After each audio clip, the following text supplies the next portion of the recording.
CBS Radio Mystery Theater presents...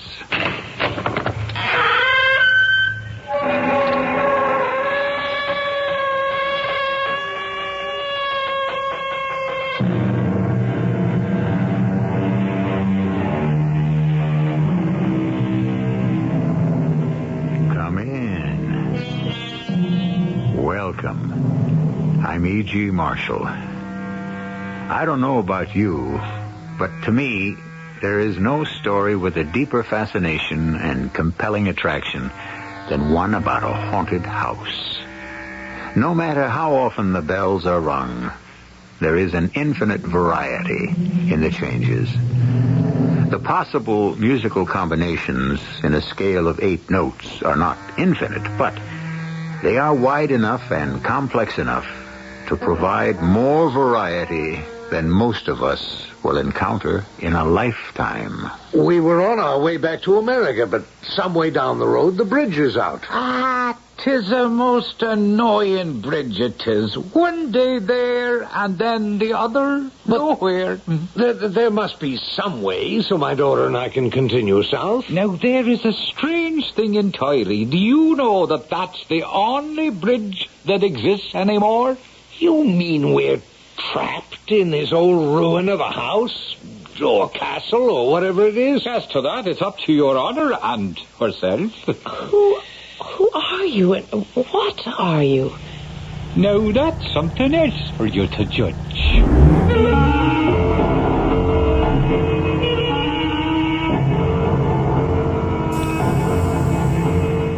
Our mystery drama, A Very Dear Ghost Indeed, was written especially for the Mystery Theater by Ian Martin and stars Russell Horton and Court Benson. It is sponsored in part by Anheuser-Busch Incorporated, Brewers of Budweiser, and Contact, the 12-hour cold capsule. I'll be back shortly with Act 1.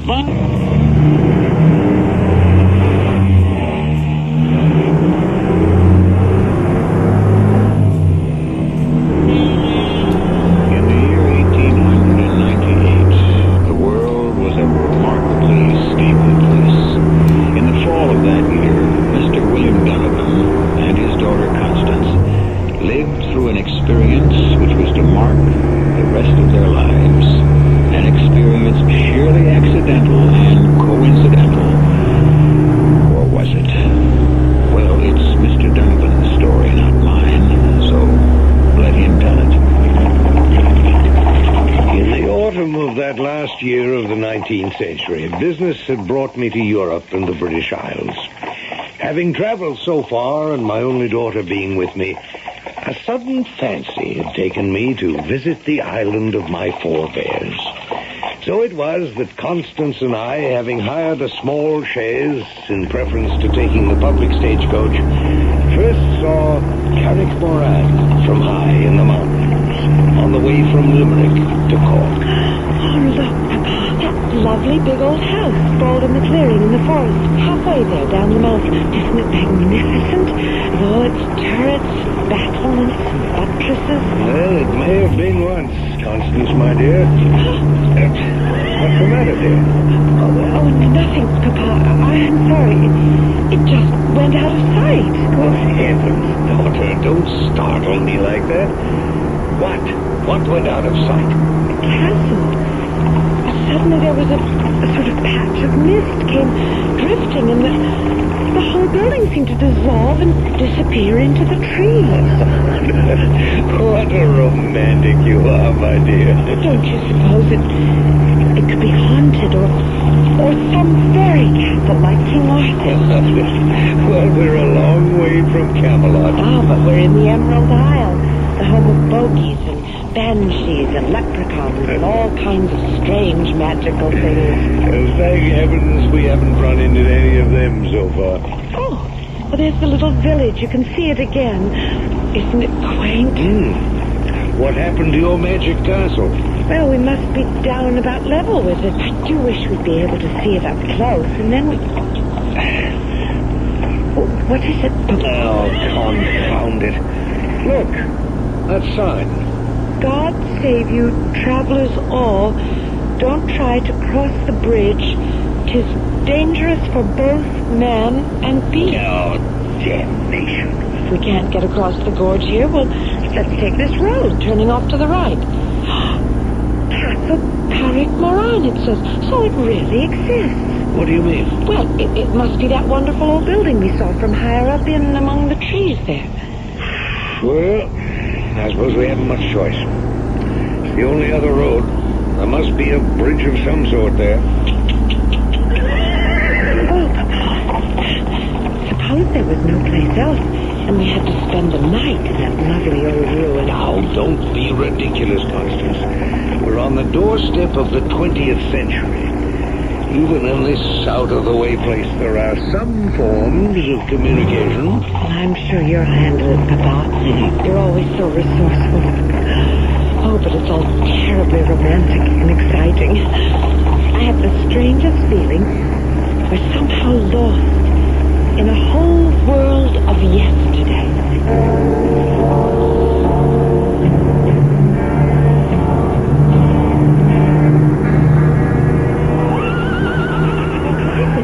I don't know.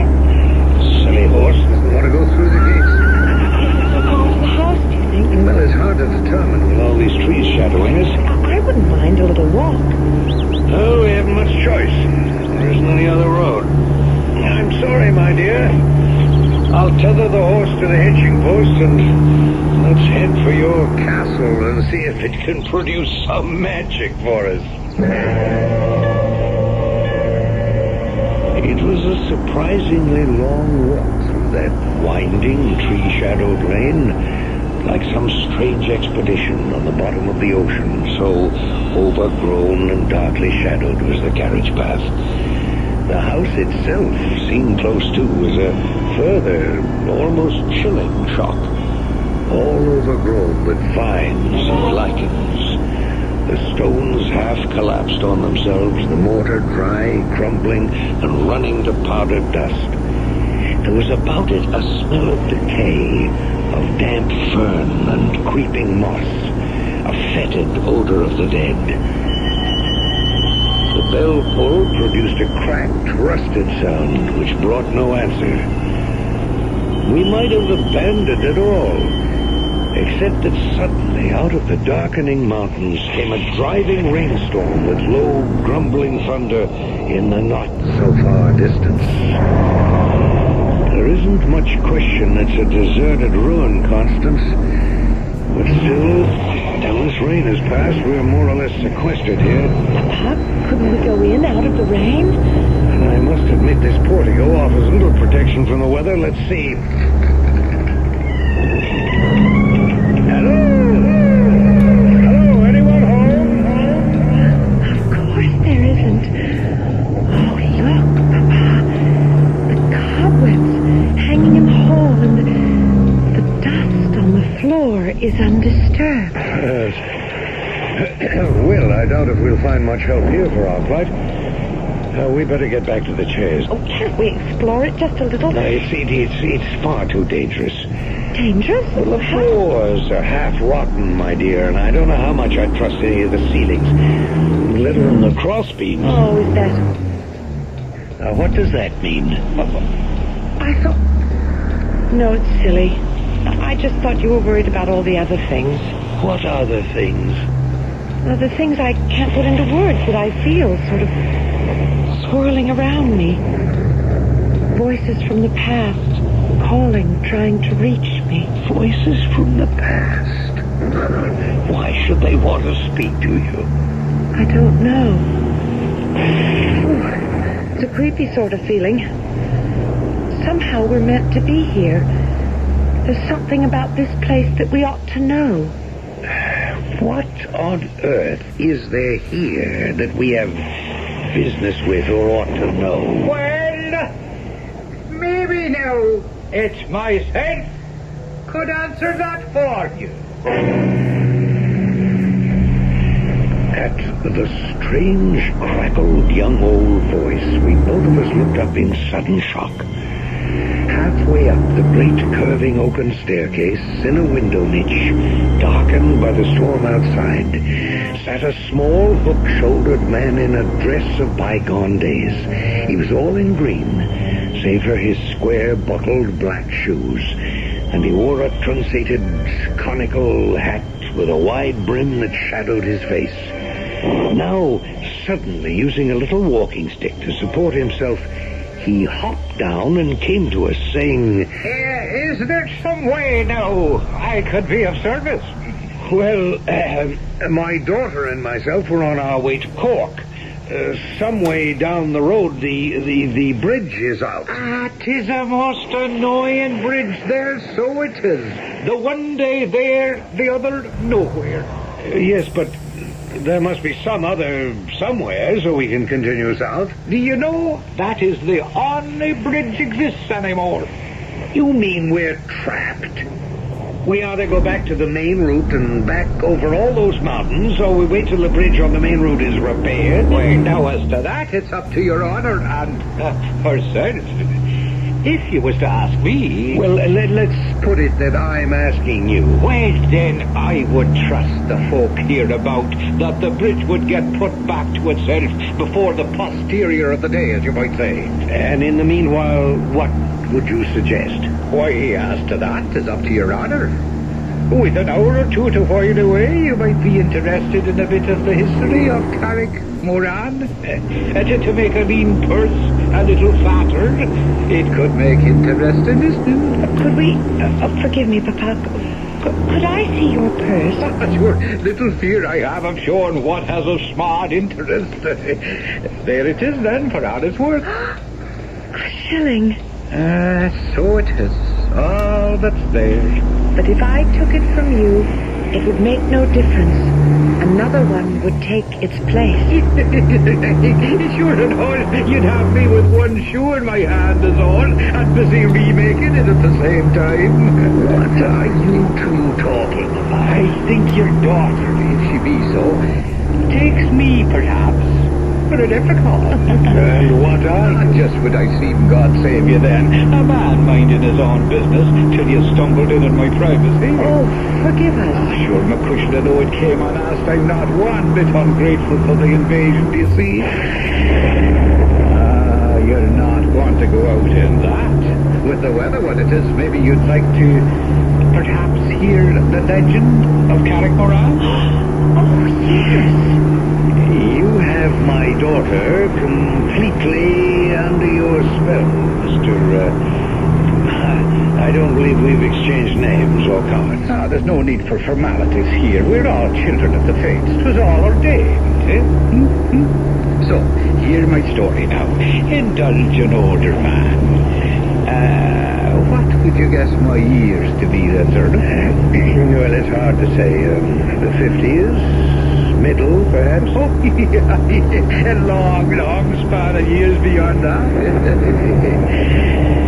And a long span still to go.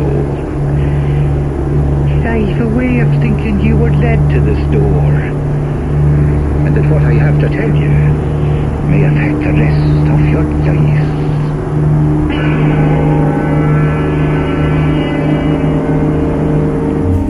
William Donovan does not entirely share his daughter's eager expectancy. He eyes his unexpected host with a much more puzzled eye. Who is he? And what is he?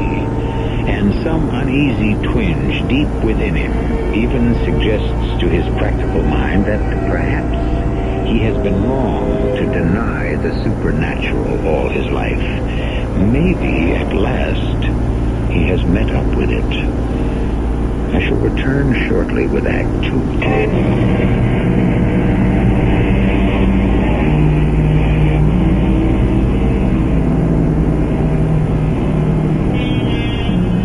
Three people sit in a melancholy, dusty old room of Carrick Moran Castle.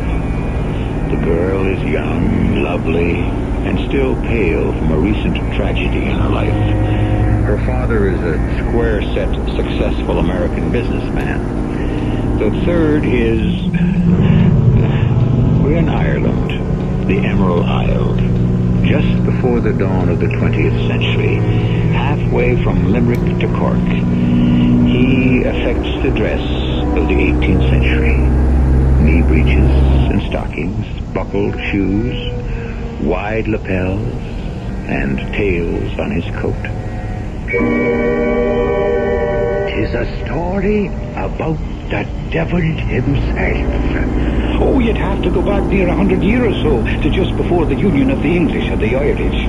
It was a time of trouble, you understand, and anyone who owned a property at all was after yearning for peace and stability, like the owner of this castle, who had a daughter the likes of you before him, was too much spunk and spirit for her own good.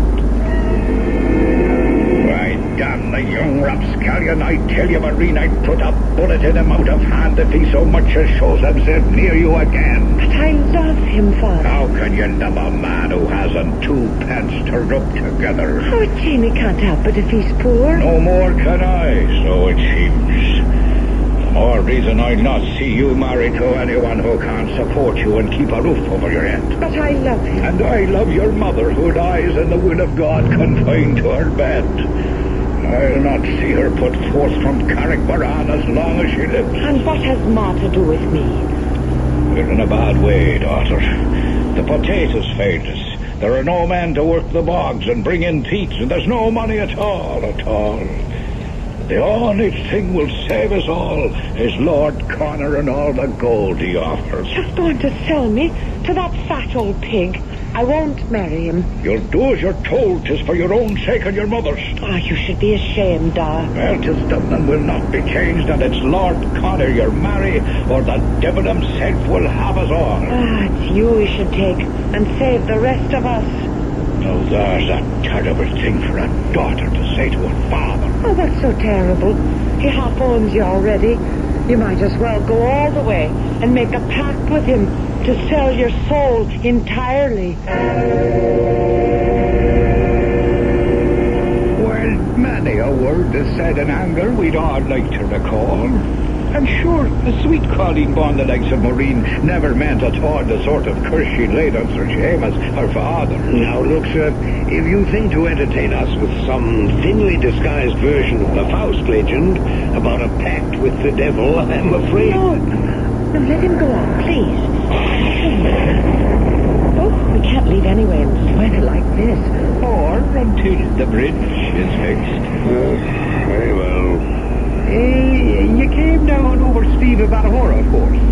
No, what? Oh, forgive me since you don't have the tongue. Over the mountains, I mean. Oh, yes. Then, on the way, you'd have passed where Moreau Wood used to be? Well, I wouldn't know. Ah, well, 'tis no matter, perhaps. But it was there that Padre Duneen and Maureen used to meet among the blackthorn and the rowan, with a carpet of buttercups and daisies spread at their feet, and the song of lapwings and robins all around. Oh, Marie, a kushla. Paddy, beloved. Oh, my own. What is the tears? Why? Oh, because I'm not your own.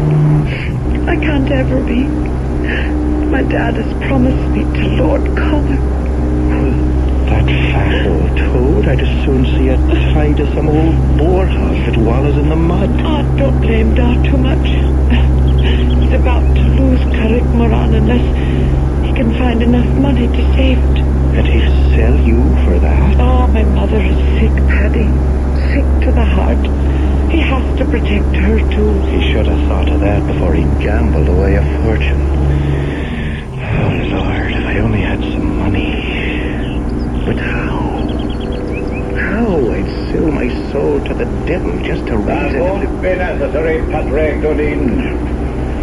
For if you won't leave my daughter alone, I'll be happy to send you there to join him at no cost. Stand aside, Maureen. Sir Seamus, I beg you, in all conscience... If you had any conscience, you are trespassing on my property. You'll show yourself here once again, and I'll shoot you down like a poacher. Come, Maureen. No, if I have to make the choice, I'll go with Paddy. You'll do as your father says. If that's her choice, then we'll face the future and find it some way. And as to you, sir, may the devil take the hindmost. Come, Maureen. Yes, Paddy. I warn you, you're taking her in lust and against all the laws of man and God. As you forced me to, you made her choose. You'll never have her. I'll kill you first. You wouldn't dare. The devil I wouldn't.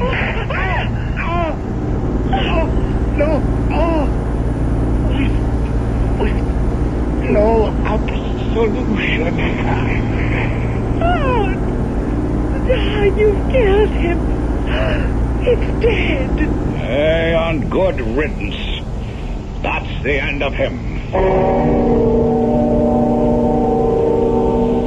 Only it wasn't, you see, the end at all, but only the beginning. Bad enough a daughter that first wept herself out and then took to her bed like her mother.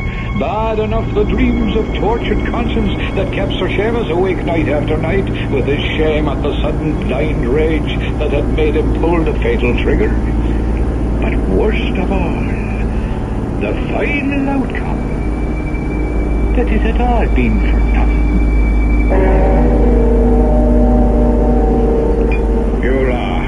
You'll have another round of port, Lord Connor.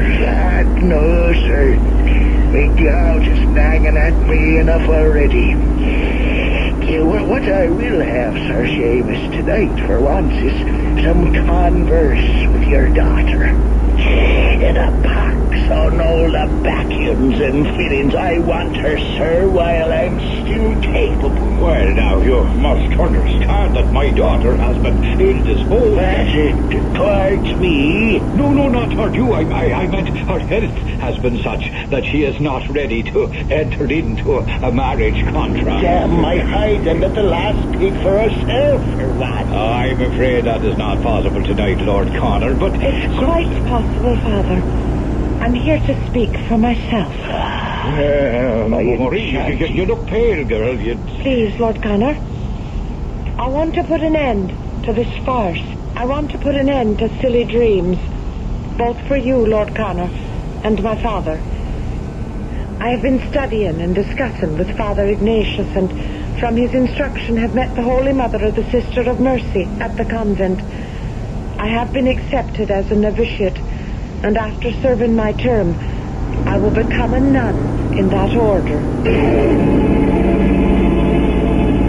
But what about your mother? I have arranged with the sisters that she shall be nursed and cared for until she passes away.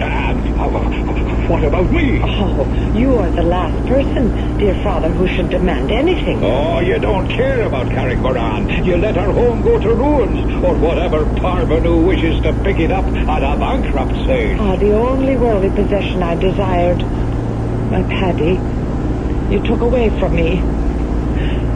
I renounce everything else gladly and give myself to the service of God. I am not gonna mince words, Seamus Moran. You tricked me, and your daughter traduced me, and by heaven, you shall suffer the consequences. Don't expect me to have any mercy. Unless your debts are paid in full to the hilt, I shall foreclose. Now, your lordship, if you could give me just a little time. Not a minute, not a second, sir. I shall be happy to crush you like an ant under my heel. Oh, Seamus was beset. His word was falling apart round him. He wrapped himself in his riding cloak and going down to the stables picked himself Ben, his favourite hunting horse, and galloped off into the early night. By twilight, he had tethered his horse and found himself in Moraw Woods, wandering on foot, a rope at his hands. Every step he took was as long as 3, and as dark came down and the moon went riding, he was looking for a stout oak tree on whose branches he could suddenly end it all. And then, standing facing him in a dappled glade, was the shape, if not the substance, of Padraig Dunne. A fortunate meeting, Sir Seamus. Oh, Since you're long dead and buried an ill one, I'm afraid, Padre.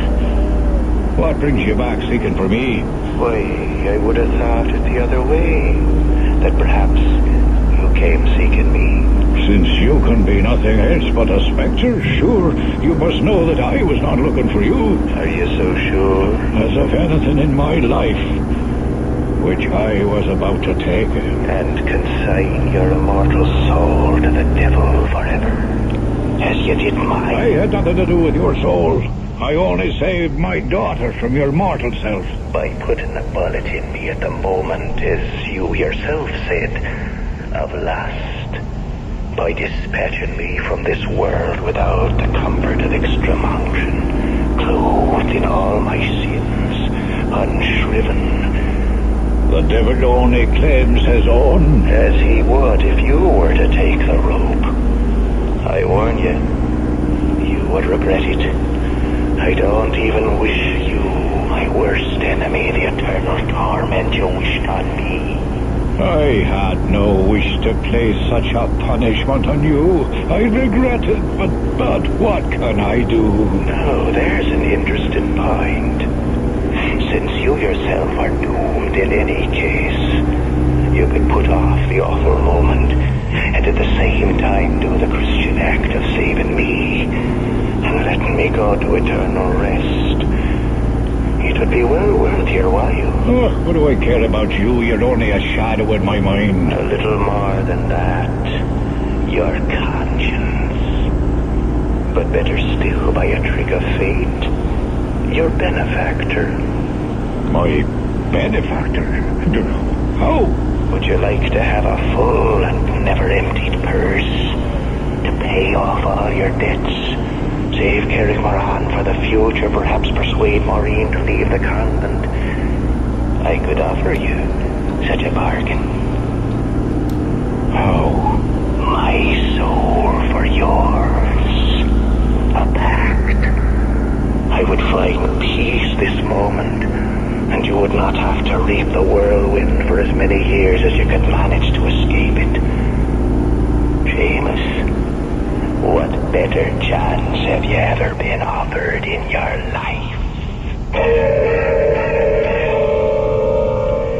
In the dusty old parlor room in the decaying castle, William Donovan and his daughter Constance are trapped in the enchanting spell of this ancient story, as I trust you will be also, long enough to wait till I return shortly with Act 3.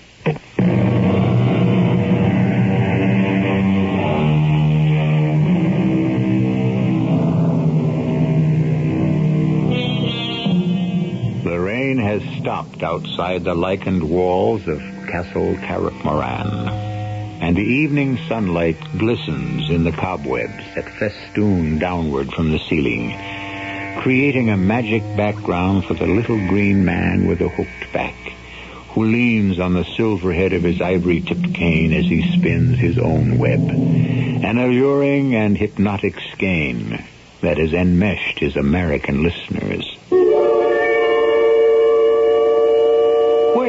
You're not going to suppose that Sir Seamus was about to accept a pig in a poke? Taken aback and awed for all he was at holding converse with a ghostie, a man he had shot himself in cold blood. No, there was still a mite of bargaining to be done. You'd have to be a little more exact. I mean, what are the terms of the pact? Seamus, I've laid it out for you. I've got a patron now, as I'm trying to explain. Old Nick himself. Aye. Who else? You delivered me to him. And he's willing to take me for you. When you're ready, a better chance than I had, sure. Oh, what does it mean when I'm ready? We'll make a compact fair and square. I'm authorized to act in my present master's behalf. You can make your own terms. A full purse that's never empty? Like the leprechaun who always has a shilling whenever he opens it. I'd want a bag of gold on the same terms. You'd have it. And how long would I have it? How long would you ask for? No, there's the whole trouble, do you see? I'm willing and allowed to make any reasonable bargain. Even to giving you a trial run, as you might say, from now to the 1st of March. What is that? A bag of gold coins. Oh, you know what they say about the devil's gold, that with the morning light it turns into pebbles, chips, and nutshells. It won't happen with this. How can I be sure? I am only a messenger, but I am empowered to say this. Take this money. Use it. It will multiply. Cards, rents, dice, however you use it. But mark this well, Seamus. By the end of next February, it'll vanish. Unless you meet me here again. Or my master. I can say no more. No, wait, Paddy boy, wait. There are still things to be said. But he was gone in a puff of smoke and the sharp smell of glowing cinders and brimstone. Well, Sir Seamus went home to sad news that his wife had passed away. Oh, he would have been hard put to it to manage the funeral, except that his daughter arranged it all through the convent. And never a word he dared to say to her about Padraig and the devil's gold. But once his wife was laid to rest, he went back to his dicing and gaming and carousing. And then, all of a sudden, the last day of February was upon him, and his overseer came to in great distress. I've just ridden over the whole estate. Forgive me for saying it, but it's a disaster. What disaster? Speak up, man, speak up. There's a pestilence on the pigs and cattle. No rain has made the earth dry up, and not a rent can I collect. There's little to hold you through the rest of the winter. Is that all? Have no worries. Attend me a minute. I'll give you golden guineas to satisfy our debts. And just as soon as I open the bag, watch out for the gold now. Gold, sir. These are nothing but pebbles. Pebbles? What? It's the 28th. Today's the last day of February. That is right. Tomorrow will be the first day of March, Your Honor. The start of a new month. Oh, start of a new life. Or the end of an old one. Saddle up, Ben, for me, Moriarty. I'm going right now. The tax collector will be back at sundown. Will Your Honor be there to talk to him? The last guinea's gone. Carrick Moran would follow it. Unless I turn up some fresh. But when will you be back? The question is not when, but if. And you'll know that within the next 2 hours. Sir Seamus, are you sure you should ride to the Royal Woods this day? Why, what do you know of where and why I'm going? Oh, not a thing. 'Tis only a foot to cross my grave, lad. Whoa, wait a minute. Who's that coming up the parkway there? Sweet Mary, bless us. It looks like the little mistress herself, with a nun driving the shay. Maureen come from the convent? Today of all days? Now, hold Ben here while I talk to her alone. What? Maureen Nakushta, what brings you here? Hello, Da. Sister Aloysia had to go marketing, and the Mother Superior gave me permission to visit a little with you on the way back. Oh, well, there, now, it's good to see you. Da. Oh, you look pale, though. Da, I had a vision last night when I was telling my beads. An angel that spoke to me and said you were in trouble.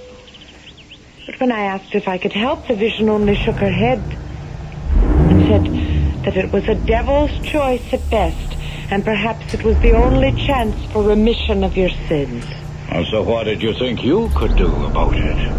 Only to offer my prayers and my help and and my love. If you'd offered them sooner and kept your love directed where it belonged, your father might not find himself with one foot buried in the wrong grave.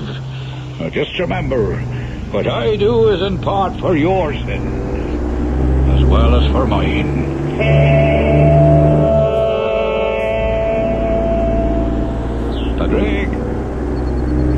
Padraig Dunedin, are you here at all? I'm here. You, Seamus. Save us, do you have to sneak up on a man like that? I was here, only you didn't see me. Padraig, I'm having second thoughts. Oh, now I wouldn't do that. There'd be the devil to pay for both of us then. Seamus, you have nothing to lose, for he'll get you in the end. But I have everything to gain, for I never should have been his slave in the name of your daughter. Take advantage of a pact you couldn't hope for otherwise. What terms? What terms? There's a bargain dates for 7 years, until March the 1st of that year, that you shall have all the pleasures and the glory of the world, and unlimited money to enjoy them. And when the lease is out? That is between you and the principal I represent. I'm out of hell.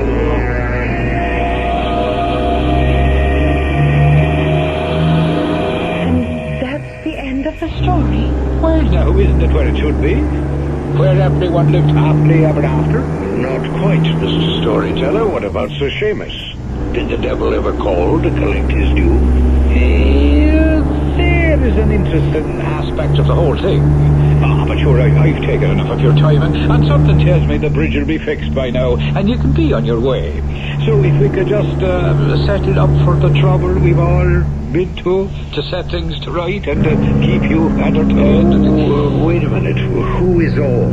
Well, sure, the little folks that have done what has to be done. They all have to be compensated. Oh, yes, they all like to see a little of the colour of gold. Otherwise, who knows, the repairs might take an awful length of time there, and no one else to... How much? I was thinking in the neighbourhood of 100 guineas. 100 guineas? Well, that's a fortune to an Irishman, perhaps, but a mere bagatelle to an American or rich cousins. But just a moment, Papa. What, Constance? I'm not leaving until I have the rest of the story. Now, what happened to Sir Seamus when the 7 years were up? Do you know, that is an interesting tale. And why not let you have the rest of it, eh? For 6 years after that second visit to the woods, Sir Seamus prospered. Oh, he took to his own ways, and never a dice table nor a card game or a horse race that he wasn't about. But then, as the 7th year began and dragged on and on, the fear of death gradually had him by the throat. The priest would have naught to do with him, and finally he had no recourse but his daughter. This is Cecilia now in the order. And on a certain day, he was allowed to see her and to tell her the whole story and throw himself on her mercy. I can pray for you, but that will not be enough. Well, what else would you ask? There are just 9 months left before your time comes due. Perhaps that in itself is a signal.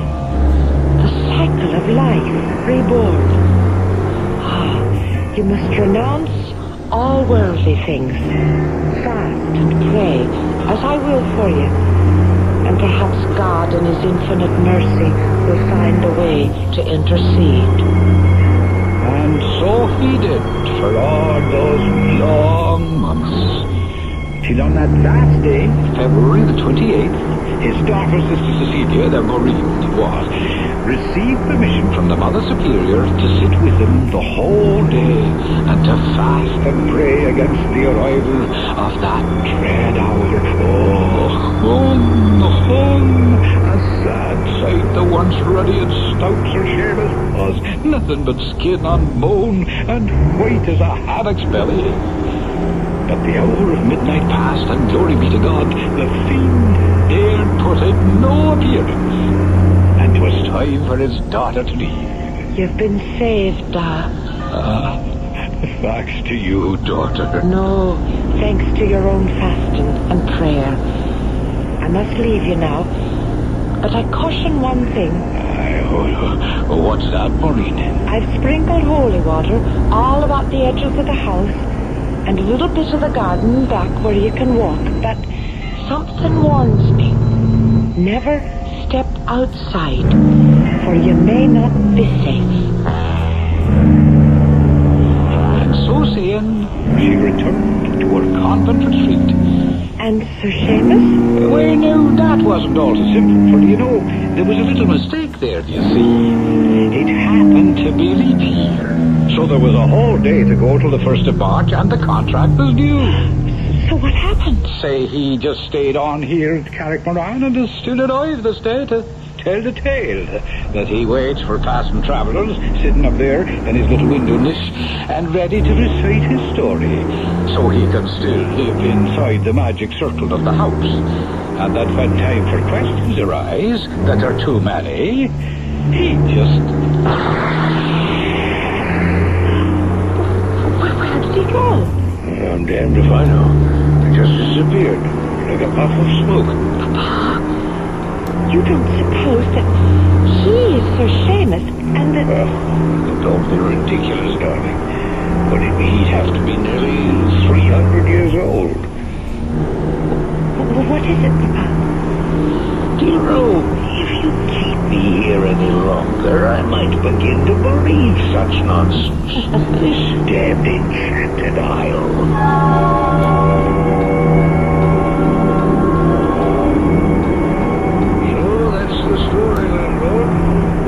Of it. No more or less than I do every time I hear it. What do you mean, every time you hear it? Bless you, Miss Donovan. You'll not be the first that's come over the sleeve of Balmahora and found that bridge closed. You mean that little man, whoever he was, is just a common bandit, extorting money from unwary travelers? Well, now, as to that, I wouldn't know how to answer. I've never seen him myself, nor anyone I know still living in these parts. You mean he doesn't exist? I didn't say that. Well, it cost me 100 guineas. 'Tis better than losing your immortal soul. Well, you'll excuse me. I think I want it in the kitchen. Constance, I think we've been had. Oh, we can afford it. And whether or not we spend an afternoon with the dead, it's something we'll both have to talk about for the rest of our lives.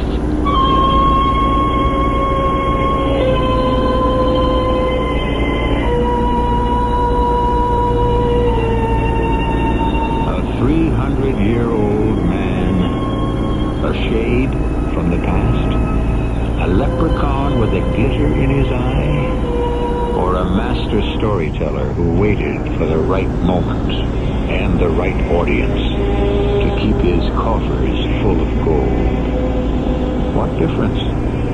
William Donovan and his daughter will never know.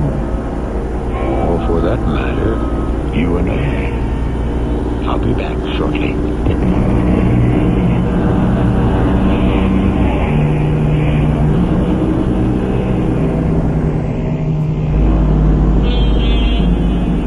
Interesting that the title most think best suits Era, or Erin, or Ireland, is the Emerald Isle. Of course, it refers to the incredible green of the grass that grows there. But the cognomen was first applied in a poem written by a Dr. Drennan in the 18th century. It seems fitting to close today's tale with a quote from it. Nor one feeling of vengeance presume to defile the cause or the men of the Emerald Isle. Our cast included Russell Horton, Patricia Elliott, Court Benson, Ian Martin, and Earl Hammond. The entire production was under the direction of Hyman Brown. Radio Mystery Theater was sponsored in part by Buick Motor Division. This is E.G.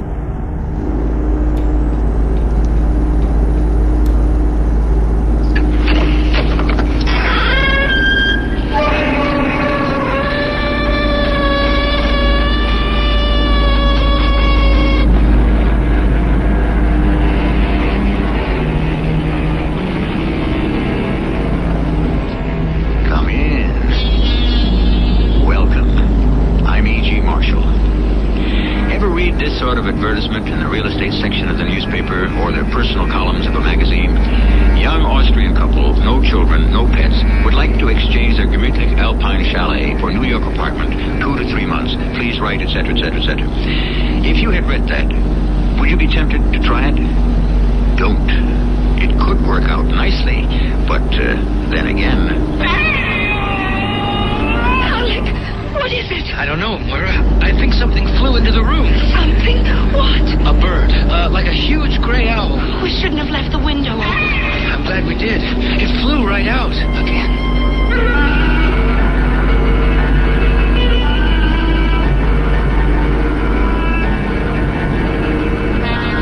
Our mystery drama was written especially for the Mystery Theater by Ian Martin and stars Don Scardino and Jennifer Harmon. I'll be back shortly with Act 1.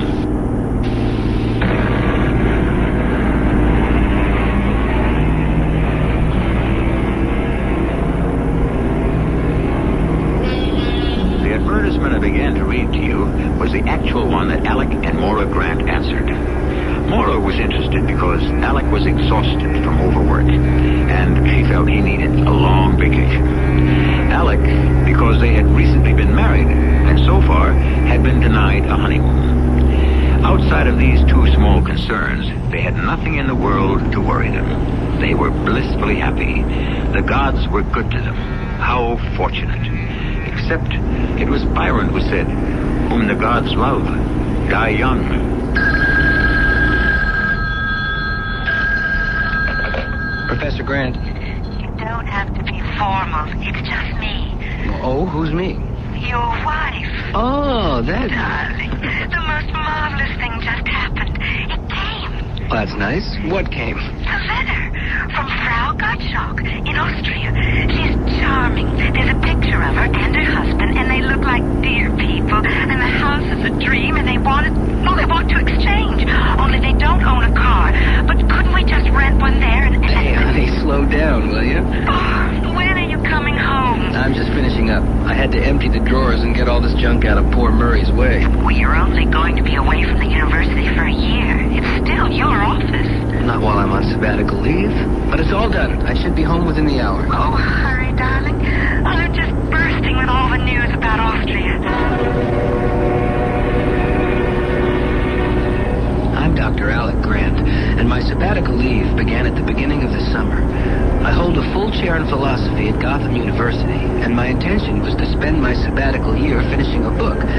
When Murray Sprague got in a bind and asked me to take over a summer course he was teaching in comparative theology, I would have turned him down, except that it was he who was covering my courses while I was on leave. It was a stroke of luck that I said I would. First, because during the course, I learned more than I wanted to know about demonology, but mainly because I met Moira and we got married. There's only one hitch, Alec, provided you think the house sounds right. Moira, it sounds too good to be true. I mean, right on its own lake, isolated but only 10 miles by road from Winterspad, ski trails everywhere, and enough peace and quiet for me to finish my book. So what's the hitch? We won't be alone. I knew it was too good to be true. What are we stuck with? An ancient dachshund? Oh, no. Just a housekeeper. But we don't have to pay for her. That's bad. I think it's good. What's she like? She's sort of an old family retainer, but Gretel says she cooks like an angel and disappears right after dinner every night, and you never hear from her till you're ready for breakfast in the morning. Gretel? That's Frau Gottschalk's name. Her husband is Hans. Oh, isn't it too much? Hansel and Gretel in this divine gingerbread house waiting for us. Plus a built-in witch. Oh, now that's unfair to Frau Zauber. Gretel says she's a dear old thing and will take care of us like we were her own children. I don't need anyone to take care of me but you. Oh, and you know how totally I want to possess you, surround you, make you all my own. Well, you don't have to try. You got me. So we are off for the Austrian Tyrol? Well, aren't there arrangements to be made? How do you know they'll like this old dump of ours? Mine. That's all settled. I've described it and sent pictures. When do they plan to arrive? A week from Saturday, the morning of the day we leave. We'll have a whole day to show them everything and help them get settled. Well, I hope they don't miss their plane. Oh, stop trying to put the hex on all this, Alex. Anyway, your child bride was smart enough to cover that.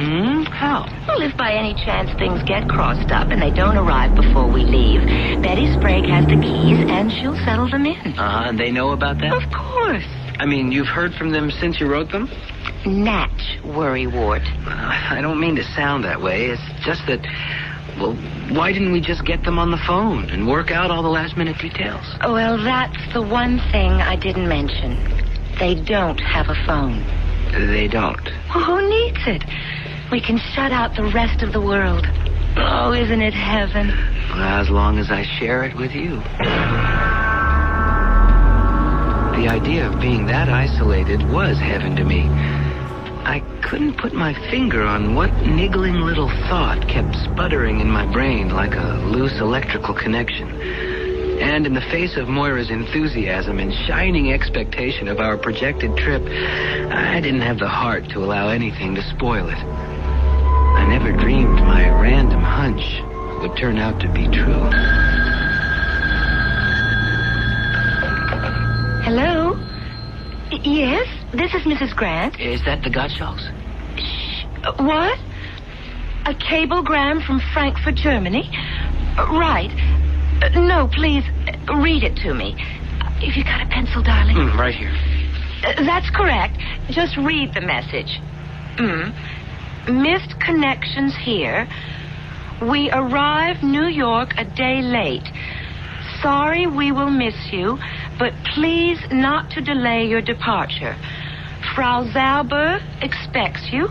We will contact your Mrs. Sprague, and all will be well. Auf Wiedersehen, Hans and Gretel Gottschalk. Yes, thank you, operator. I have it. No, a copy will not be necessary. They missed the plane? Or maybe you ought to take up fortune-telling. I'm sorry, darling. No, I didn't mean to bite at you. I'm just disappointed. I would have liked to have met them. Well, do you want to cancel our flight? Are you kidding? That's a special excursion deal that saves us a fortune. Besides, we have to pick up our car in Munich. We don't want anything to go wrong with that. Okay. And we'll let Betty Sprague handle our German cousins. Austrian. Oh, my apologies to the Grand Duke or whoever. I think it's the Chancellor.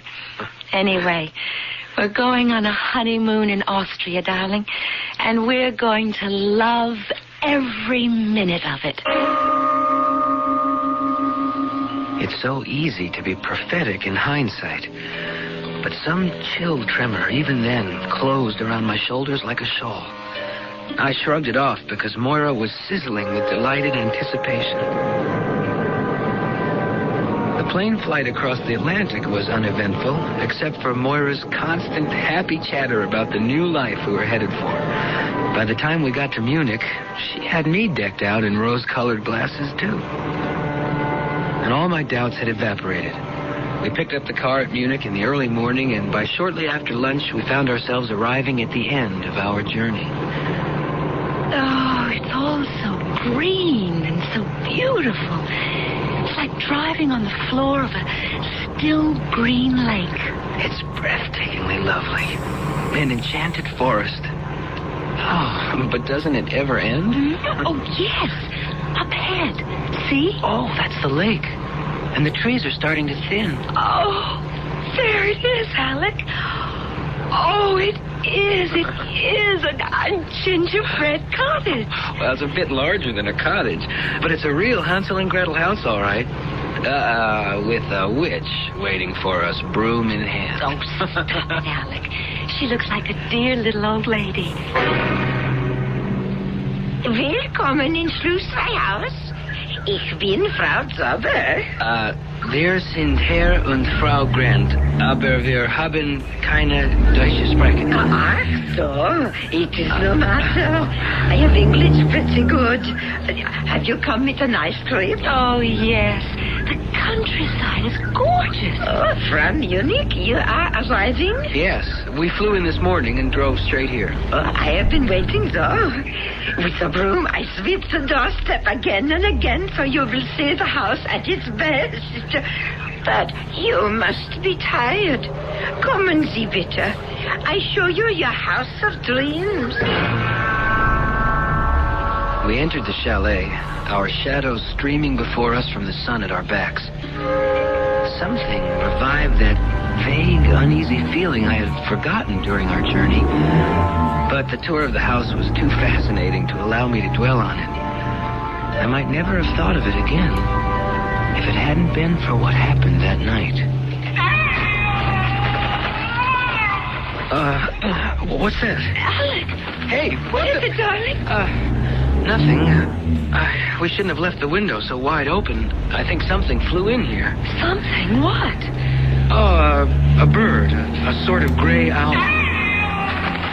Oh, don't worry. It flew right out again. Where are you going? I just want to have a look-see. Sounds like a storm brewing. I think I ought to close the windows. Oh, yes, it's cold. Oh, hurry back to bed.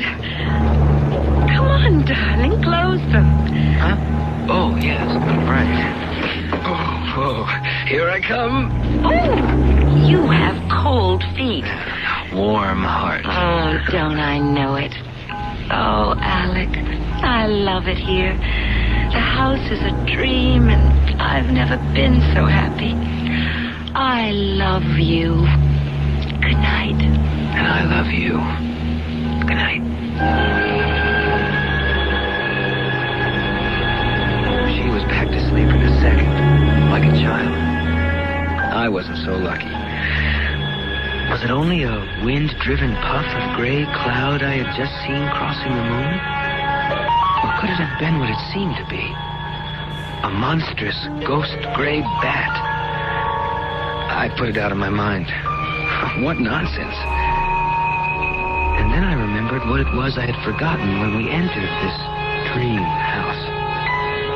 3 of us, the sun behind us, our shadows dancing before us.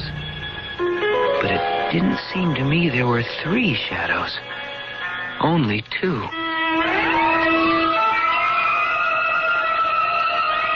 This doesn't appear the pleasant little story it started out to be, does it? Of course, Alec has been working very hard, and he seems prey to strange premonitions, perhaps even delusions. Maybe with morning they will all have passed away, except I wouldn't count on it.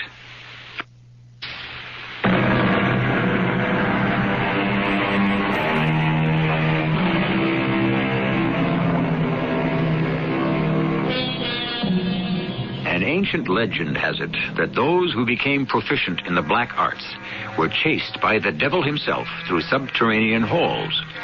If he caught only their shadow, they became first-rate magicians or witches, but lost their shadows forever. The question here, so far, is twofold. Is there a shadow missing at all? And if there is, whose is it? Mora? Frau Zauber? Or Alec himself? Well, it's the following day. Let's see if that question is resolved. Would you like already some more coffee, Herr Grant? No, thanks. Frau Grant? No. But it was wonderful, Frau Zauber. So was breakfast. And dinner last night was superb. Dankeschön. It makes me very happy you like it. So, I clear away everything. Thank you so much, Frau Zauber, for making us feel so much at home. Aber it is your home while you are here. I go make you a picnic lunch. Don't worry. The mist will burn off, and it will still be a beautiful day. Oh, isn't she an angel? Yes. What's this about a picnic lunch, Mora? Well, it was Frau Zauber's idea. She thought we might like to spend the day exploring. She's told me about a wonderful spot which will give us a view of the whole lake. Oh, doesn't it sound like fun? I don't know. What's the matter, darling? I was just wondering about the Gottschalks. I didn't realize how much I'd miss a phone. I would like to have run down to Wintersbad and given them a ring to see if everything was all right. Darling, you're forgetting the time difference. It's still the middle of last night at home. Oh, that's right. Excuse me, please. Oh, I didn't hear you, Frau Zauber. You were talking. I didn't want to interrupt. I have here the picnic, all in the basket. You want it now? Oh, well, not quite yet. I want to get dressed. I won't be long, Alec. Oh, Frau Zauberg, you're so kind. You're making us very happy. But of course I must. You are very, I don't know how to say, precious to me. Frau Zauber, do you have any bats around here? Bat? Fledermaus. Ah, das Fledermaus. Oh, nein, no bats. Nothing like that in this place. Why do you ask? Well, we were disturbed last night. We had the window wide open, and I woke up thinking a bird was in the room. When I went to close the window, I saw something like a great gray bat flying across the moon. Oh, and the Liebchen? She saw this too? Oh, no. Fortunately, Moira was asleep. I didn't tell her what I thought I saw. I didn't want to upset her. Oh, very wise, mein Herr. This holiday means so much to her. You must not disturb her. Or yourself. Here I am. Ready to go, Alec? Ready, willing, and champing at the bit. Then let's get the picnic started. It was everything a picnic ought to be. We ate in a meadow floating above the Emerald Lake. The food was sublime, and walking home over the pine needles, we were both floating on a cloud. Oh, what a day this has been. I think you're a little high, my pet. I am. On clear air and the scent of pine and the quiet. Oh, the lovely quiet. And a bottle of sparkling Rhine wine. I only finished it because you were being such a teetotaler. It was making me sleepy. My arm was about her waist, her head on my shoulder. I was tired myself and full of sun and fresh pine-scented wind and peace as heavy as a drug. We floated down the hills back to the chalet to find Frau Zauber waiting for us, fussing over us like children. Ah, you are both so tired. Oh, I am a foolish old woman to send you so far on your first day. Oh, I'm fine. I'm just, so sleepy. I've got to have a nap before dinner. I go up right away and turn down the bed. You will join her also, Herr Grant? No, I'm not that sleepy. I'll see Moira upstairs. Perhaps you'll make a cup of coffee for me? Yeah, but... Oh, you don't have to come up, Alec. Well, I want to see you tucked in. I'll be right down, Frau Zauber.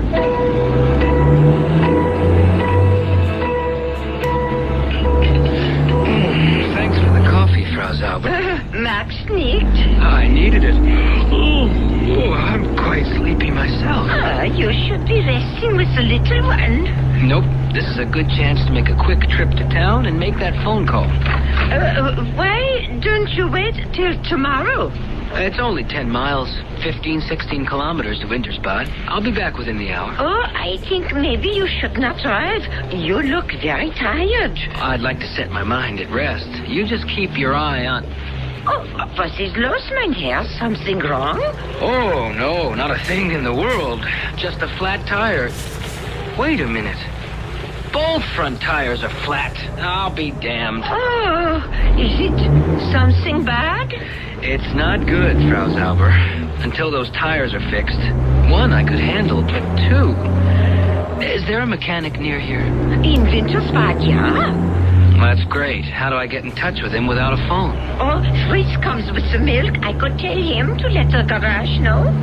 When's that? Tomorrow morning? 9. Tomorrow's Thursday. He'll be here again on Friday. Oh, no. Pardon. Not even Friday. It's All Saints' Day. It's a holiday. It will not be until Saturday. I guess that fixes that. Without wheels, I'll just have to use Shank's mirror. Excuse me? Walk. Oh, 15 kilometers? Well, not tonight, anyway. I guess my phone call to the Gottschalks can keep. Ooh. Maybe I'll join my wife in that nap. But supper? Why don't you leave us some sandwiches? Yeah, I will make a try. And some wine. And the coffee all ready to brew. Will there be anything else? No. If I want you, where will you be? I sleep in the cellar. It would be too difficult for you to find me. It doesn't matter. We both probably will sleep until morning.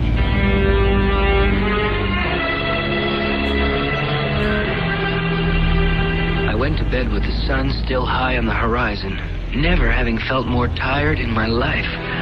Moira was dead to the world. As soon as I pulled the covers over me, so was I. No! What is it? Moira, what is it? I thought something was biting my neck. What? Let me see. No, it was just a dream. There's nothing there. Oh, Alec, I'm so tired. I've got to sleep. Just sleep. It's all right with you here. With you here. She was asleep again. I turned the light on, but it didn't disturb her. I examined her carefully, and on the right side of her throat, just under the jawline, I saw 2 marks, side by side, as though they might have been made by a hypodermic. In a sudden panic, I rolled out of bed and shut the windows fast. I came back to Moira. She was breathing as evenly as I was gasping with fright. I went through the house calling for Frau Zauber. I found the door to the cellar and went down into a rabbit warren of halls and compartments with the damp earth under them smelling of decay. All were closed, frozen shut with rusted locks, save one, which gave easily as I thrust against it. I stumbled through, clawing in the dark, down a long, twisting passage, dank and odorous, till suddenly instinct stopped me short. I took out my lighter, thumbing the wheel, and gasped at what the small flicker of its flame revealed.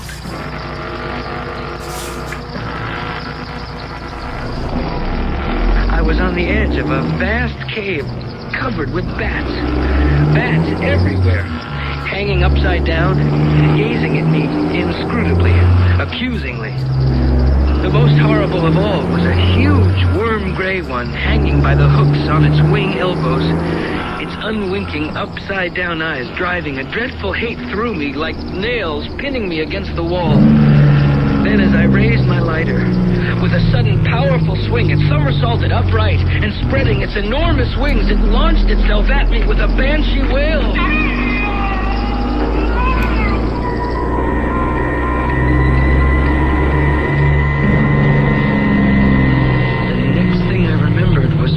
Waking out of utter blackness to find myself lying on the bed with Moira shaking me gently. Alec? What? Yes?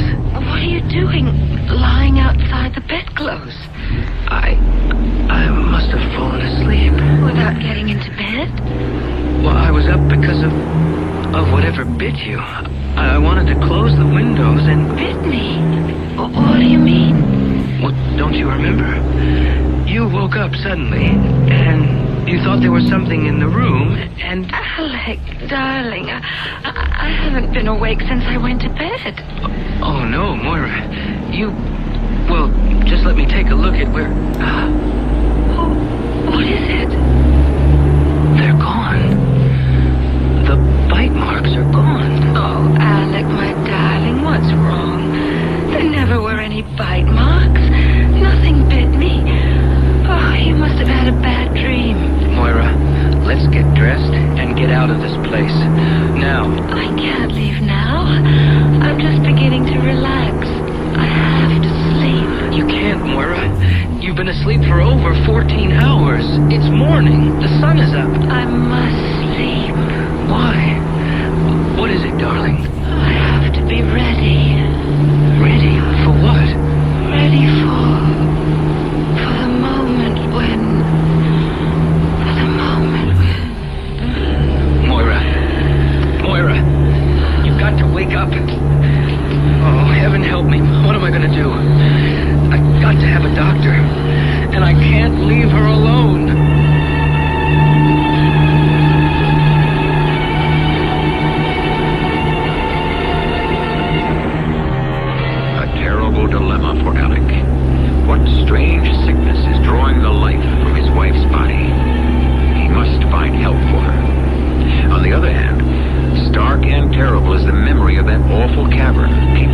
obscene and monstrous bats?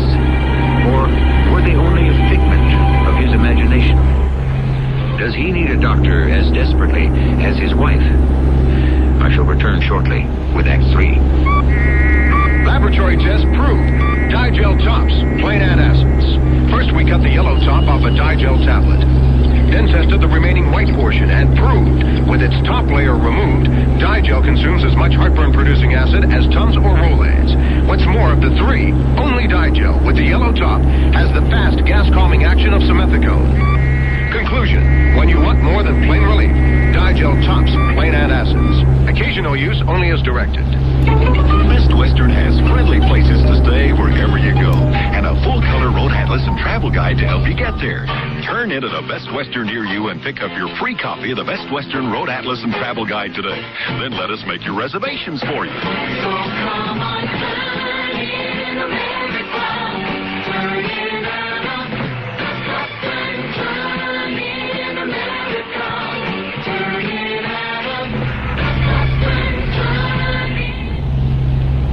Every day, people face all sorts of tests. Driver's tests, tests at school, and every day, tests on life. Oh, Mr. Cadwell, you're next.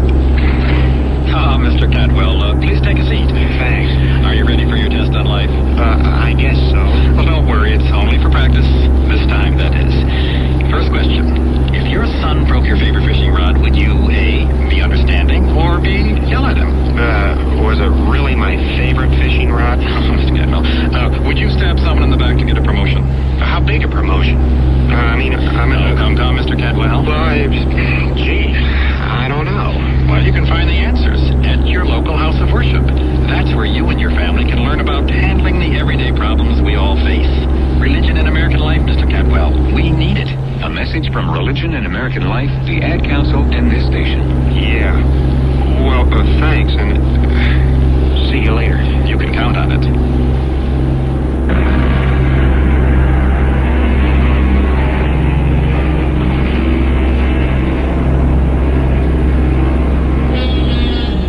If there's anything that makes my blood run cold, it's a bat.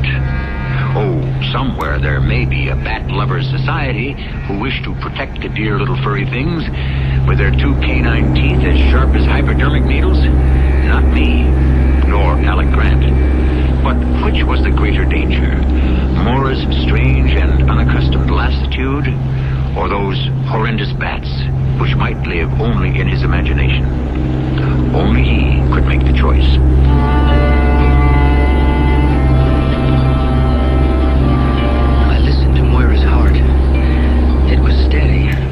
Far steadier than my own. Her pulse was strong and normal. She breathed easily. But she was in a profound sleep that was dangerously close to coma. I had to get to a doctor. Guten Morgen, Herr Grant. Did you sleep well? No, I didn't, Frau Zauber. Oh, but why? I thought you told me there were no bats in this part of the country. Yeah? Why do you think there are? Because I believe one bit my wife last night. Oh, poor Liebchen. I came down to the cellar after my wife was bitten, looking for you. I called, but you didn't hear. Oh, I am the very sound sleeper. Yes, I couldn't find your room, but what I did find was one door that could be opened. What do you think I found behind that door, Frau Zauber? Oh, I have the trouble with the English. I don't... I found a long corridor, and at the end of it, a cave full of enormous bats. Bats, Frau Zauber. Herr Grant, I think you are having eine große Traum, a nightmare. There's nothing like that in the cellar. I tell you, I saw it. Then come, you show me.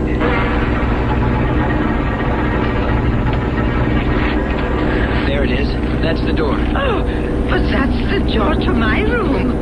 No, I'll show you. I couldn't believe my eyes. Beyond the door was not the twisting, shadowed corridor of the night, but a bright, neat bedroom. The walls covered with pictures, The bed neatly made and covered by a handmade counterpane. The furniture, a comfortable armchair, an inlaid chest of drawers, a huge and magnificent armoire. Herr Grant, you look so shocked. I am. Oh, you should have the doctor. You say there is one in Wintersbad? Ja, the Herr Dr. König. But how can you get to him? Well, I can walk. Ach, no, so far. 15 kilometers. It should take me less than 3 hours. I will not let you go. Why not? You trust the rheumatism in my old bones. We are to have a storm. When the snow comes, driving with the wind, you could lose your way. I'll have to take my chances. With any luck, I'll get there before it breaks. The 5 kilometers to the main road were a nightmare, slipping, sliding stone under my feet. And above, the sky was becoming ominously black as the temperature dropped. As I reached the main road, I had a piece of luck. A farmer with a load of feed hay in a cart drawn by a small donkey was passing. Hey, Achtung, bitte. Was will Sie? Do you speak English? Sprechen Sie Englisch? Nein. Sprechen Sie Deutsch? Oh, no. I want to go to Wintersbad. Wintersbad? Ja. Ich gehen mit eins? Im Wintersbad? Ja. Ja, kommen Sie. Dankeschön. Ich mochte eine Dr. König. Oh ja, Herr Dr. König. Zurück. Wir müssen gehen. I climbed aboard among the sweet-smelling hay. I was shivering and glad to pull its warmth around me. The farmer let me off at the doctor's house. The doctor was out on a house call, but his wife let me in to wait for him. She was also kind enough to let me make a phone call on my credit card.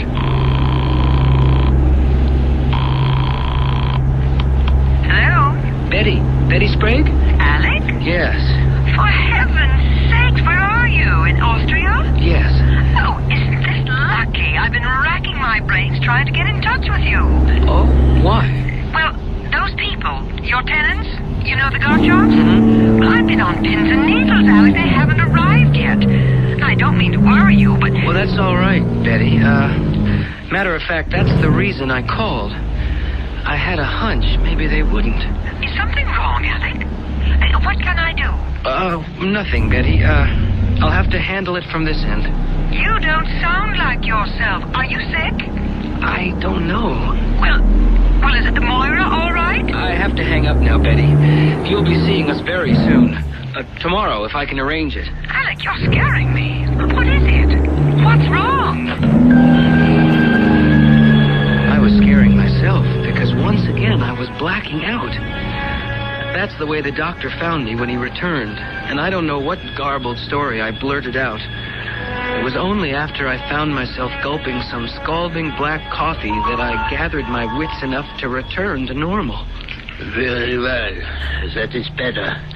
The eyes begin to focus now. You know me? Yes, but... I am Dr. Franz König. You are in my consulting room.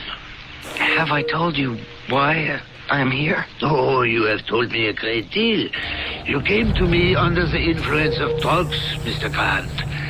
Some form of hallucinogen plus deep sedation. And you have told me a most exceptional story. My wife, Moira.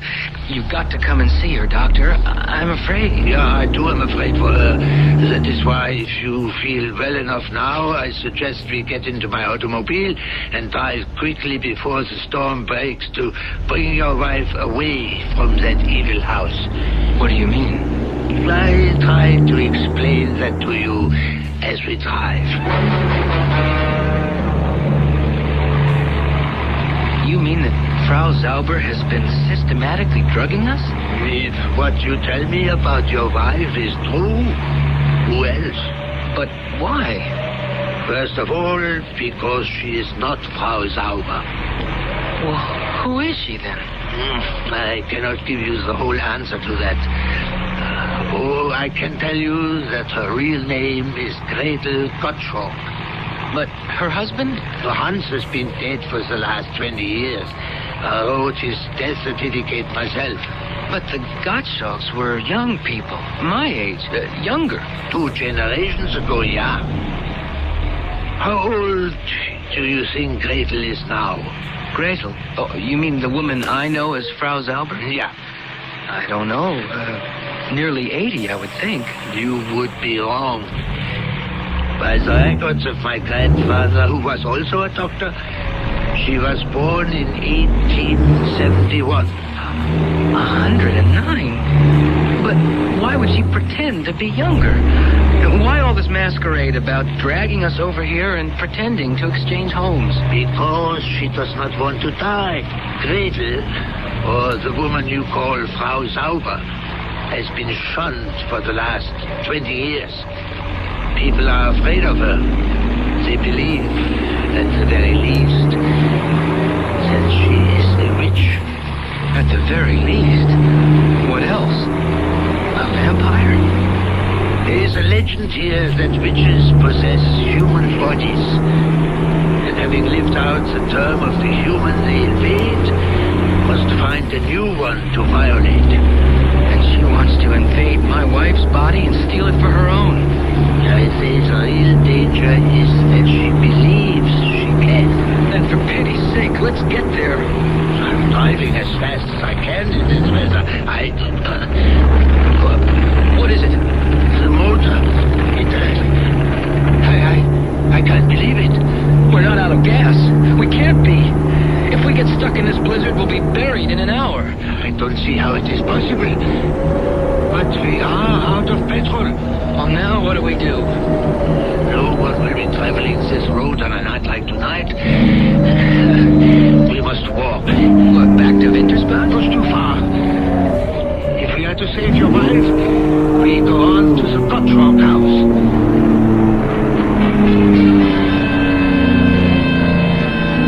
The wind has built up, driving the snow before it into our faces, blinding us. It was an endless journey to the chalet, and by the time we reached it, we were exhausted. Inside the house, there was light, but there was nothing else. No Frau Zauber, or whoever she was, but more important, no Moira. Moira! Moira! Yeah, you wouldn't find her by calling for her. We must do the finding. How? We can start by looking for the witch. Where's her home? Have you the flashlight, Herr Grant? It's almost burnt out. Wait a minute, there's a light. Here. Yeah. As you described it.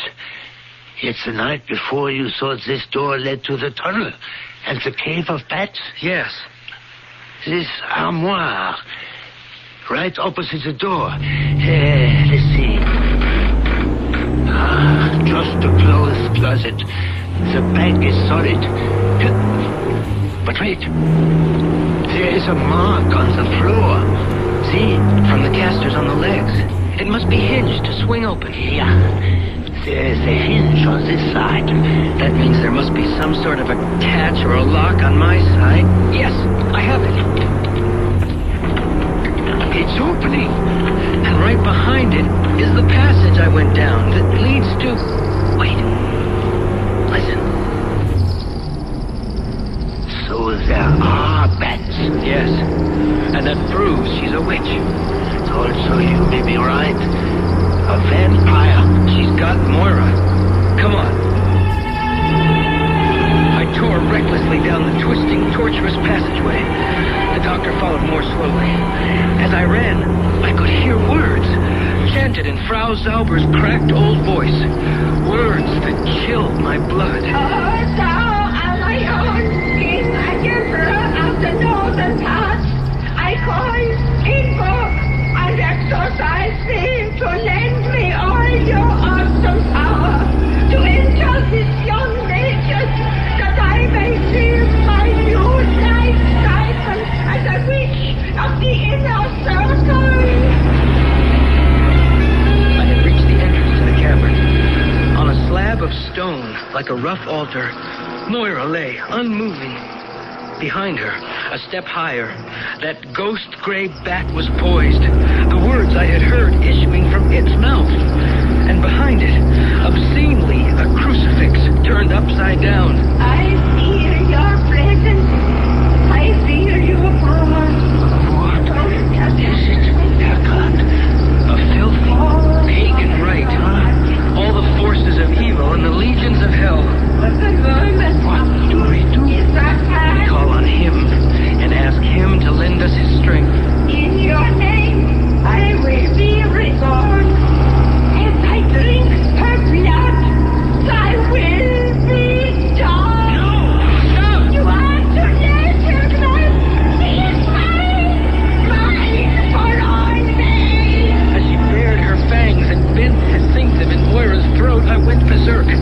Seizing the torch from the shaken doctor's hand, I shone it directly in her face. As she recoiled from the light, I lunged and drove the heavy oaken alpenstock with its steel tipped end through the loathsome furry body, driving it back to pin it to that obscene inverted crucifix. I took Moira up in my arms, rushing through the mist, gasping for breath, dodging flames which were beginning to sprout from the earth. I reached the safety of the passageway none too soon, for suddenly, behind us in the cave, the floor exploded with a roar of flame and hissing steam.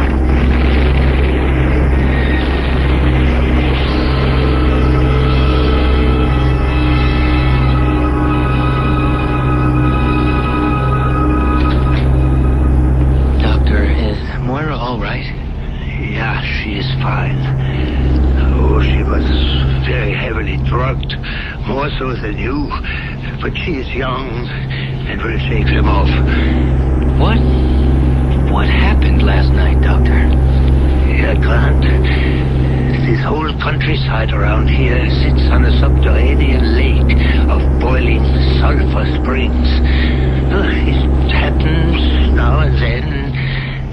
There was an explosion. Too much pressure. It blew off like a volcano. Did you see everything I saw? Oh, the light was poor, and my eyes are not what they were. The mist of steam created strange illusions. That cavern is gone forever, buried under tons of earth and stone. You need fear nothing anymore. You are free of her forever. There's nothing either good or bad, but thinking makes it so, as Hamlet remarked to Rosencrantz and Guildenstern. Are there such things as witches and vampires? I can only answer with another quote. We are what we believed. I'm holding a remarkable 35mm camera. You probably don't know the name of it unless you've been to Japan. In Japan, where everyone has an eye for cameras, people have been looking into this name for over 40 years. What's behind it? Technology so advanced, we're about to introduce a camera powered by the sun and an SLR lens that focuses by itself. The name? Ricoh. R-I-C-O-H. You can see one at any fine camera store. Ricoh. It's a name worth looking into. Mornings seem to start out better. You seem to go much better.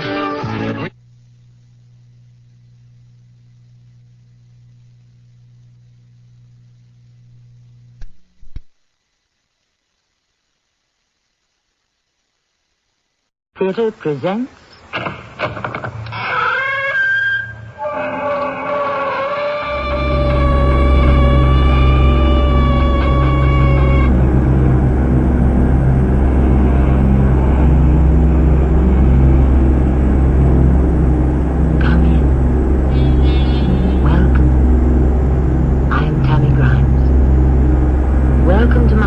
of mystery. Big houses are such an expense these days, what with rising costs and higher taxes. Big, lovely old homes are a problem to keep up. It's a pity, too. We're about to visit one such lovely home, known for 160 years as the Logan Place, currently inhabited by Miss Estelle Logan and her sister Cora, the last of the Logan line. At the moment, Miss Estelle Logan finds herself in a difficult position. There's nothing you can do, Miss Logan. You need $10,000, which you do not have and cannot borrow. What I can do for you is see that your interests are protected. My interests lie entirely in this house. That's what I want to protect. Well, you have my sympathy, but things have gone too far. I'll believe that, Mr. Henley, when the sheriff puts me bodily onto the street.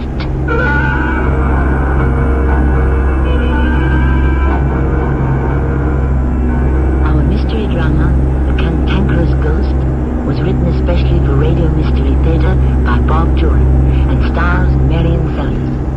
I'll return shortly with Act One.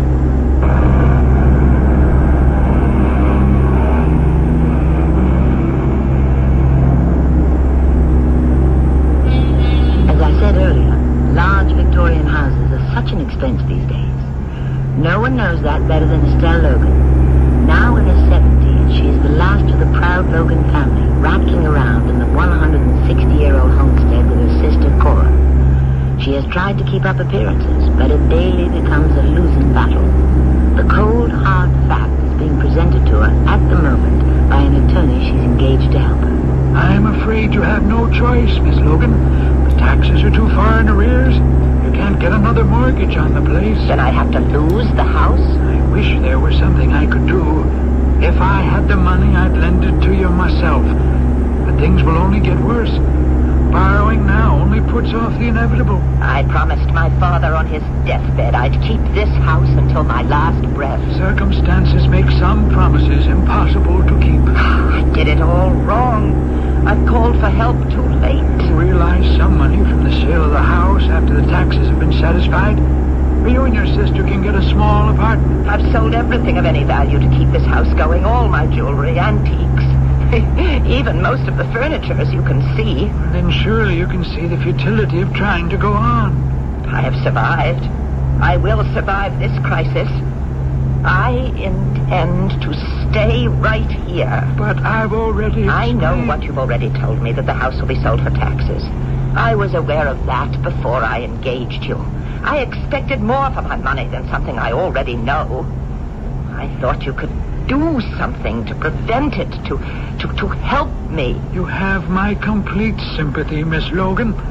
But things have gone too far. I will believe that, Mr. Henley, when the sheriff puts me bodily onto the sidewalk.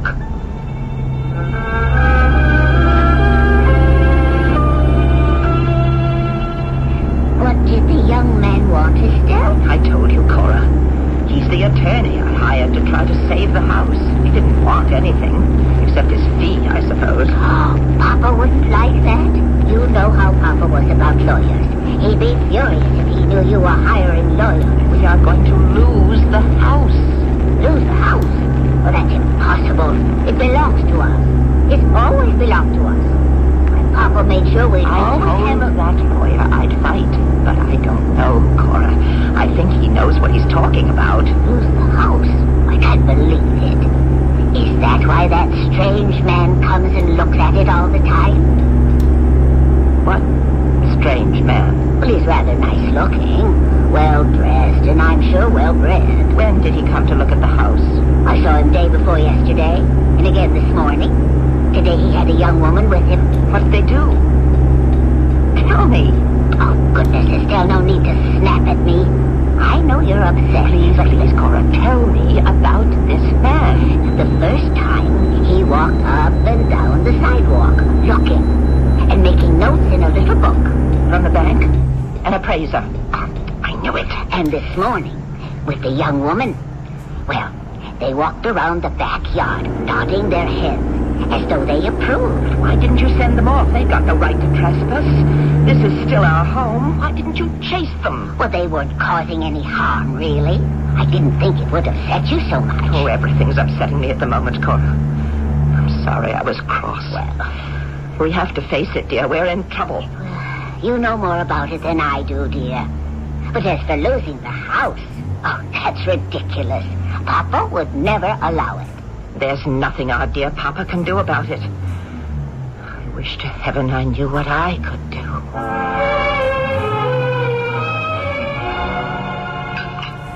Would you like some more tea, dear? No, thank you, Cora. You should have eaten more than you did, Estelle. You've been looking a little peaked lately. Cora, please. I'll get it, Estelle. Now you stay here. See who it is first. No one's come to the front door in years. Why, it's that man again. The one I told you who was Let me get it, Cora. I'll send him packing before he knows what hit him. There, it's coming right to the door. Vulture! I beg your pardon, are you? Scavenger! Get away from here. I know you've been sneaking around. My sister saw you. Now just go away and get out. This house is mine. It's always been mine. It always will be mine. So just forget about it. I gather you're the owner of the house. I am. And if you think you're going to get it for taxes, you're sadly mistaken. Now just leave and don't come back or I'll call the police. Hey, wait a minute, lady. You don't even know what I'm here for. Will you let me explain? I'm surprised you'd want to take advantage of us like this. So surprised, in fact, that... Yes. Yes, you can explain. I'd like to hear your explanation. Thanks. Can I come in? No, that's going too far. Okay. Look, I'm interested in your house. It's just what I want. Lots of eaves and gables, tall windows, gloomy and run-down looking. Well, that's hardly a compliment. No, your house is perfect. Yes, well, it's not for sale. I don't want to buy it. You don't want to buy it? No. But then, what interests you? I thought you... It's the ideal house, and I've been looking at dozens of them the past few weeks. I want to rent it for a movie I'm directing. A horror movie. We'll pay you $2,500 a day.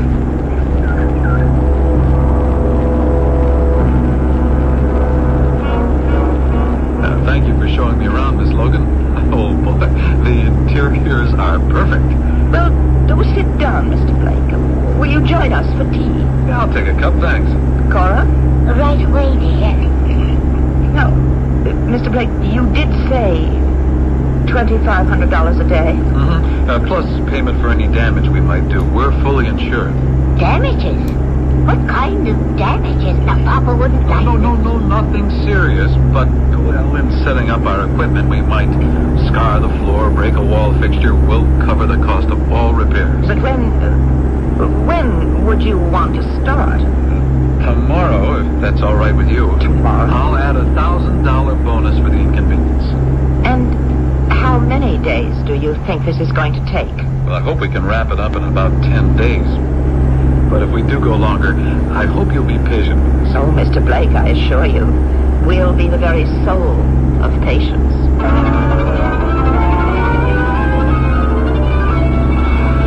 We'll shoot the staircase scene first. Myra comes up the stairs, sees the light under the door. The door starts to open and she faints. Where is Myra? Makeup. Hey, Rudy, get Myra. We're ready to shoot. I want to get all the straight scenes out of the way first. When the special effects men get going, it's going to take some time. And at $2,500 a day, I want to move as fast as we can. Ready when you are, Rex. You know the scene. It's all pantomime. Mm-hmm. Up the stairs and faint when the door starts to open, right? Right. You ready up there on the second floor? Ready. Okay. Roll 'em, Eddie.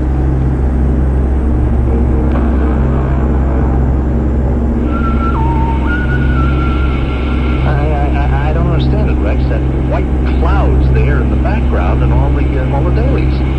What about the stuff we shot yesterday afternoon? Same thing. Everything we shot is bad? Yeah, I can't figure it out. Now, I'm using the same equipment I used last week in the sailing scene. Camera's okay. Film's fresh. I checked everything. Oh, look at it there. It skips around right behind Myra. Look. Like the film was fogged in different spots. Yeah, that's the puzzle. If the film was fogged, one whole side would be milky. Now, this thing flips around like a ghost. Check your equipment again. And we're back to square one with this stuff. Is something wrong, Mr. Blake? You look distressed. We have to reshoot everything we did for the past 2 days. Equipment trouble. Oh, what a shame. Yeah, the film fogged. In every scene, there was a white mist in the background. Oh, well, I don't know anything about these things. I'm so sorry you're having trouble. Yeah, the big trouble is finding out what's wrong.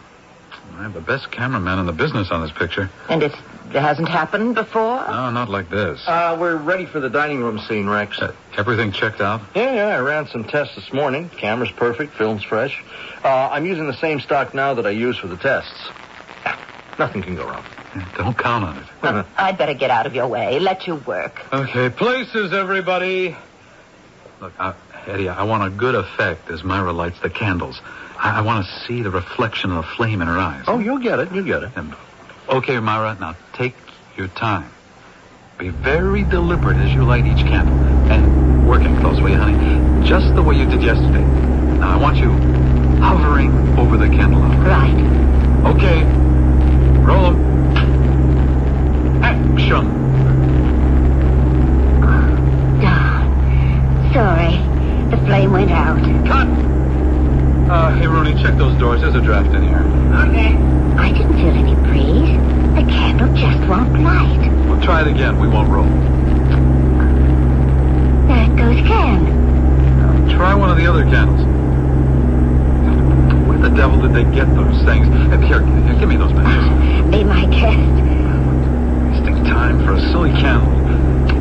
You're not doing any better than I was. They just go out. All right, take a break, everyone, until we get new candles. Mr. Blake, I have some candles upstairs if you'd like to try them. They're brand new, and they look just like the ones you're using. It would save us time. Thanks, Miss Logan.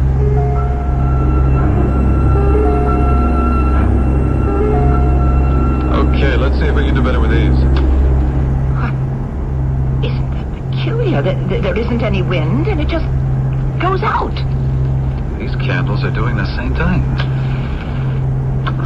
This is ridiculous. We can't get a simple candle to light in this house. Eddie, set up for this staircase scene again while we buy up every candle in town. Poor Mr. Blake. He's certainly having a hard time, Cora. I'll be awfully glad when these people leave. All the shouting and confusion. I can't get any rest at all. Neither can I. We'll drive the blackguards out. Estelle, what? Who said that? Look, Estelle, in the rocking chair. A white mist. I'm going to faint. A white mist, just like Mr. Blake described on his film.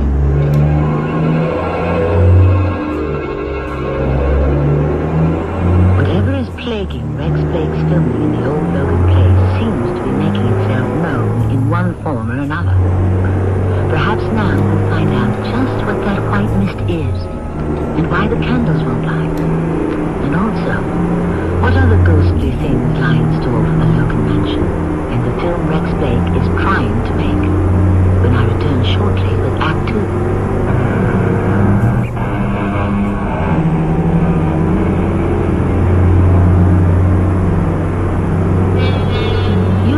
Homes for a movie setting is common practice among filmmakers. There's no doubt that the family life is disrupted for a time, as technicians drag lighting cables all over the place and cameras loom in every corner. Estelle Logan welcomes it, however, because it means enough money to pay her back taxes. But it seems there's another resident of the house who objects. A white mist, just like Mr. Blake described on his film. Now, just what's going on here? That's what I want to know. Exactly who or what are you? I am Clayton Logan, original owner and builder of this house, which of late seems to have turned into a circus. Clayton Logan? Great-grandfather's ghost? Yeah, the same. I have been slumbering peacefully for 110 years until that crowd of ninnies started tearing up the place. Now, what is going on? But you can't be here. And why not? I believe I've already informed you that I am the original owner and builder. I don't believe in ghosts, much less converse with them. Well, that, my dear, is your misfortune. I'm sorry I died before you were born. Now, tell me, what is all this nonsense in the house?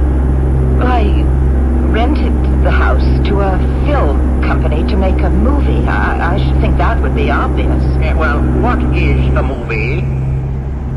Oh, you. The mist that turned up on the film. You're talking gibberish. And you kept the candles from lighting. Oh, yes, candles. I was merely curious and leaned a little too close. It gave me, needless to say, great satisfaction to watch that young man's discomfort when they kept going out. The one with the beard. The director, Mr. Blake. We shall have no more of that around here. Now, you tell them to leave. They are paying me $2,500 a day to use this house. Abuse the house, you mean? They pay for any damage. And besides, I need the money. What for? I'll lose the house for taxes if I don't get this money. No nonsense. Lose the Logan place? Impossible. But you don't know what expenses are like these days. You've been dozing for how many years? 110. Well, then why haven't we seen or heard from you before? Well, I haven't been disturbed before. These, movies, whatever they are, they have me completely unnerved. I shall have to do everything in my power to get them out. But they'll be leaving in about 10 days or so. Just be patient. They'll leave. And besides, there's not much you can do about it. Being a ghost. Oh, you are a spunky one. Logan always rises to the challenge. You are my kind of person, my dear. A formidable adversary. I like that. Well, there are things to attend to. You're disappearing. Temporarily, my dear. Temporarily. Oh, good heavens. Oh, I forgot all about you, Cora. What happened? Oh, I must have fainted. Oh, what was it? It was great-grandfather Clayton. Oh, you spoke with it? Him? I did. It was Clayton, Logan's ghost. Oh. And he's furious about that movie company being here. You mean there's a real, live ghost in this house? Well, that's a strange way to describe a ghost, but yes, Cora, there is. We can't stay here with a ghost. Most certainly will stay here. And not a word to the movie people. I'm afraid they're in for more trouble, but I don't want to lose them.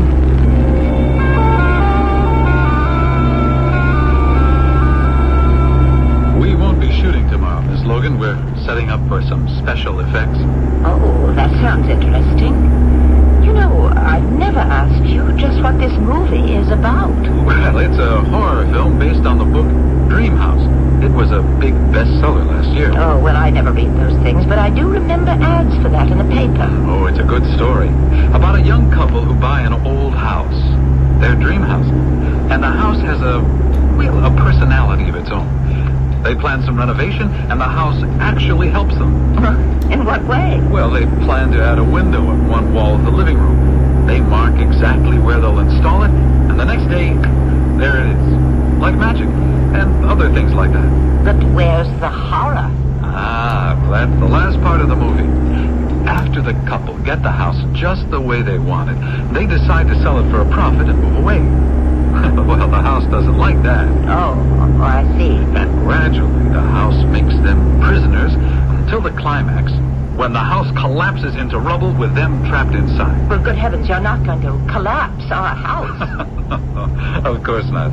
We'll do that scene in the studio with special effects. You see, right now we're setting up for a scene where the wife starts up the stairs, and suddenly the stairs just level out, and she slides all the way to the bottom. The house's revenge, of course. Gracious. Well, the men install spring-action risers on each step. Then, with a flip of the switch, they all pop up and turn the staircase into a slide. Now, it won't damage your stairs at all. But what happens to the poor actress? She's well padded under her clothes. And besides, Myra's a trooper. She'll do anything. Well, I gotta run. See you tomorrow, Mrs. Lowe. Yes. Goodbye. The tricks they can do in the movies. Oh, there you are, Cora. I was just looking for you. Where is he now? Oh, Mr. Blake just left. Oh, no, not him. The ghost. Great-grandfather? I've no idea. I haven't heard from him since yesterday. To think he's been here all the time, looking over our shoulders, as it were. He said he was sleeping. Well, I am not going to get any sleep with him prowling around this house and those people cluttering up the place downstairs. I'm going over and stay with Maud Wilkins till this is all over.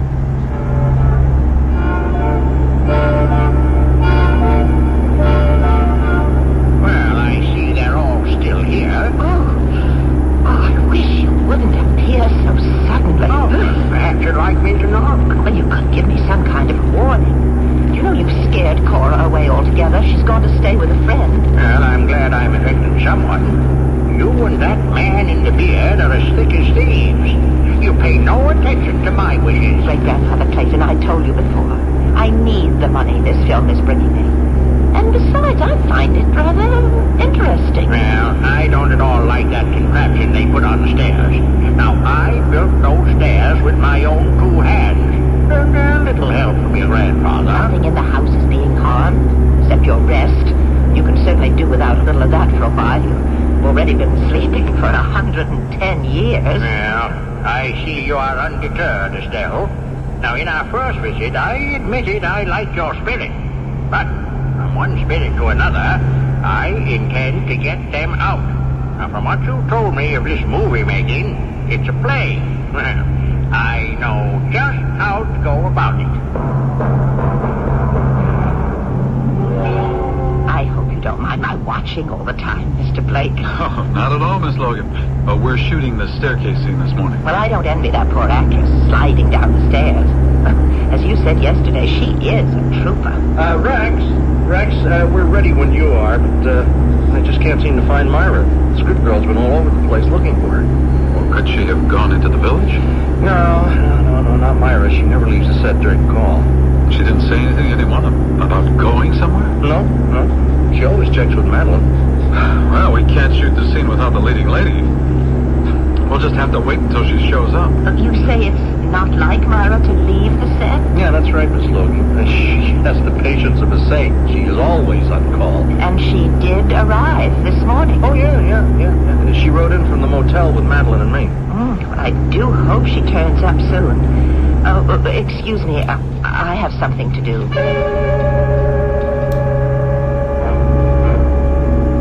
All right. What have you done with Myra? Great-grandfather Clayton, I know you can hear me. Well, of course I can. I was just waiting. For what?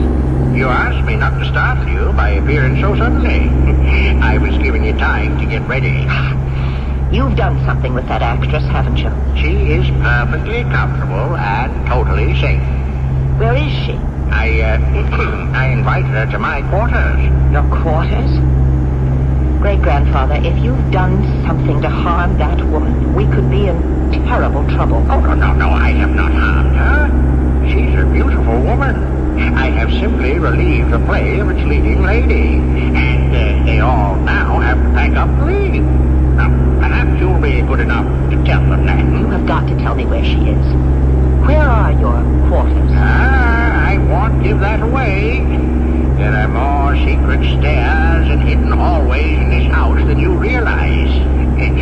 Oh, she is sleeping peacefully in my quarters and will continue to do so until that crowd of marauders leaves. She's sleeping? Yeah, bewitched by my magnetism. I was able to hypnotize that lovely young thing and put her to sleep. And she'll continue to sleep till I choose to wake her. Please, Great-grandfather Clayton, wake up that actress and release her. Not until I am satisfied that those people will pack up and go. Oh, you're being impossibly selfish. I told you I needed the money they're paying me to save the house. If I can't pay the taxes, Cora and I will be thrown out. You'll not be thrown out of this house.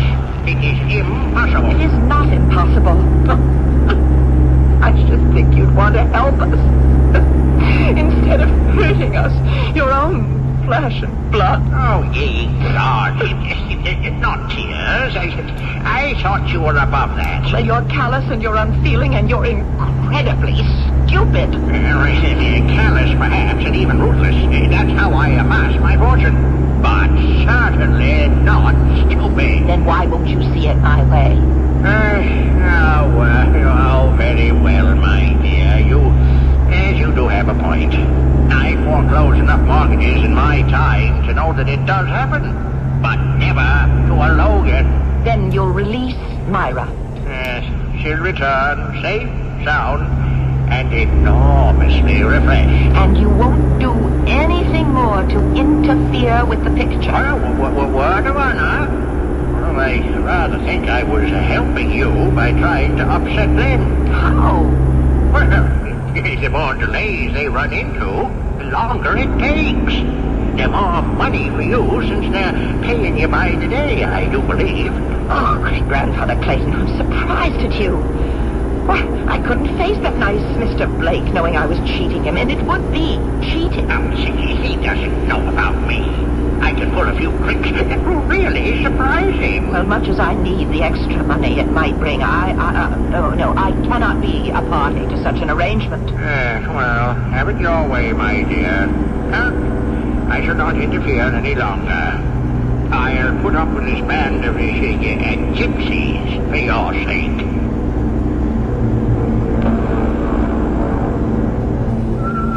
Myra, where have you been? Waiting to film the staircase scene. What is holding you up? You haven't been drinking this early. What are you talking about? I've been waiting on the back porch. I've been out there since... Wait a minute. I do remember a slight buzzing in my head. I felt a little dizzy, but that's all I remember. Did I go somewhere? Well, only you can tell us, sweetheart, but it doesn't matter. We're pulling out of this place. Oh, Miss Longdale, you're back. I wish I knew what was going on here. Well, so do I. Mrs. Logan, I'm sorry, but we're leaving. There are too many crazy things going on in this house. Oh, but Mr. Blake... No, we can't afford any more delays. I'll just have to find another place. And take my advice, Miss Logan. You get out yourself. You're living in a haunted house.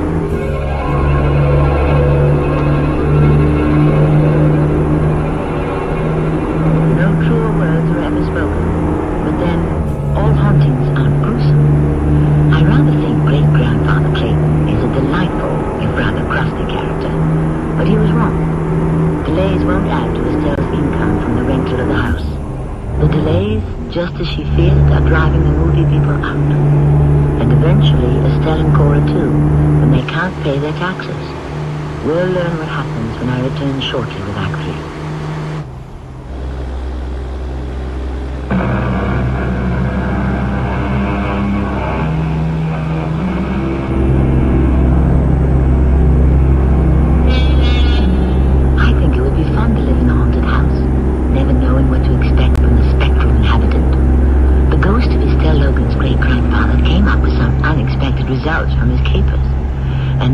Estelle faces the loss of income, which would have saved her house. She's just been informed of the movie director's reason for leaving. You're living in a haunted house. I know. You know? Well, why didn't you tell us that when you rented us the place? I didn't know it then. You see... Miss Logan... Please wait. I don't want you to go on. I know where Miss Longdale has been for the past 2 hours. You do? I know you'll find this hard to believe, but the ghost of my great-grandfather hypnotized her and took her to his quarters. What?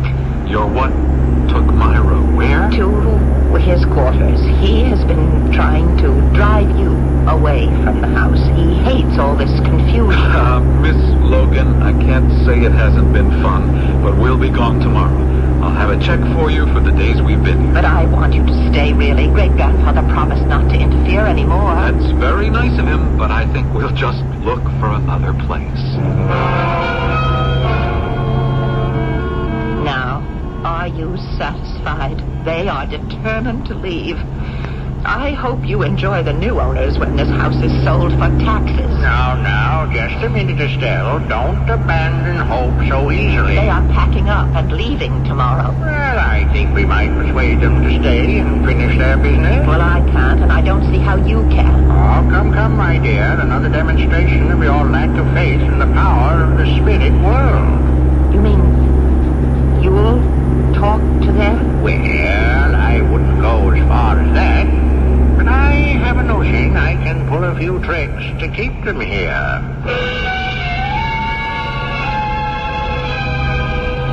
Oh, Mr. Blake. Hi, Miss Logan. I suppose your mind's made up. I'm sorry, Miss Logan. I can't work in this house anymore. Myra's on the verge of a nervous breakdown. I had to send her back to the city. Oh, how horrible. Oh, I'm terribly sorry. If she believes you, she was kidnapped by a ghost. If she believes me, she had a blackout. Either way, it's disturbing, to say the least. Hey, Rex. Rex, we got a real problem. Oh, what's the matter? Can't get the van open. Oh, come on, Eddie. Don't bother me with things like that. I got enough trouble with the picture. Well, I just thought you ought to know if you want us to clear out our gear today, you'd better send for another van. A simple problem with a lock. It's the driver's problem, not mine. Okay. Oh, all right. Come take a look. I don't know what more I can do. Now what? What's the matter? This front door doesn't open. What'd you do? Lock it behind you? No, I left it wide open when I came in. Well, it's never stuck before. Yeah, well, I'll go around and try it from the outside. No, the sooner I get away from this madhouse, the better. Hey, Rex. You won't believe this, but the back door won't open either. Oh, dear. Then go through the window. Look, I may go through the window, but my camera and gear won't make it. Miss Logan, surely there's a way of opening the doors to your house. Well, there always has been. That's very reassuring. But right now we seem to be completely locked in. Short of breaking down the doors, what do you suggest? I don't know. Oh, Eddie, have the guys outside push the back door in. We'll pay you for the damage, Miss Logan. Okay, but I have my doubts. I'm sorry to use such drastic measures, but we got to get out of here. The last couple of days have put me way behind schedule. Oh, I'm so sorry that it's turned out this way. What's the matter with them? Grown men can't open a simple back door? Hey, no use, Rex. Won't budge. They can't even break it in. This is ridiculous. Give me your wrench. The heavy one. Look, how are you going to open a door with a wrench, huh? Like this. It bounced right off the window pane. Look, the glass isn't even cracked. I don't believe this. I do not believe this. We're prisoners in this house of horrors. What the devil was that? It came from the living room. Holy jump! What is it? The front door. Where is it? There's nothing but a blank wall. The door is... It's gone. Eddie, get on the phone. Get some help here fast. Hey, oh, wait a minute, Rex. We are looking at this thing all wrong. What do you mean? Hey, Miss Logan, your great-grandfather, I mean this ghost... Come on, Eddie. Well, I mean, could he... is it possible he's doing this? I believe he is. You see, when I convinced him I needed the money that you were going to pay me, and I begged him to stop trying to drive you away, he said he'd get you to stay. You're saying seriously that the ghost of your great-great-grandfather is locking the doors and keeping windows from breaking and making doors disappear? He built this house with his own two hands. I guess he can do anything he wants to. Rex, don't you see what a gold mine we've got? A house with a real live ghost. It's a funny way to put it, but maybe you're right. And he's doing what our special effects guys have been working on for weeks. Now, if we can get him to cooperate, there is no telling what effects we can get for the final scene when the house walls the couple in.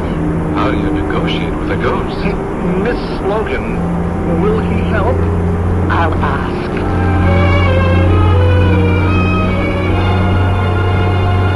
So they were impressed, eh? Completely. How did you ever make the door disappear? Well, when I built this house, I installed a few trick walls. I told you there are passageways you never dreamed of. break-in, well, it was purely supernatural. Well, everything's back to normal now. Will you help them with the effects? I don't have any other choice, considering the spot I put you in. Now what exactly do they want me to do? Well, you'll have to ask them. Oh, no, I draw the line in communication with these mortals. Now, you can be my agent, seeing that I have now been drawn into the theatrical profession.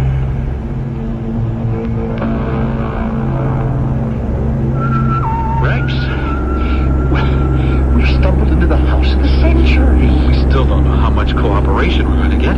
You know, maybe he won't do anything at all. Because I wonder if Miss Logan can persuade him to appear in the film. Oh, nobody's going to believe this. They'll just say it's more of Rex Blake's film wizardry. Mr. Blake, my great-grandfather has agreed to help. He wants to know what you want him to do.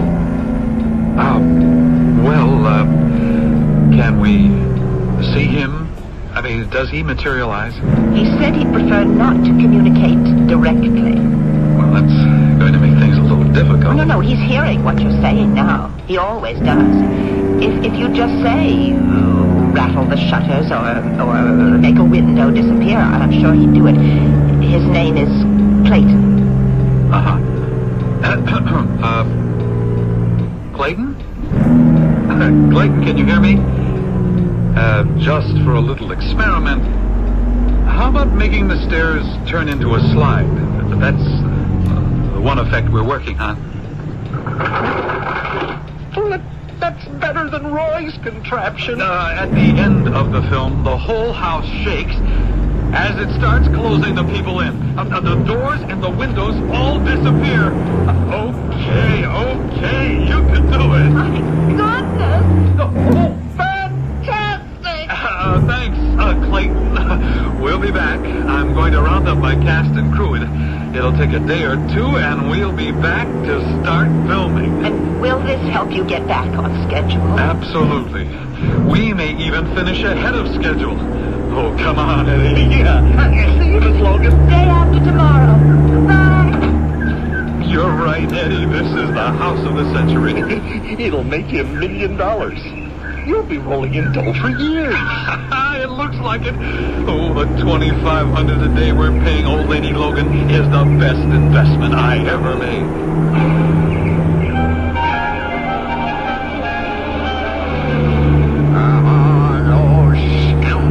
I don't see what you're so upset about. They are going to make a fortune from this venture for years to come. They said it. And all you're getting is a paltry $2,500 a day? But that was their agreement. They had the nerve to ask me to appear. Well, I am going to appear all right, but not in their movie. Still, I was a hard bargainer in my day, and I dare say I haven't lost my touch. Bargain? Certainly. If they're going to make millions thanks to our house and my efforts, then you're going to share in it for years to come. I want to talk to them. Have them here at 8 a.m. sharp tomorrow.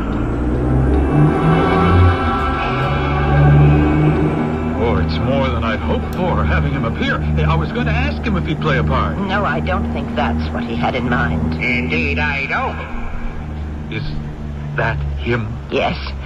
He'll materialize in a second. I have some things to take up with you, sir. A real live ghost. I learned that you stand to reap quite a handsome profit from our efforts here. Well, profits. Yes, that's business. Excess profits, I'd call it. Zillions for years to come, if I heard correctly. Now, that's quite a return on your investment. Before agreeing to any assistance on my part, you will agree to a far better share of the profits for Miss Logan. Well, we can talk, sure. Estelle, find yourself a good lawyer. Get the best deal you can. And when he tells me he's satisfied with the contract, I'll offer my fullest cooperation. I'll call Mr. Henley right away. Hey, wait a minute. I didn't say we were going to... Millions of dollars. Well, maybe we can deal. Well, dear. I think you and Cora are well taken care of for the rest of your natural lives.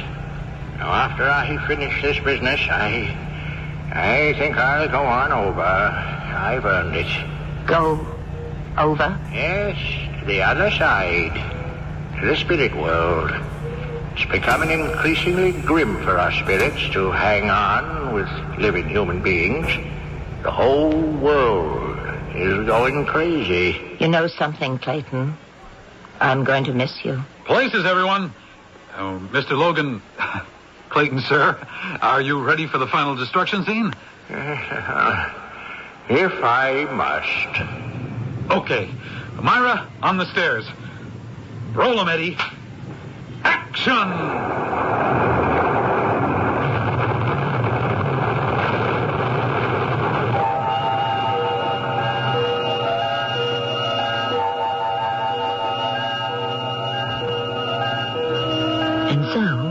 Estelle and Cora and the old Logan place were guaranteed a good many more years of existence.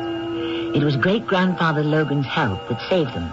And, of course, the great stroke of luck that brought the movie people to the house in the first place.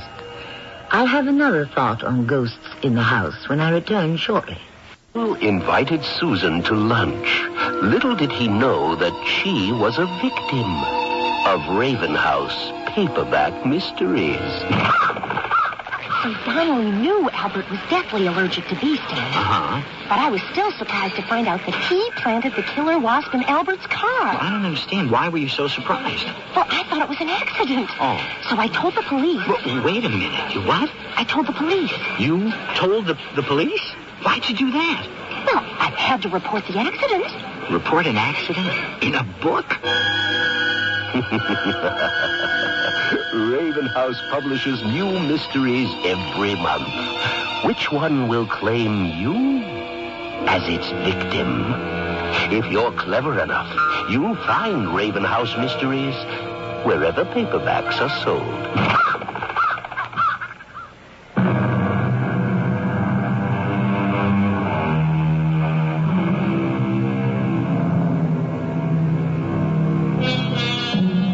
So the cantankerous ghost turned out to be not so cantankerous after all. That's the way with a lot of humans I know. Give them a challenge, ask their best, and they usually rise to the occasion and lose their petty self-indulgence. If you have to deal with a difficult person, try it sometime. Ask their advice and help, sincerely, and you'll get sincerity in return. Our cast included Marion Seldes, Evie Juster, Lloyd Battista, and Earl Hammond. The entire production was under the direction of Hyman Brown. Radio Mystery Theater was sponsored in part by Raven House Paperback Mysteries. This is Tammy Grimes, inviting you to return to our Mystery Theater for another adventure in the macabre. Until next time, pleasant dreams. It's fun. It's enjoyable. It's a family affair, and it's called... It's Magic. It's Magic opens at the Palace Theater February 9th through February 14th and will be hosted by popular television star Bob Braun. No matter what your age, from 5 to 105, it's probably the most enjoyable family show you'll see in 1982. Magic and illusions performed by magicians from all over the world. Tickets are on sale right now at the Palace Theater box office, or call the Palace Theater box office at 469-0017 and charge your tickets on Visa or MasterCard. It's Magic opens February 9th through February 14th with matinees on Saturday and Sunday, and all proceeds from opening night will go to benefit Children's Hospital. It's Magic. Magic and illusions from all over the world coming to the Palace February 9th through February 14th. It's a family affair. World's greatest illusionists include Shimada, Crimean, Diana, Dick Zimmerman, and Patrick and Maya. The Music of Your Life is on 1230 WCOL in Columbus, 25 degrees downtown. It's 11 o'clock. CBS News, a hostage siege at a Memphis hospital is over. The gunman dead, shot by police. 3 hostages are safe. I'm David Jackson reporting on the CBS Radio Network. Jean-Claude Goulet, a 40-year-old welder from Louisiana, took the hostages yesterday at St. Jude's Children's Research Hospital, where his son died of leukemia. Ever since yesterday afternoon, he'd kept police at bay with a handgun. The captives, his son's doctor and nurse, and a hospital psychologist. Just a bit over an hour ago, it all ended. We get the story from Dave Gilton of Memphis affiliate WREC. The Memphis Police Department Tactical Unit has been patient for the last 2 days.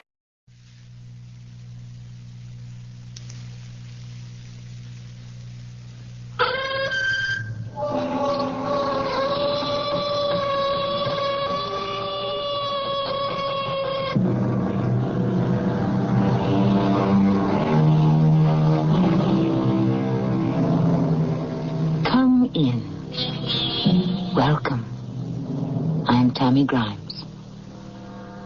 When death and murder become an everyday occurrence, it is generally labeled war. When brother kills brother on the battlefield, it is the most Pyrrhic of victories. Nobody wins, everyone loses. And it is in such times that cowards and heroes abound. We will meet both today, and knaves and cheats, and some American history we're not too proud of. Willie, get me out of here. I can't face that man. He betrayed 1,500 of us. His orders killed us. You've got to face him, Calvin. What are you running away from? Here you accuse the general of a despicable act, of sacrificing 1,500 of our own men without a thought. Cal, you hold the rank of major in the Union Army. Talk to your former commanding officer. Tell him to his face what you think of him and why. Your ghost has come back from Andersonville and orders you to speak up.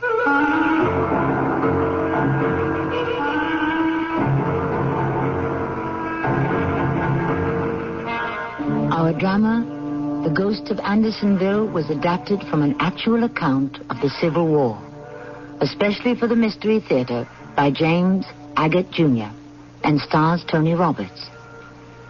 I'll be back shortly with Act One.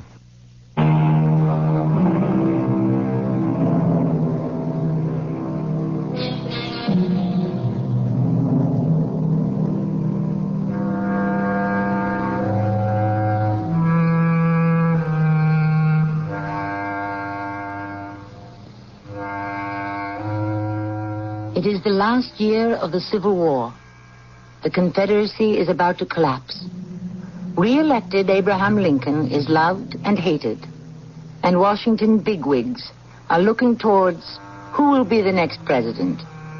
They are looking to someone from the army, perhaps a general. For that they need heroes, not always easy to come by. General Cutler, have you heard the latest? Can't say I have, my boy.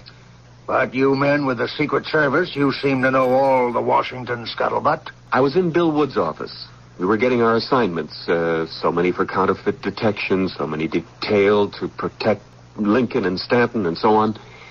And then Wood said, "They tell me Cutler's the man." I'm the man for what? The party is picking you to follow Lincoln. That's the thinking. They're thinking of nominating me when Lincoln's term runs out? Well, that's the talk. Well, what makes them think Lincoln won't ask for a third term? He might. Then again, he might not. Well, who would I be running against? Grant. Grant? Oh, I wouldn't stand much of a chance. He's got command of all the Union armies. General, I think the people would prefer a Cutler in the White House and a Grant in the barracks. Nicely said, Forrest. But do the people even know who I am? Word'll get around. You've already earned your stars, sir. No one has forgotten Fredericksburg or your gallant attack on Chattanooga, sir. Well, that was some time ago. And that you are the acknowledged hero of the prisoner exchange plan. It's not only who wins the war and pray the Lord Grant will defeat the rebels, but it's who looks after our boys. Kim, if you put it that way, I'd say I might have a chance. I hope when Bill Wood was making these Secret Service assignments, he intended to keep you at my side. You have given me excellent protection since I came out of the hospital, and it appears you have a political mind as well. I'd like to know I can count on you. An honor, General Cutler. I hope to continue to serve you. Timothy, I think I'll ride down to Burnside and surprise Mrs. Cutler with the news.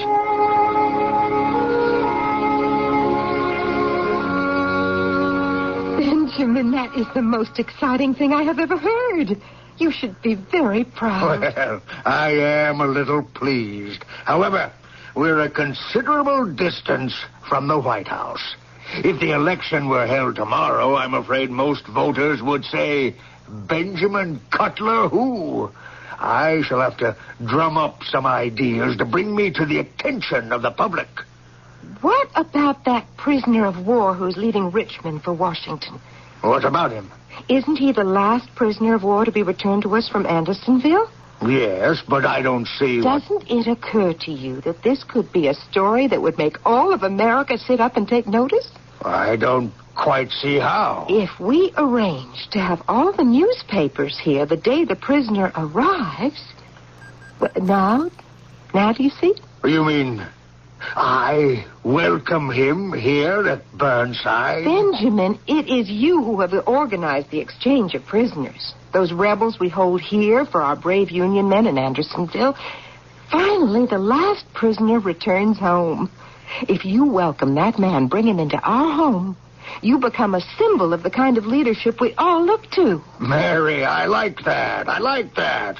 Well, I'd better get cracking on the idea. I'll talk it over with Tim Forrest. Oh, I'm glad he's still assigned to you. He's so faithful. And quite clever.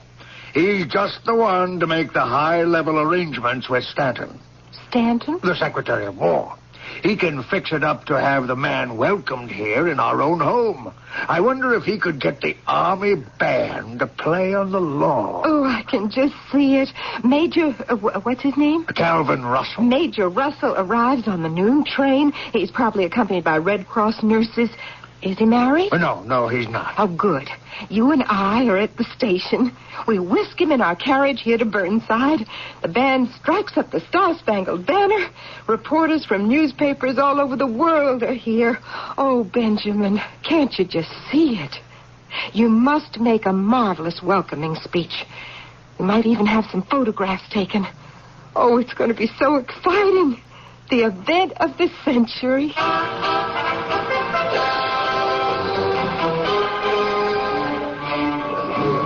Please, folks, all you reporters, please don't crowd the observation platform of the train. Tim, when's he coming out? The train's been here for 10 minutes. Where is he? General, you know the major's late. I don't know which car he's in. It'll take him a little time to get out here. I mean, there's such a thing as a schedule. Here we've got a carriage waiting and an army of reporters and photographers hanging around at home on the lawn. That Calvin Russell was always unreliable. Oh, I didn't know you knew the major personally. He was in my outfit, got captured in the Chattanooga raid, and shipped off to Andersonville. Oh, Forrest, send word back into the coach. I want the major out here in 3 minutes, not 1 second more. Yes, sir.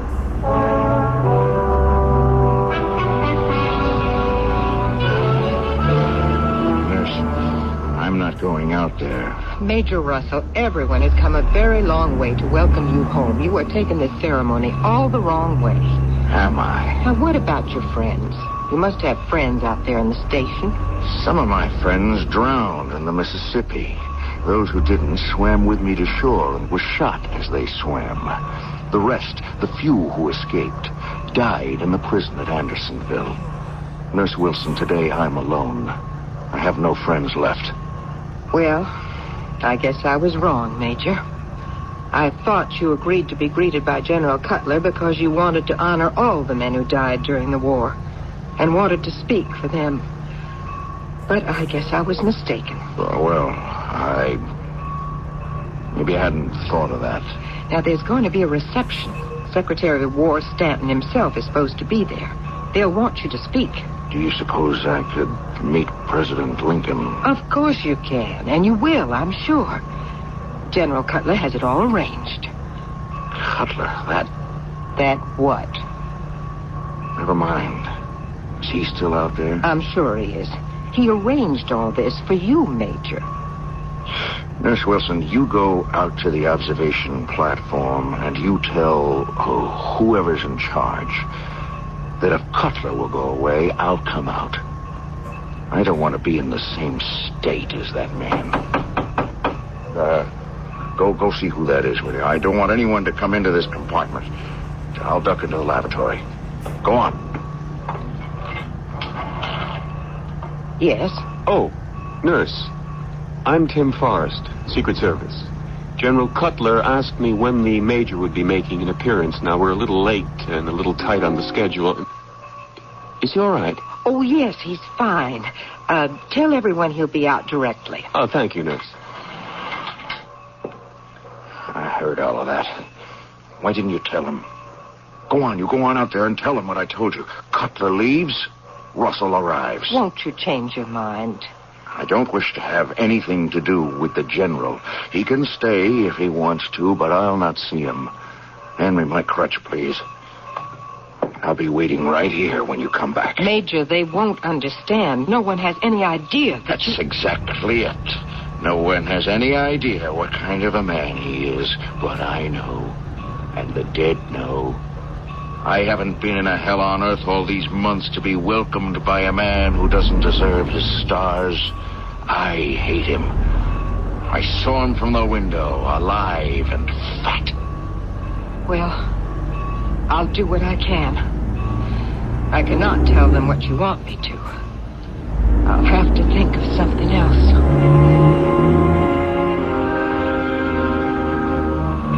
General, some of us have been waiting since 6 this morning. Do you know for a fact that the Major is on the train? Yes, of course I know it for a fact. The man could be ill. Anything. General Cutler, may I talk to you? Forrest, this is ridiculous. 15 minutes we've been waiting. What is it? Is Russell sick? Why the delay? I look like an idiot standing up here on the observation platform, all by myself, trying to answer reporters. There appears to be a slight problem. So what is it? His nurse is on the way out, and she wants to tell you herself. What is all the mystery? General Cutler here. I'd like a word with him. What is it, nurse? Where's the Major? I'm General Cutler. Is he coming out soon? I'm afraid not. The Major sent his regrets, but he is a little shy, I'm afraid. Shy? All we want him to do is come out here, shake my hand, and we take a few pictures. I make a speech, and we whisk him off to my farm. General, what happened was, as soon as the train pulled into the platform, he started getting very nervous. You do understand, he's been a prisoner for well over 2 years. Almost everyone he knew died in prison. What's your name? Nurse Wilson. Nurse Wilson, you go back to him on the double. Tell the Major we honor him and wait for him to make an appearance. Tell him I personally am waiting for him. It won't make any difference, General. No difference? Does he know I'm here? Yes, he's been watching you from the window. You mean he can see me now? He just said to send his regrets, but right now he doesn't feel like leaving the train. General, may I see what I can do? Please give me a moment. Nurse Wilson, if you lead the way, I'll have a talk with the Major. He's coming out! Here he comes! General Cutler, allow me to place the Major by your side. Calvin Russell. Good to see you. So good, my old buddy. I have to make a speech first. Forrest, will you make an introduction, please? Ladies and gentlemen, gentlemen of the press, guests, General Benjamin Cutler would like to say a few words to welcome Major Calvin Russell, the last of the Union prisoners to be released from Andersonville. Major Russell, gentlemen of the Fourth Estate, citizens of this great country, from Pennsylvania Avenue to the length and breadth of this vast, great country, our hearts go out to the men who so gallantly fought and gave their lives so that this nation, under God...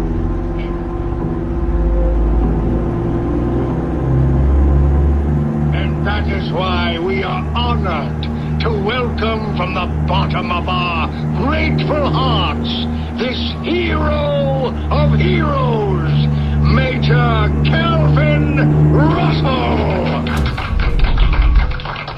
May we have a picture of you, General Cutler, shaking hands with the Major? Excuse me, Nurse Wilson. You take me back to my compartment, please. But the picture, what is this? Forrest, do something! He turned his back on me and walked out. Forrest, do something!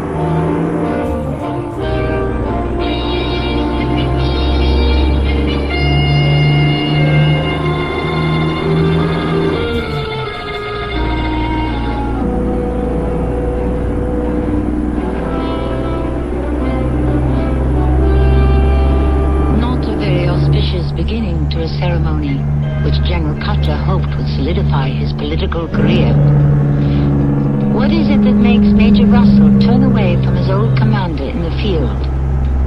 At this point, one can only guess it is of such magnitude that the former prisoner of war risks a reprimand or even a court-martial.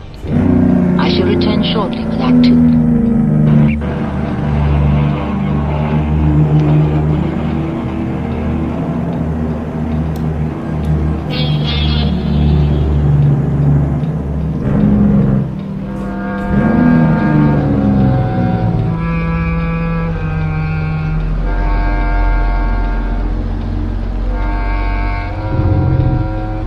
Washington at the end of the Civil War. General Benjamin Cutler seeks a political opportunity which might make his name better known.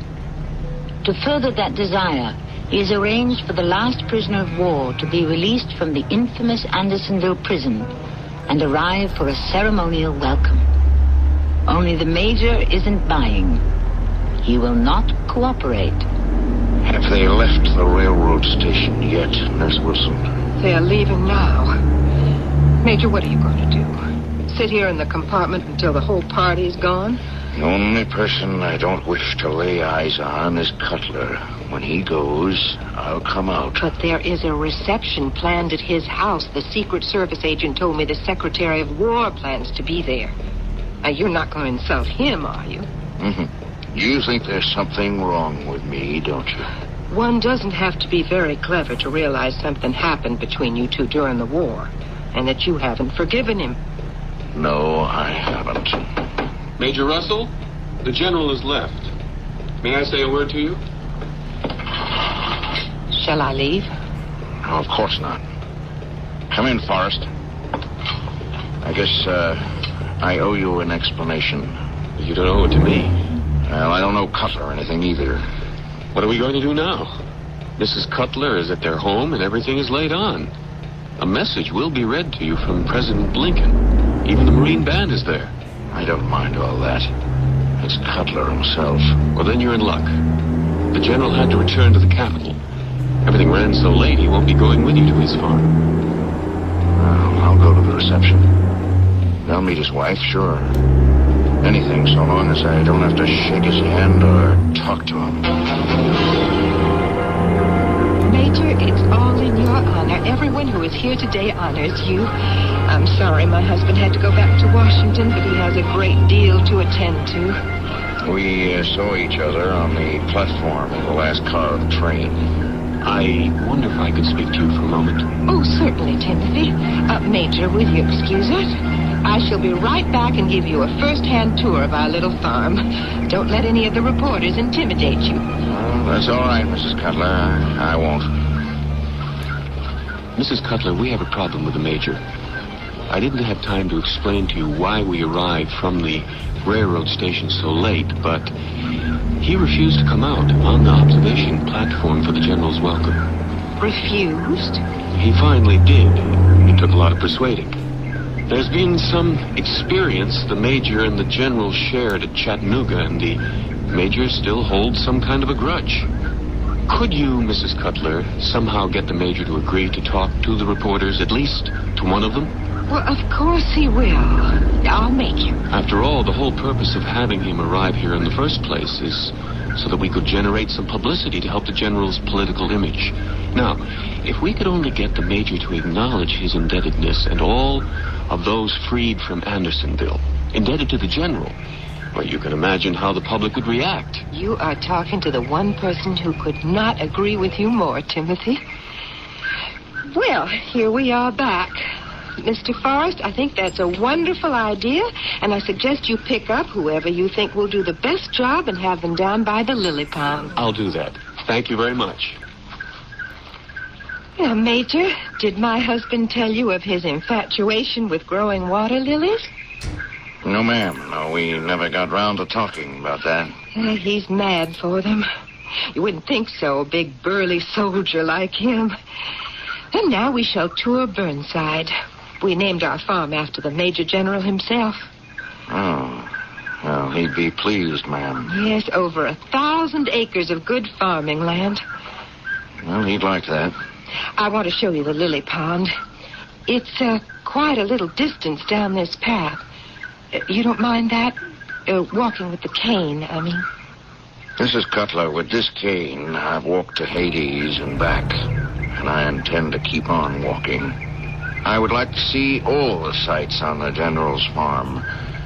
You just show me the way. I'll follow.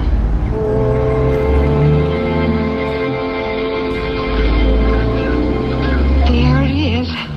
Ma, isn't that the most beautiful lily pond you ever saw? They're not all water lilies, you know. That one's a floating heart.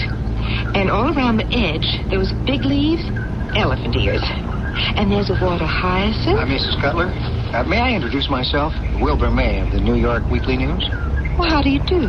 Tim Forrest said the Major might be ready to be interviewed. I think so. I hope you agree, Major Russell. You know, there are 150 reporters from up north covering the war, and for me to get first crack at interviewing Calvin is a great piece of luck. Right, Cal? You and the Major know one another? Well, Calvin and I are cousins. We're real proud of you at home, Cal. Well, that's splendid. I think I can safely leave you two alone. Oh, there's only one thing I'll ask of you, Mr. May, and that is, I'd like your readers to know it was General Benjamin Cutler who was responsible for getting so many of our boys out of Andersonville. Certainly. I hope it all goes well. Well, how do you feel, Cal? Did you hear what she said about cussed Cutler getting our men out of Andersonville? Uh-huh. If it weren't for him, there wouldn't have been so many Union boys in Andersonville. Oh, is that so? Well, this is some celebration they got going for you. No, it don't fool me, Willie. Cutler never did anything for anyone but himself. Huh. If it hadn't have been for Cutler, we'd never have been in that prison. We were betrayed. That's the real story. Betrayed by who? Will you print it if I tell you? Come on, what a question to ask. And exclusive with a top-ranking former prisoner of war. Why wouldn't it be? Now, for one thing, it knocks the stuffing out of your big Washington hero. General Cutler.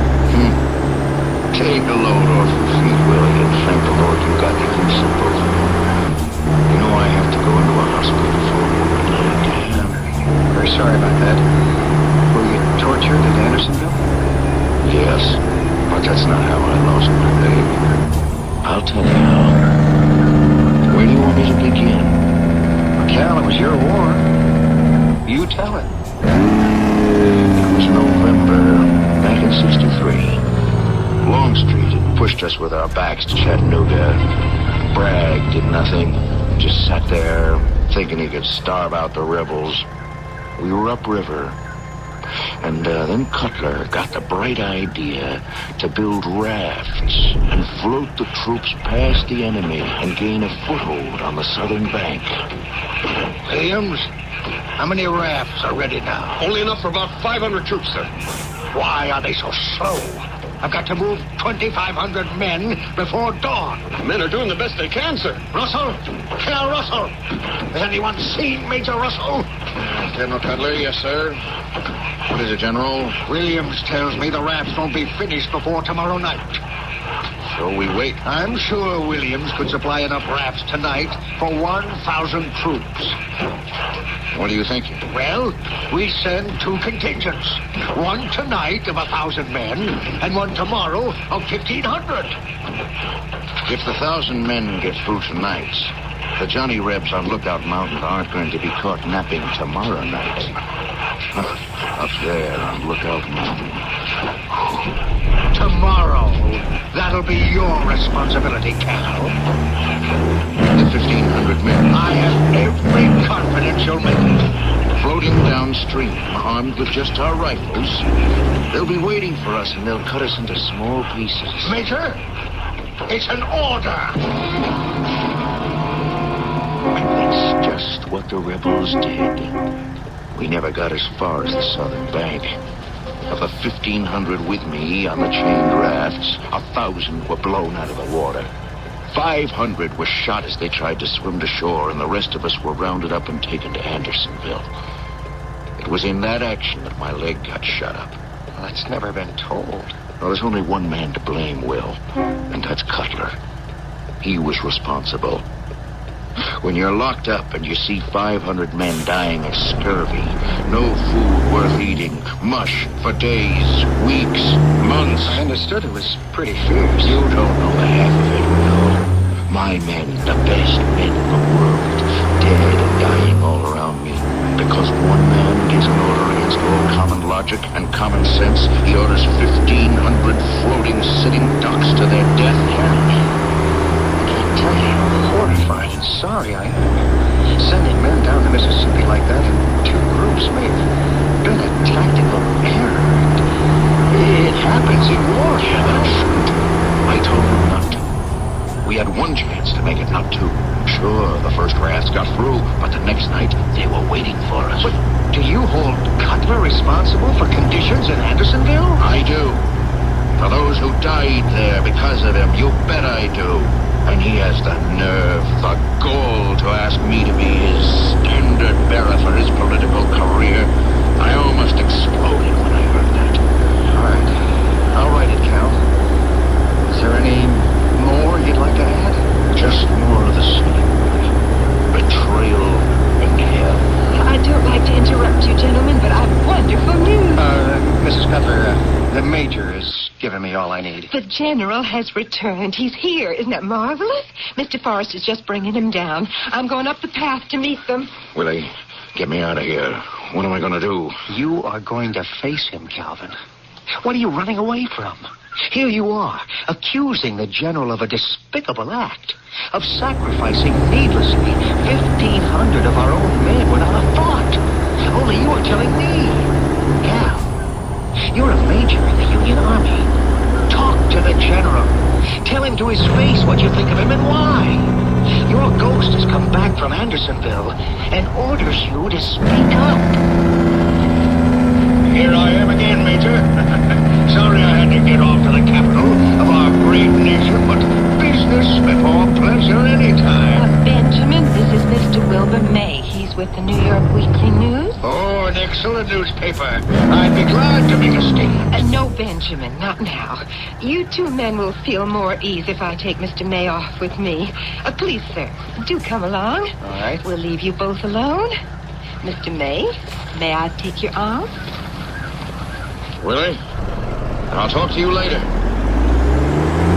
Calvin, I'm sorry. The way it turned out. Deeply sorry. You scum.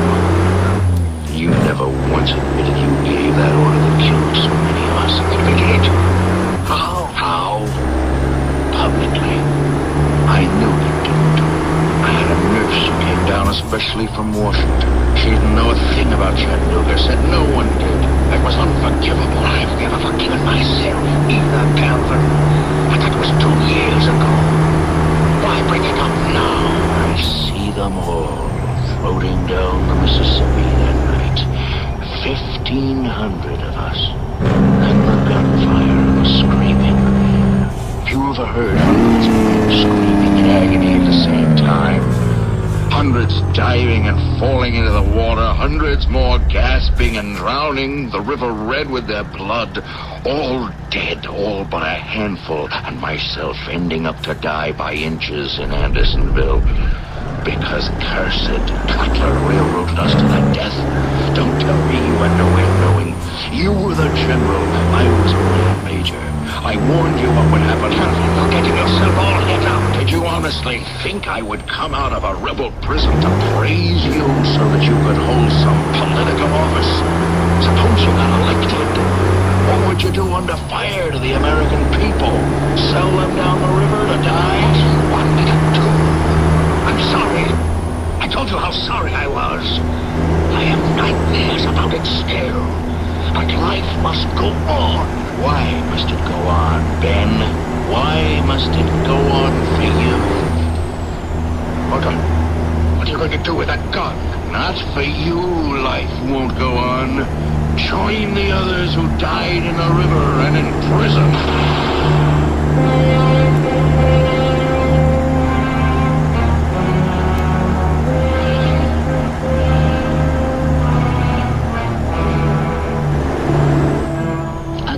Is fired.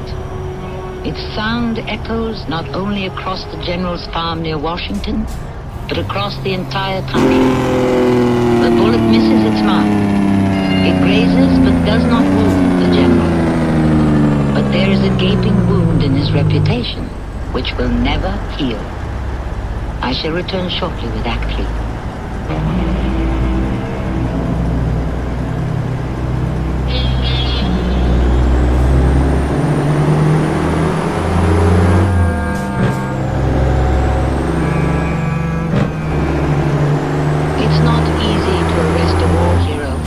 Murder, and General Cutler won't permit it. In the scuffle, he pockets the major's gun and quickly retires to his room.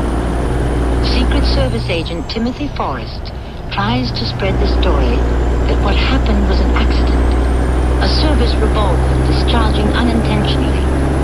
But fear is in the air, and the night is churned by thunder, lightning, and rain. Then it is morning. Is that you, Forrest? Tim, Forrest, Wilbur. I'm not too pleased to see you. Have you seen the general? He grabbed that gun at Cal Russell so fast and disappeared. I haven't had a chance to get his side of the story. What they said to each other, or how it happened, you know. I told you it went off accidentally. I didn't believe it. Have you seen General Cutler? Mrs. Cutler said he may be walking the grounds. He isn't. I've searched every inch of the place, up at 5 to do it. I want to get to the general before every other reporter in the country shows up. Now, you know where he is. That's your job. Are you sure he's not out there? 1,000 acres? He'll show up. Tim, I've got a press deadline. Why don't we try his room, just in case? Well, I suppose he could have returned and gone upstairs the back way so he wouldn't be seen. Hiding from the press. All right, I'll follow you. No, I can find it alone. No, you don't. If you interview the general, I am going to be there.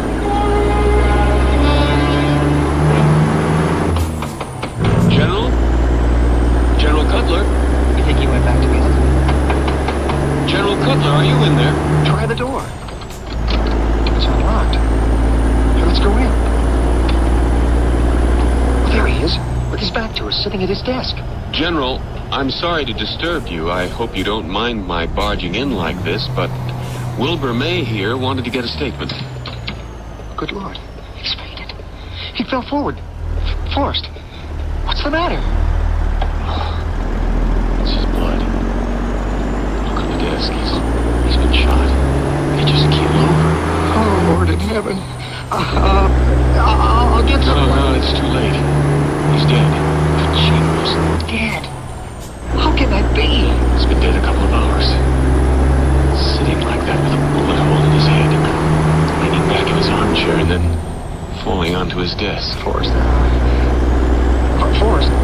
I have to write this, all of it. Those powder burns on his temple. He's been shot at close range, very close. Someone he knew. Someone he let come right up to him. Tim, maybe it wasn't murder. Maybe it was suicide. A shame, you know? What the major accused him of. It couldn't have been suicide. Well, what are you looking for? For the two missing things that might, I said, make me think suicide. But they're not here. Two things are missing.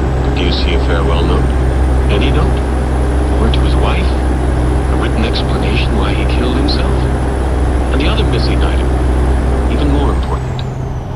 If the general shot himself, where's the gun? You're right. Where's the gun? It was murder, and the murderer took it with him. I'll bet a year's wages when they examine the bullet, they'll find it was fired from the Major's gun. What are you going to do about Cal Russell? What can I do but place him under arrest? He's the prime suspect. I don't look forward to the next two steps. Oh? What's that? Placing the Major under arrest, and then finding Mrs. Cutler and breaking the terrible news to her.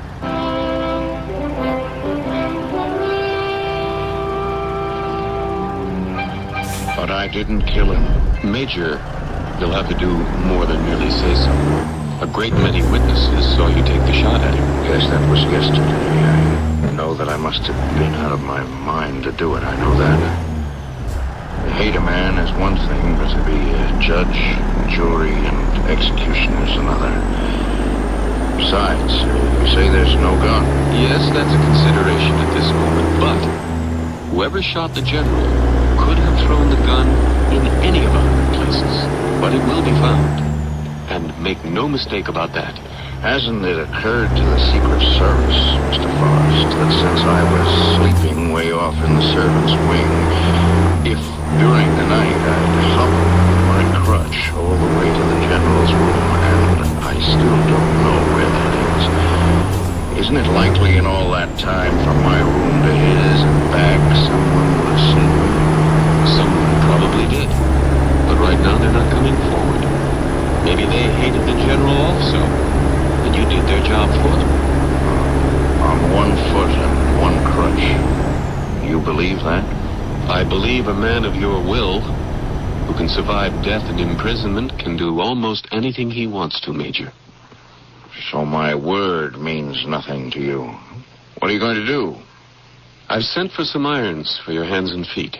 You're going to put irons on one crutch and my one good foot?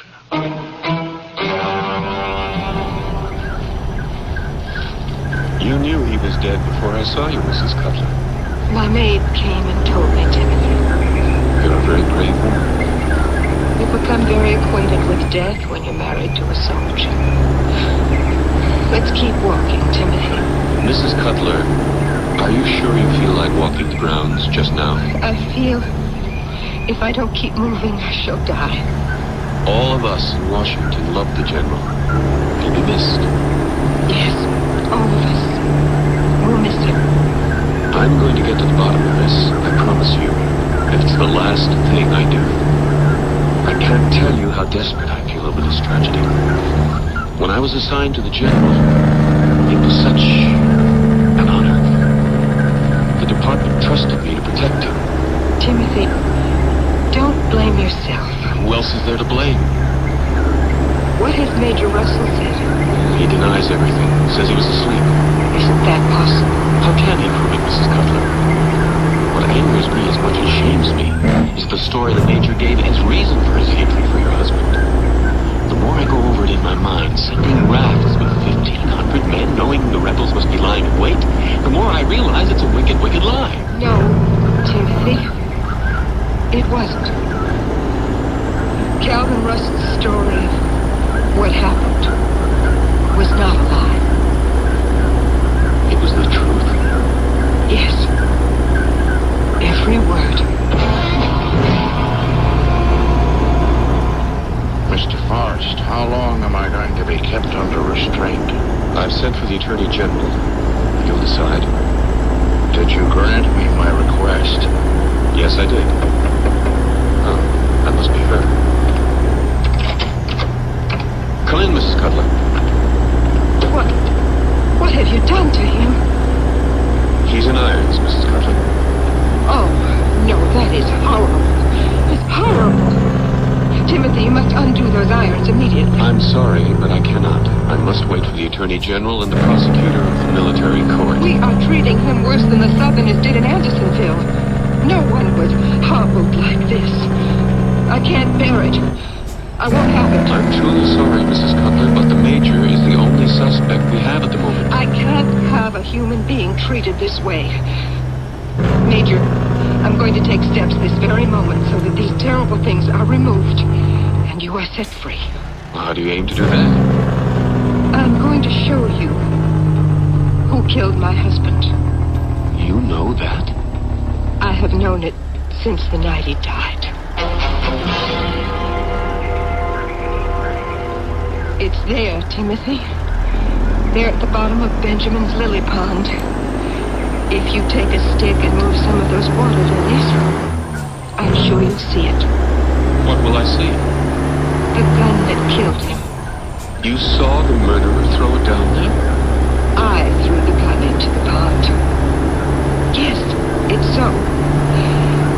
That night, in spite of the thunder, I heard the shot. I ran to his room. He had killed himself. On the desk was a note. It's down there also. I threw it into the pond. What did it say? That he knew he gave the wrong command. And since that day, he had been haunted by every death of every man. He couldn't live any longer with the shame of it, and asked me to forgive him. What could I do? I wanted so, even in death, to protect Benjamin.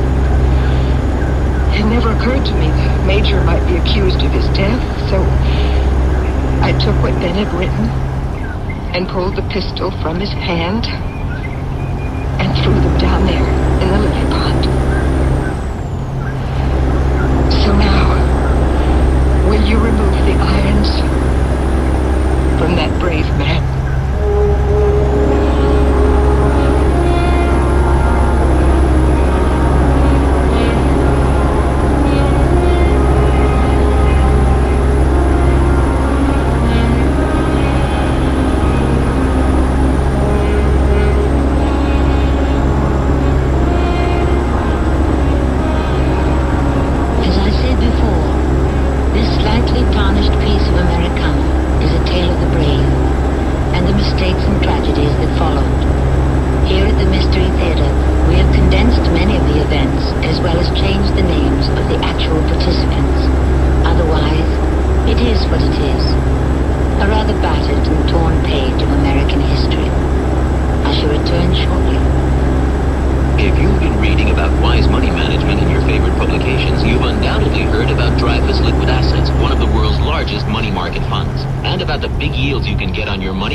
Make added investments as low as $100. With Dreyfus Liquid Assets, your money is yours whenever you need it. Phone for it, have it sent to your bank, or write a redemption check for cash or to pay your larger bills. You keep right on earning that high yield, compounded daily until your check clears.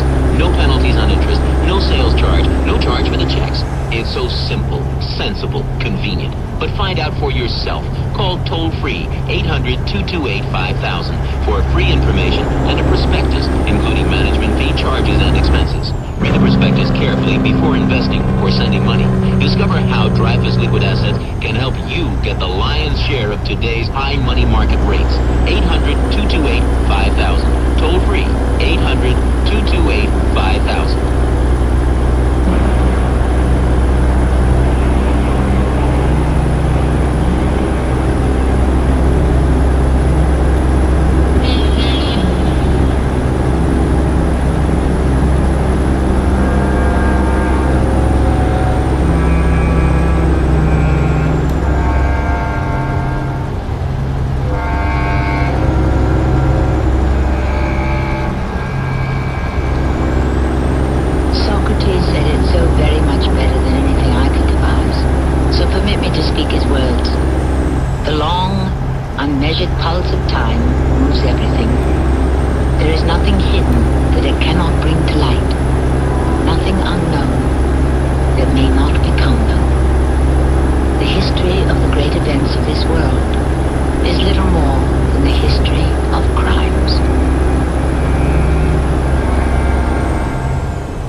Included Tony Roberts, Kid Lay, Bob Caliban, and Terry Keane. The entire production was under the direction of Hyman Brown. And now, a preview of our next tale. You know what you hadn't had the nerve to say to me? Henry, calm yourself. To put it quietly, le majesté, huh? I made that woman, and I can break her. I was forced to marry her. You'd have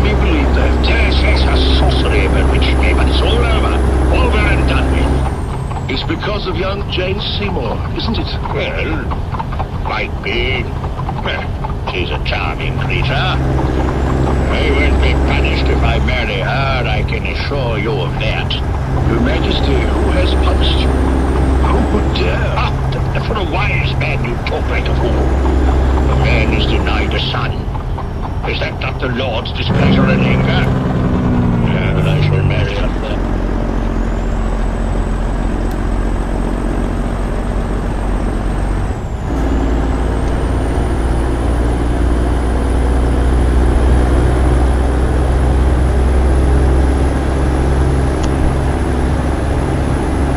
The CBS Radio Mystery Theater presents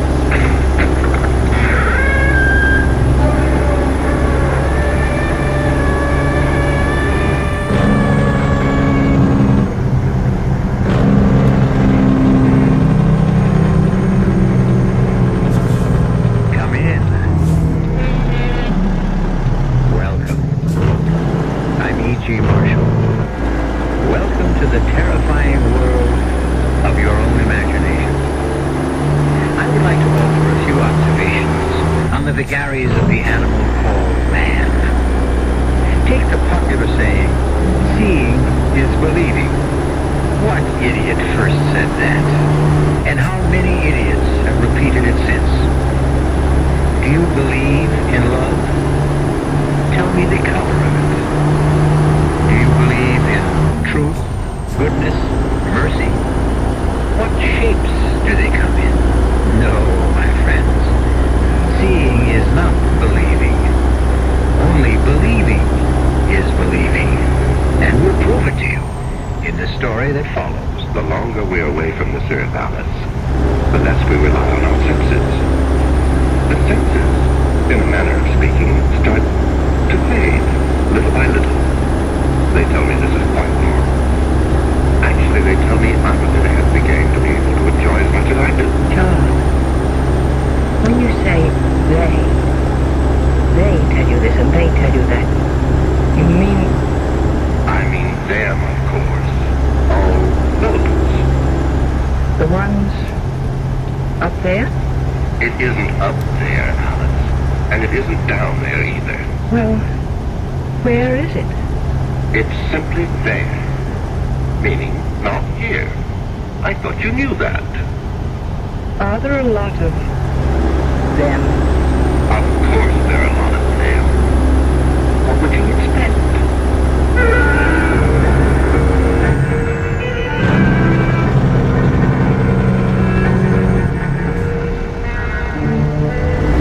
mystery drama, The Ghost of the Gate, was written especially for the Mystery Theater by Elspeth Eric and stars Beatrice Straight. It is sponsored in part by Anheuser-Busch Incorporated, brewers of Budweiser. I'll be back shortly with Act 1.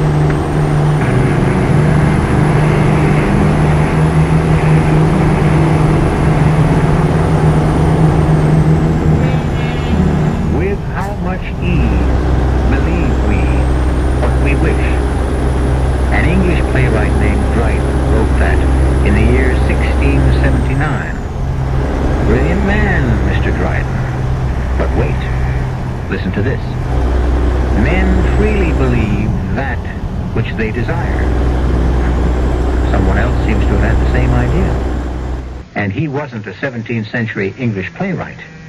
He was a Roman emperor named Julius Caesar, proving once again that no man in any age has a monopoly on wisdom.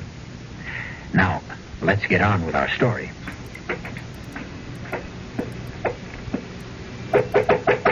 Come in, Dorothea. Your chocolate, Mrs. Emery. Oh, good. Shall I light the fire in the fireplace? Yes, please. I think it's chilly enough for... Oh, Dorothea. Ma'am?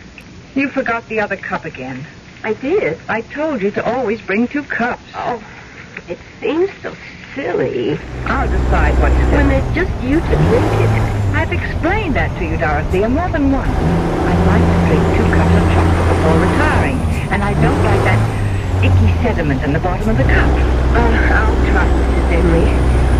Now, if that's all, what do you want me to go downstairs and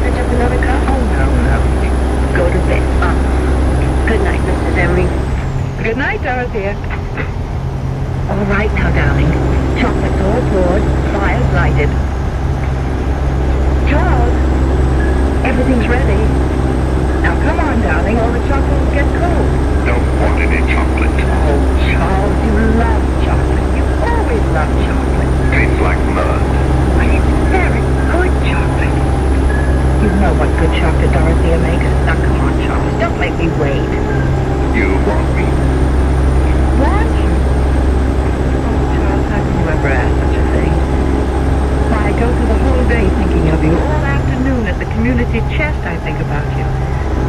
My darling, it's torture for me listening to those other women whose husbands are with them in the conventional way. I want to scream at them, but I have my job, you silly female. Every night he comes to my bedroom, and he's tall, handsome, and brilliant, and romantic, and adorable, and manly, and we talk together. All right, Alice. That's enough.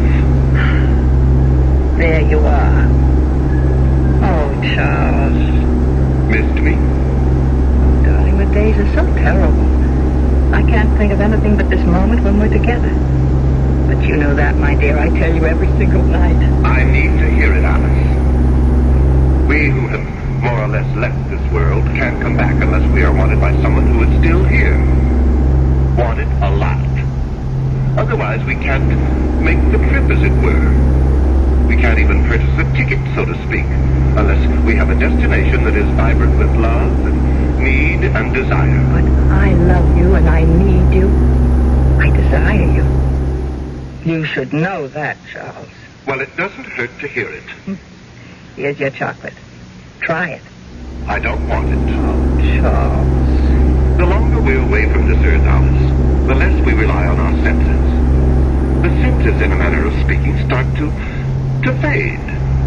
Mashed potatoes begin to taste like cold cream, coffee tastes like iodine, and this chocolate tastes like mud. They tell me this is quite normal. Charles, when you say they tell you this, and they tell you that, you mean... I mean them, of course. All those. The ones up there? It isn't up there, Alice. And it isn't down there, either. Well, where is it? It's simply there. Meaning not here. Heavens, I thought you knew that. Are there a lot of them? Of course there are a lot of them. It's all so vast, so endless, and so damnably peaceful. I know what it is to be lonely, Charles. This big house, I couldn't bear to move out of it after you weren't here all the time, because I couldn't leave the place where you and I'd spent so many happy years together. Why don't you ask someone to move in with you? Move in? Why, I never thought. Such a large house. You could have separate quarters. You wouldn't be forever bumping into each other. But who would want to move in? Who would I want to move in? Oh, some old good friend. Well, like who, Charles? Oh, someone like Connie, maybe. Connie Lawrence.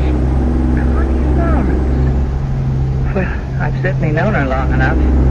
We were roommates at school. What, do you think she'd want to? She'll jump at the chance, would be my guess. She still lives in that tiny one-room apartment. I know she's saving for a retirement. Where the pay school teachers get in this town. Charles? I'll call her tomorrow. She gets home from school at 3.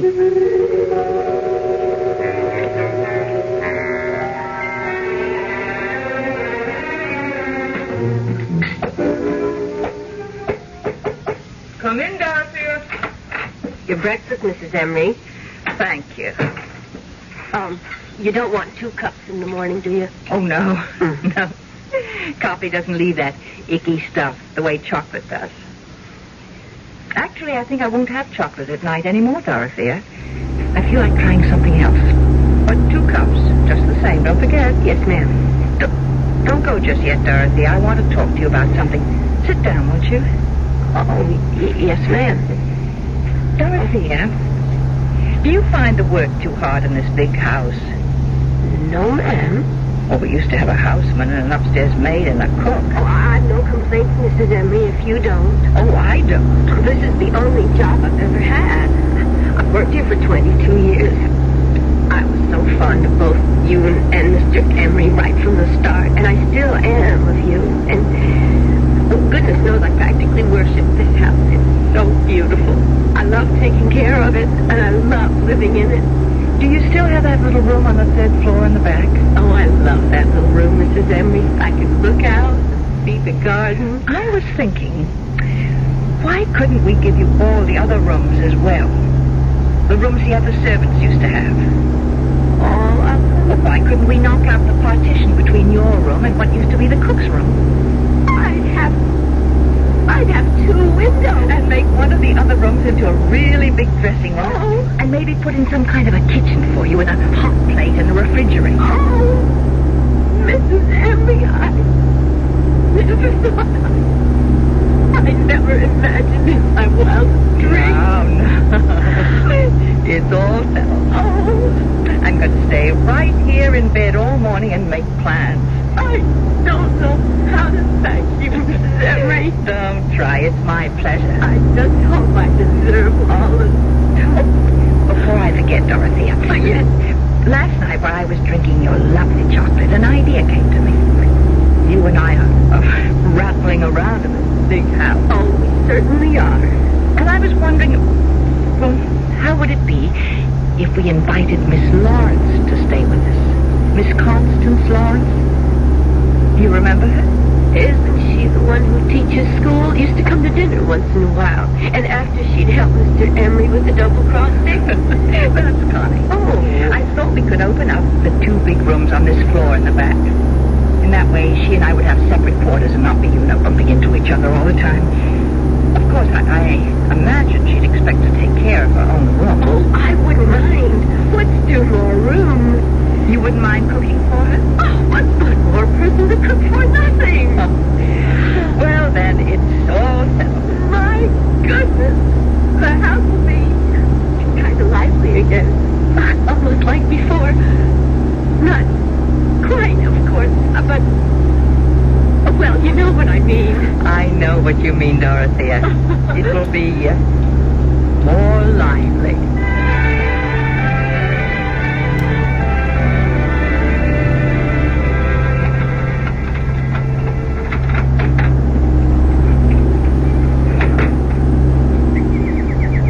Here I am, Goldie. Let me take my coat off, will you? Then I'll scratch your head for you. You're just going to have to wait. I'm sorry, Goldie. Hello? Connie. This is Alice Emery. Alice! How are you? Long time no see. Well, I don't get out a great deal. Maybe we could have dinner some evening. Would you like to come here? Well, I thought you might like to come here. Well, if you'd rather. Heaven knows your dinners are better than mine. Connie, I want you to come here for good. I mean to live. To live? To live with you? Why not?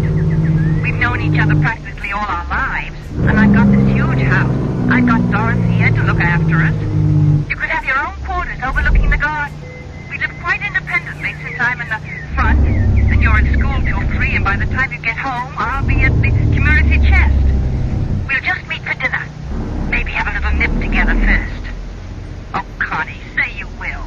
Oh, Alice, I don't know. I've lived here for so long. That tiny little place. High time you got out of it. But I'm used to it. And then there's Goldie. You know, my canary. Bring Goldie with you. We'll find a nice sunny window. Alice, it's all very tempting, but I don't know. Think about having 2 big rooms and vegetables out of the garden and being waited on. And Connie, think of the money you'll save. Well, yes, but all the same. You just got to say yes, Connie. Take the afternoon to think about it and call me back. I will, Alice. I'll call you soon. Bye. Bye. Bye, Alice. Oh, dear. It all sounds so luxurious. 2 rooms and fresh vegetables. And someone to cook for me. But I can't leave this little place. I can't give up my afternoons. Why, I couldn't live without my afternoons. I know this place is small and dark and furniture is dingy and the bathroom is old-fashioned. But we've never minded, have we, dearest? Have we? It's a very small place, Connie. But if I move into Alice's house, I might lose you forever. You might never come to visit me again, and all my lovely afternoons would be really over. You're not to worry, Connie. You mean we can go on as we always have? Only we'll have more room. Well, if you say so. Trust me, Connie. Oh, I do trust you, Charlie. Haven't I always trusted you? All these years?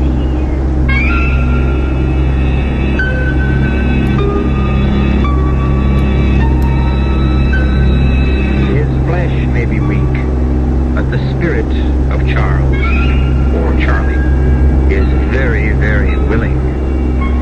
Also very inventive and very persuasive. Ah, well, there's nothing like the love of a good woman. Unless it's the love of two good women. We'll come back in a bit for Act 2.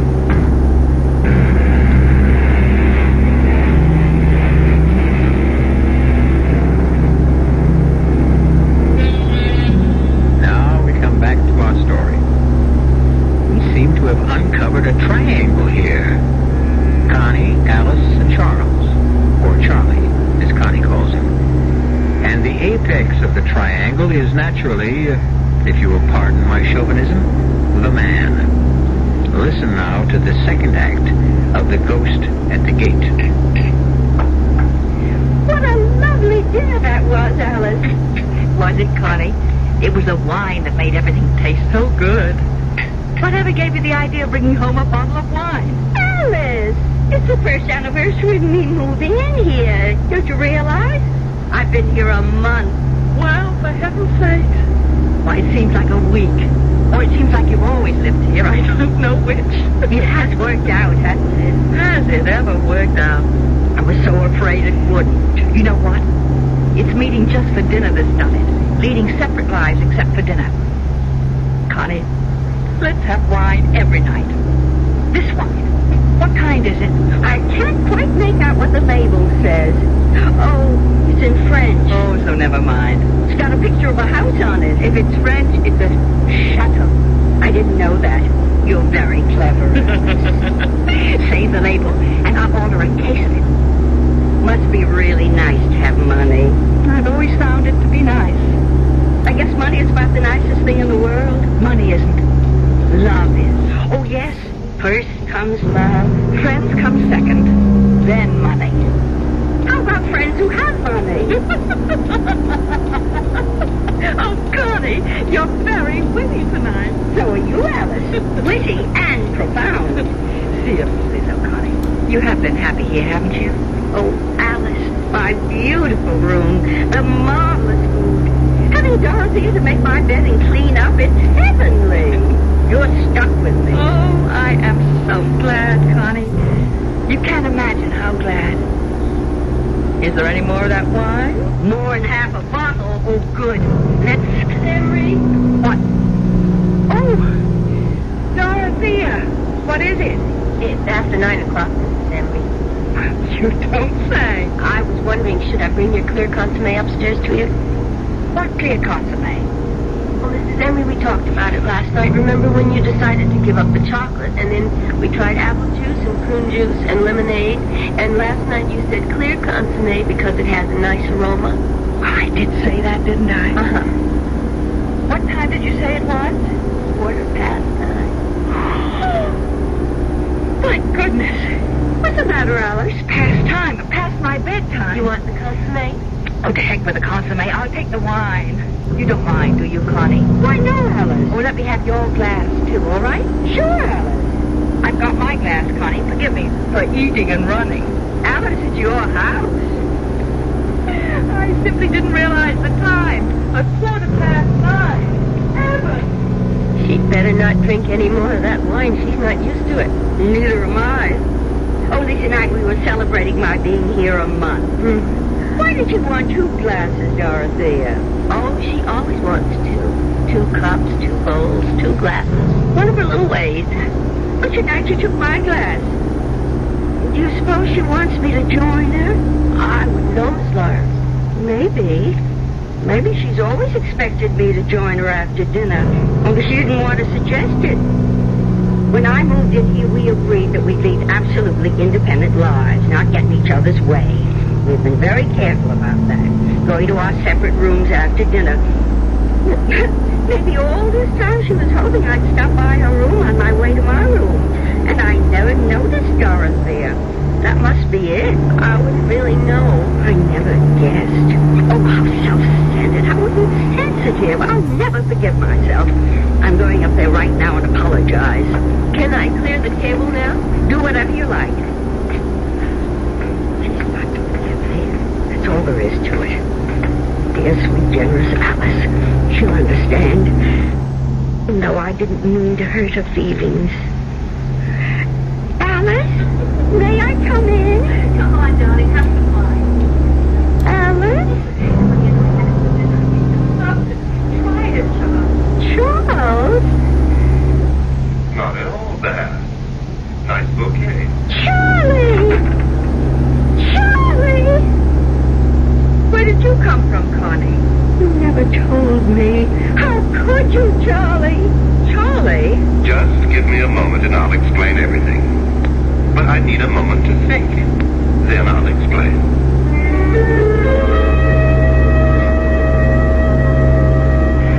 What did you think of Charlie's explanation? I've heard it all before. How he needs lots of love to make the trip from there to here. He always needed a lot of love, even when he was just here. Well, he got a lot. And he really spent all those afternoons with you. I mean, before he left here and went there. 5 afternoons a week. Alice, do you hate me? I should. I know, but do you? I guess I do when it comes right down to it. I'll move out. I'll move back to my one room. But I don't want you to move out. Such a good time. Remember how we were laughing and carrying on at dinner? I haven't laughed like that in years and years. Could have been the wine. There's half a bottle left. Should we? Let's. You don't think we'll turn into a couple of alcoholics, do you? Not on half a bottle of wine. Like what wine? Well, here's to what? Here's to Charles. To Charlie. As if I've just buried him. Said goodbye forever. Did he really come to see you 5 afternoons a week, Connie?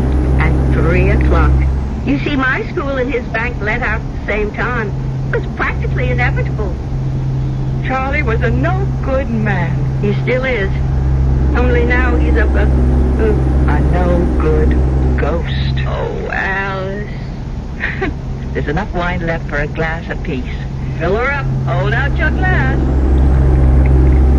All that stuff about needing to be loved and wanted or he couldn't make the trip. Remember what we were saying at dinner, Connie, about love being the most important thing?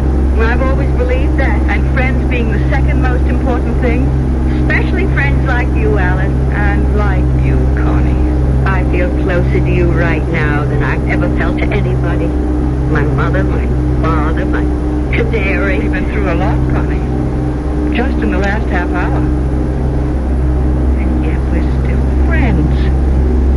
Isn't that amazing? Truly remarkable. It must mean something. Something very profound. Like what? Like, well, like there are times in a person's life when love isn't the most important thing. Friends are. A friend. Yes. Stupid ghost. Silly, pompous ghost. You believe in ghosts? Certainly not. Neither do I. Never have. Except Charlie, of course. Why should Charlie be an exception? He is for you too, Alice. You know he is. Tell me something. Why do you believe in him? Because... Why? I want to. That's why I believe in him, too. That's wrong. Not wrong, but you've got to stop, and I've got to stop. We can't have him visiting you in the back of the house from 3 to 6, and then coming to see me in the front of the house from 9 to 12. Now that we know, it wouldn't be nice. We couldn't be friends anymore. Oh, Alice. But if we don't believe in him, if we don't desire him, then he'll have to go back there and stay there. He won't be able to come here anymore. He can't make the trip. Connie, can you do it? Stop wanting him? Yes. Of course I can. Why, I'm having a wonderful time. I don't need him. Neither do I. We'll be better off without it. We'll be free, Connie. Liberated women. Let's drink to that. Right you are. Bottoms up.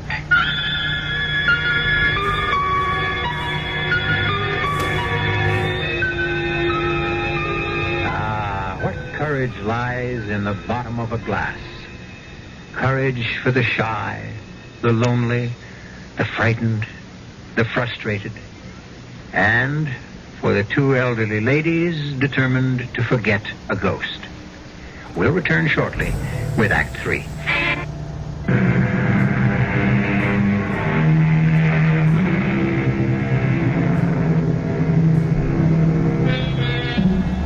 Alice and Connie are bravely resolved to forget the man both had loved so long.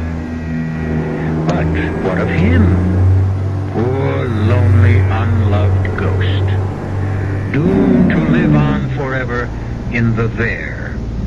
Banished forever from the here. What of him?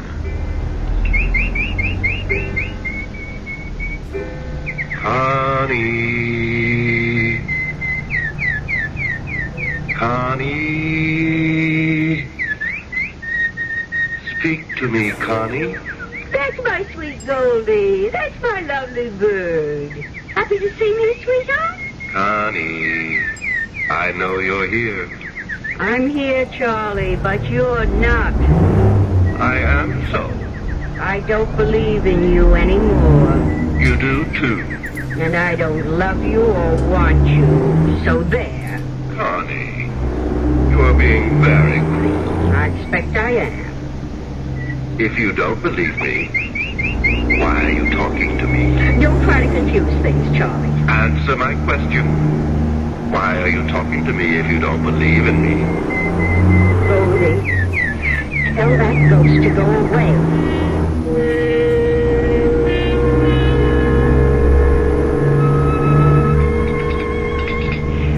How did it go today, Connie? Oh, he was around. I could hear him. What did he want? The usual. Be loved. Be wanted. I told him no more of that. You had a conversation with him? Not much of a one. You haven't stopped believing. Have you stopped, Alice? I think so. You haven't. If you'd stopped, you wouldn't say, I think so. You'd know. Connie, how can I know? Mrs. Emery? What is it, Dorothea? Do you want clear consommé in your room tonight or what? Nothing. Got anything? Not a thing. Oh, all right. I had it all ready, but... That ought to show him, don't you think, Connie?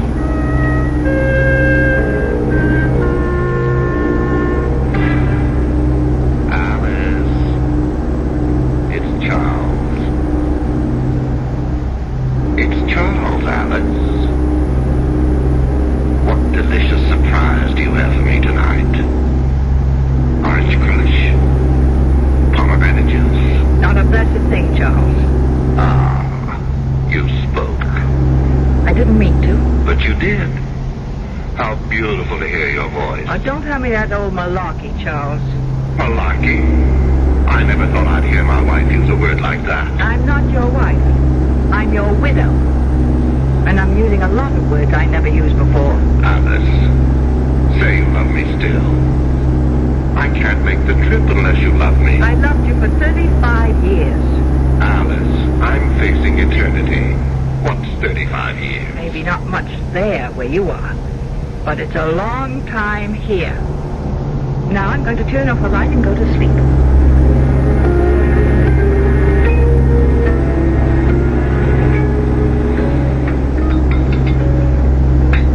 I was talking to him before I could stop myself. It was the same with me. But he couldn't complete the trip because I wouldn't say I loved him. Same here. And I really don't think I do love him, Connie.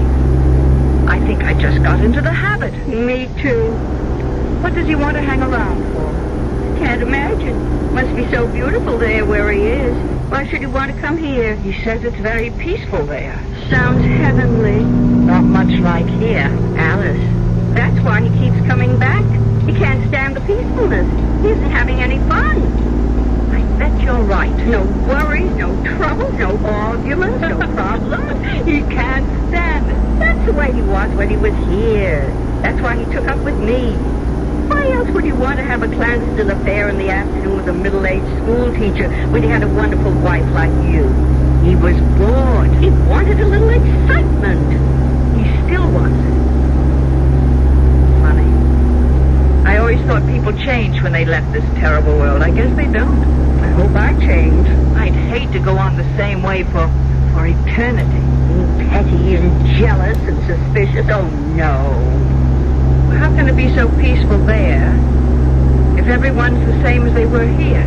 Maybe. Maybe the others don't stay the same. Maybe they accept all that eternal peace and enjoy it. In the meantime, Connie, while we're still here, we have a problem that must be dealt with. Let's face it, neither of us has stopped believing in Charles completely. Alice, I don't know if I'll ever be able to stop completely. Maybe there'll always be some little corner of my mind that goes on believing that Charlie is here. It's the same with me. And as long as we both have that last little shred of belief he will be here, wandering around the house making bleating noises. But we won't answer. We've got to be strong. Use firm measures. Like what? Like rejecting him utterly. How do we do that? I have 2 rooms in the front of the house. 2 big rooms with a big bath between them. Would you consider taking one of them? Why, that would be what I call rejecting him utterly. He'd never try to visit one of us if the other one was there. Could I bring Goldie? Of course you can bring Goldie. I'll get a canary, too, of the opposite sex. You'll hear some real singing then, all right. Let's skip to this. Let's go upstairs now and look at the room, and you can decide what furniture you want to keep and which you want to get rid of. So terribly exciting. Oh, Alice, I don't want to be dead for a long time.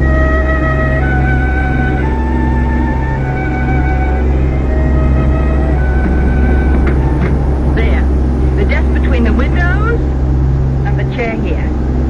We'll take out the love seat. And that'll leave room for the bed. What do you think, Connie? I think it's perfect.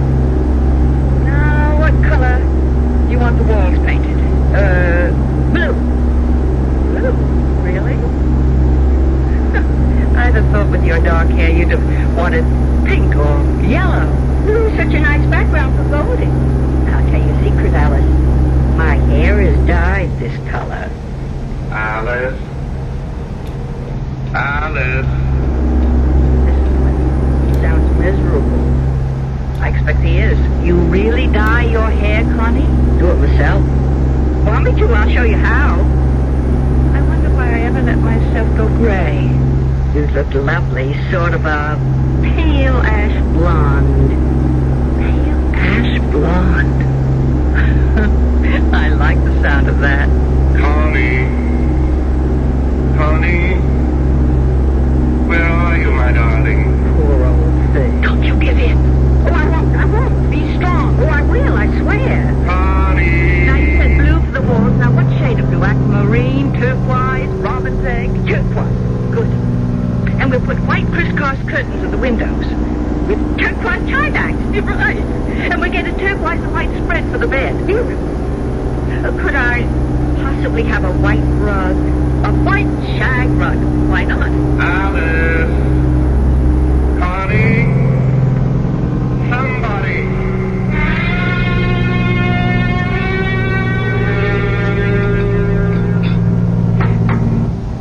Do you mean to sit there and tell me you didn't even take one peek at your new room? I wanted to wait till you got home from community chess. Well, right after dinner, we'll look at it together. What if the color is wrong? The painter showed me a sample. Pure turquoise. Really fast. I can't wait to see it. Dorothy had the bed moved in. Oh, Connie. I hope we'll get along as well as we've been getting along. After you move in. We will. We will. And Charlie will go back there and settle down. He'll be much better off. He'll thank us. If I know Charles, he won't. Well, if you don't know him, I don't know who does. Unless it's you. You know, you're right there. Honey, I had a thought. What if I went to the community chest in the morning instead of the afternoon? That way, When you get through school, we could do things like go to the movies. Alice, for fun! And you know what else? Weekends, we could take a train into the city and see a play. Or a concert. Or go to a museum. Oh, Alice! All those things I've been wanting to do, only I didn't want to do them alone. And you know what else? You mean there's more? Well, you have that 2 months off in the summer. We could go to Europe. Europe? I'll pay, of course. Now, don't argue. I'm your rich friend, so I'll pay. Alice, say it again. We're doing the right thing by Charlie, aren't we? Charles must stop being a ghost and settle down. And be happy. He will be happy, won't he? Charles will be happy there in whatever way they are happy there. Just as we will be happy here.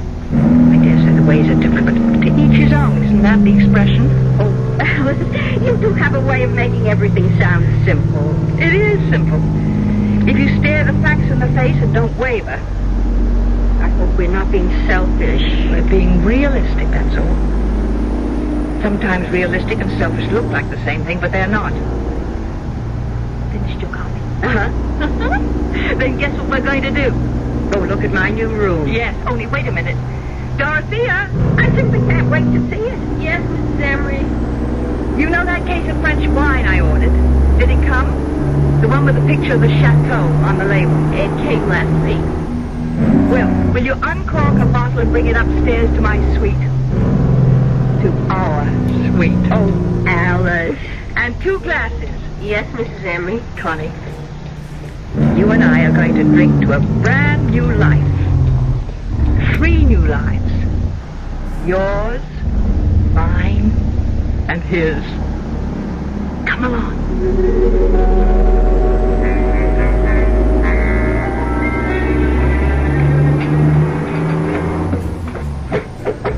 Come in, Dorothea.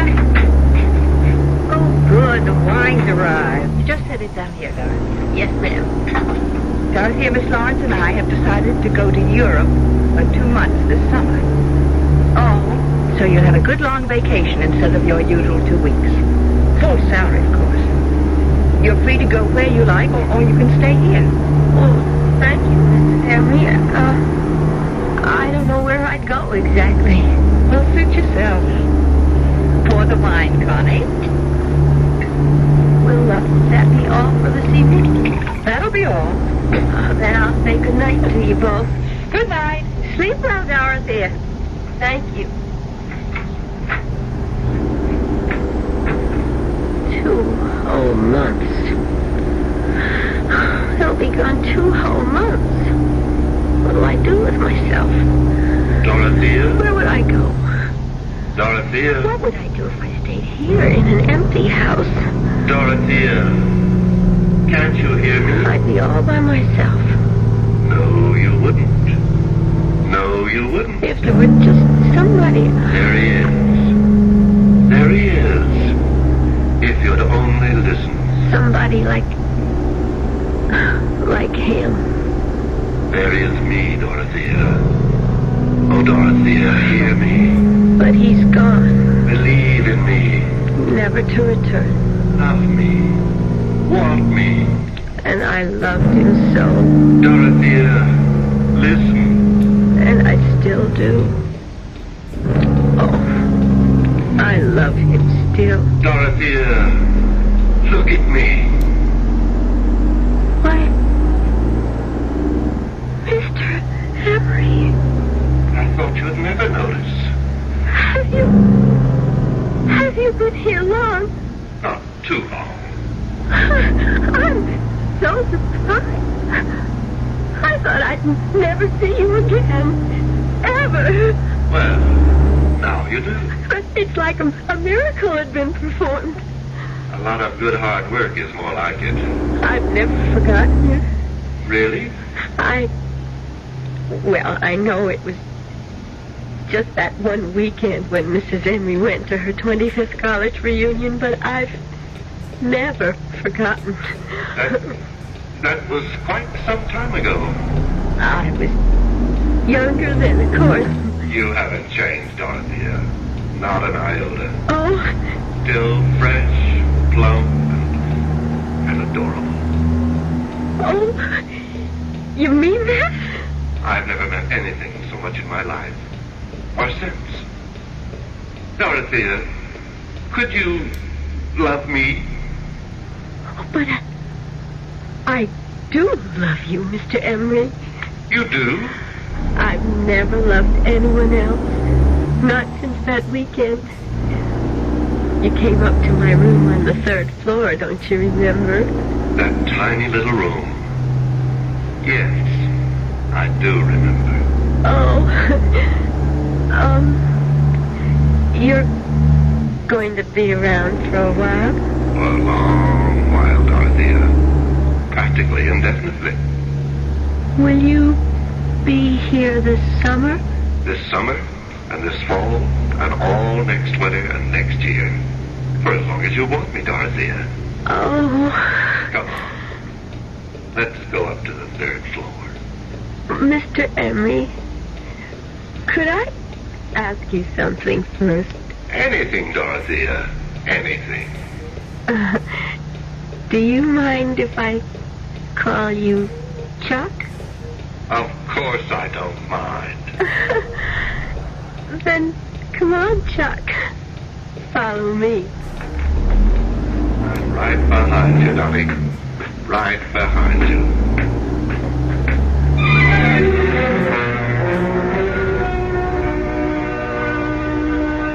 So, Charles continues his mad pursuit of life after death.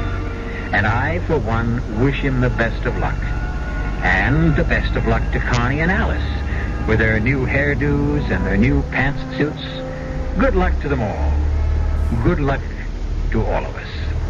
It's what we need the most. I'll be back shortly.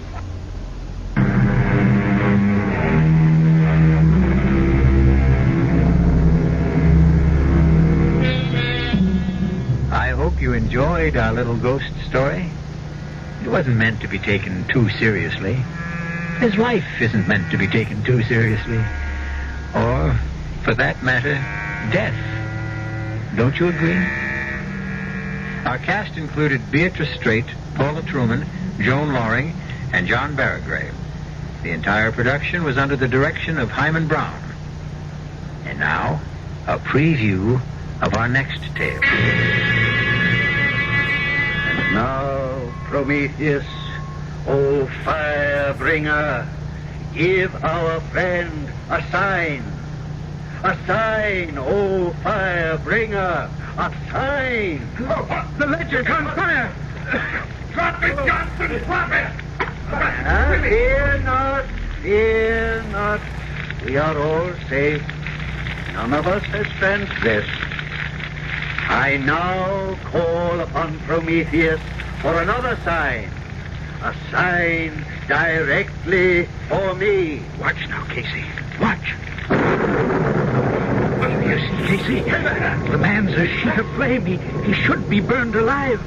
But he'll emerge unharmed when the flames die down. It's a miracle, Casey. It's impressive. But I don't believe in miracles. Radio Mystery Theater was sponsored in part by the Kellogg Company, makers of Kellogg's Special K cereal. This is E.G. Marshall inviting you to return to our Mystery Theater for another adventure in the macabre.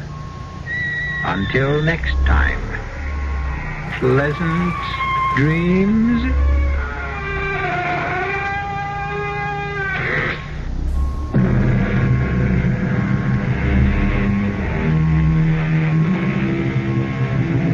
The KIXI CBS Mystery Theater was brought to you in part by your friendly Tradewell store.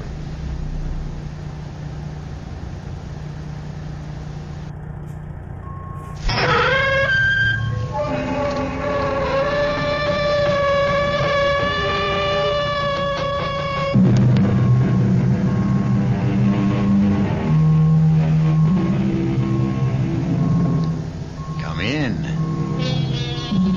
Welcome. I'm E.G. Marshall. Sit down. Anywhere you like. I have a small confession to make. I am crazy about ghosts, and I cannot for the life of me comprehend why anyone should be afraid of them. What, after all, what do ghosts do? They haunt, that's all. To haunt means to visit, to frequent. In short, to hang around. What's so scary about that? A hopeful lover hangs around a lot. If an inspiring lover or a wistful compatriot can hang around without inspiring fear, why not an anxious ghost? Is it really you, Paul? Yes, Melba. It is I. Oh, Paul. Don't cry, Melba. I can't help it. All right, dearest. Go ahead and cry. Oh. Paul, tell me something. What? Are you happy? Where you are? I'm really sorry you asked me that, Melba.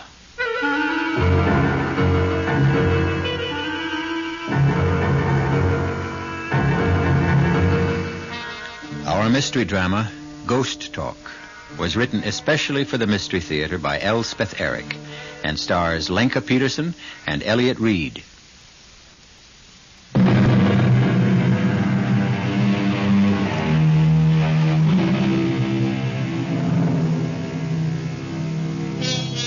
Yes, ghosts haunt places. Traditionally, they haunt large, decrepit mansions with long halls, extensive staircases, and musty attics. But these big old edifices have all disappeared from our landscape, and it is more than likely that the ghost of today has to restrict himself to one-bedroom apartments with bath, kitchenette, and dining area. Poor ghosts. Will they give up haunting altogether? Or will they do what we have done?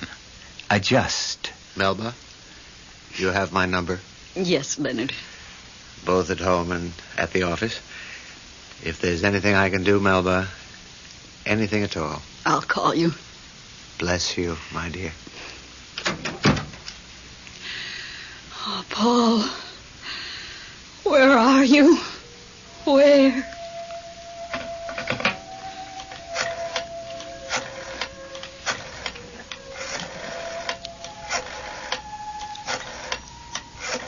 Oh. Irene, it's me. They've all gone. Leonard Whipple was the last to leave. I'm all alone. No, I'm not crying.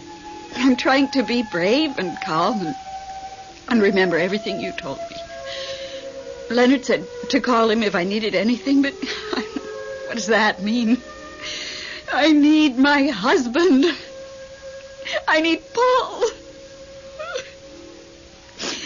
Oh, no, Irene, I couldn't go to the movies. No. I'll just sit here and think about Paul. All the beautiful memories. 22 years of beautiful memories. You know, Irene, I keep thinking all the time of what you said to me after the funeral. You said Paul will never be really dead as long as he's remembered. I keep saying that over and over. Paul isn't really dead as long as he's remembered. I want to thank you, Irene, for that beautiful thought. It means everything to me.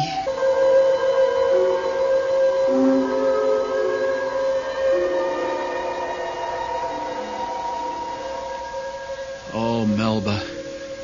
Melba. How goes it, Paul? Oh, hello. It's Bruce, isn't it? I'm new here. I haven't got everybody straight yet. You never will. It doesn't matter. Yes, I am Bruce. Mind if I join you? I wish you would.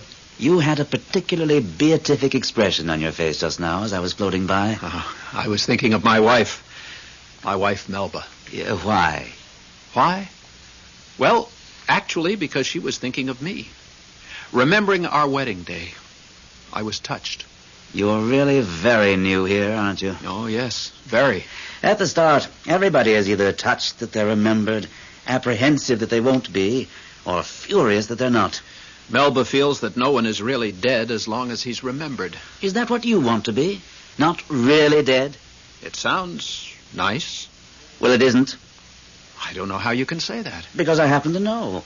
From bitter personal experience. My sainted mother remembered me every day of her life after I died, till the day she died and joined me here. Since her arrival, I'm happy to say, we've exchanged precisely 6 words. A while back, she had the grace to apologize. I'm sorry, son, I didn't understand. Those were the 6 words. Sorry for what? For remembering me. What was she supposed to do? Well, forget, for goodness sakes. I wouldn't expect her to forget immediately, of course. That would be unreasonable. But as soon as possible, put me out of her mind. My life on Earth was over. I'm sure she meant well, your mother. After you're here a while, you'll realize that everybody doesn't mean well, and quite often does a lot of harm. But your mother loved you. Then why not leave me alone to enjoy myself? Why wake up in the middle of the night to remember how handsome I looked the day I graduated from dental college? So inconsiderate. Why was it inconsiderate? Because, my dear fellow, if she kept it up long enough, I'd have to stop whatever I was doing and go visit her. Visit her? How could you do that? How? Well, the way it's always done. As a ghost, of course.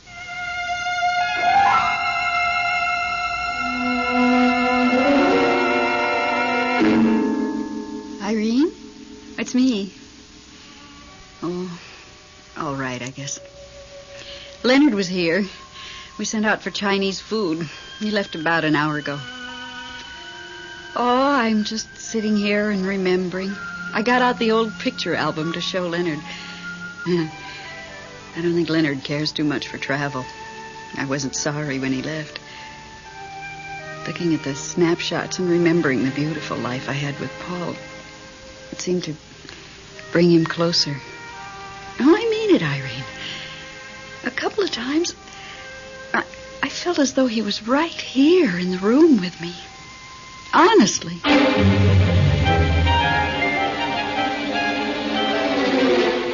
Bruce!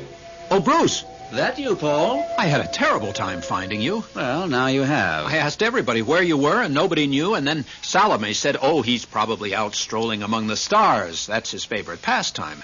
But I had no idea how many stars there are. You still haven't any idea.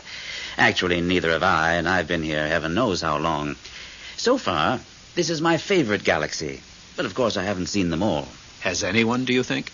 Oh, I suppose he has. He must have seen everything. Since the beginning of time. And before that? Yes. What made you come looking for me? Something special? Bruce, I can't get a moment to myself on account of Melba. Your wife? You know what she did? She got out an old snapshot album and started looking over all the pictures we took on our vacations, birthdays, Christmases. Typical. They all do it. The worst part is she showed all these pictures to a friend of mine. Of hers. Ours. Leonard Whipple. He couldn't have cared less. She's really hanging on to you, isn't she? It's very nice of her and all that, but it's terribly exciting for me being here. Everything's so completely different.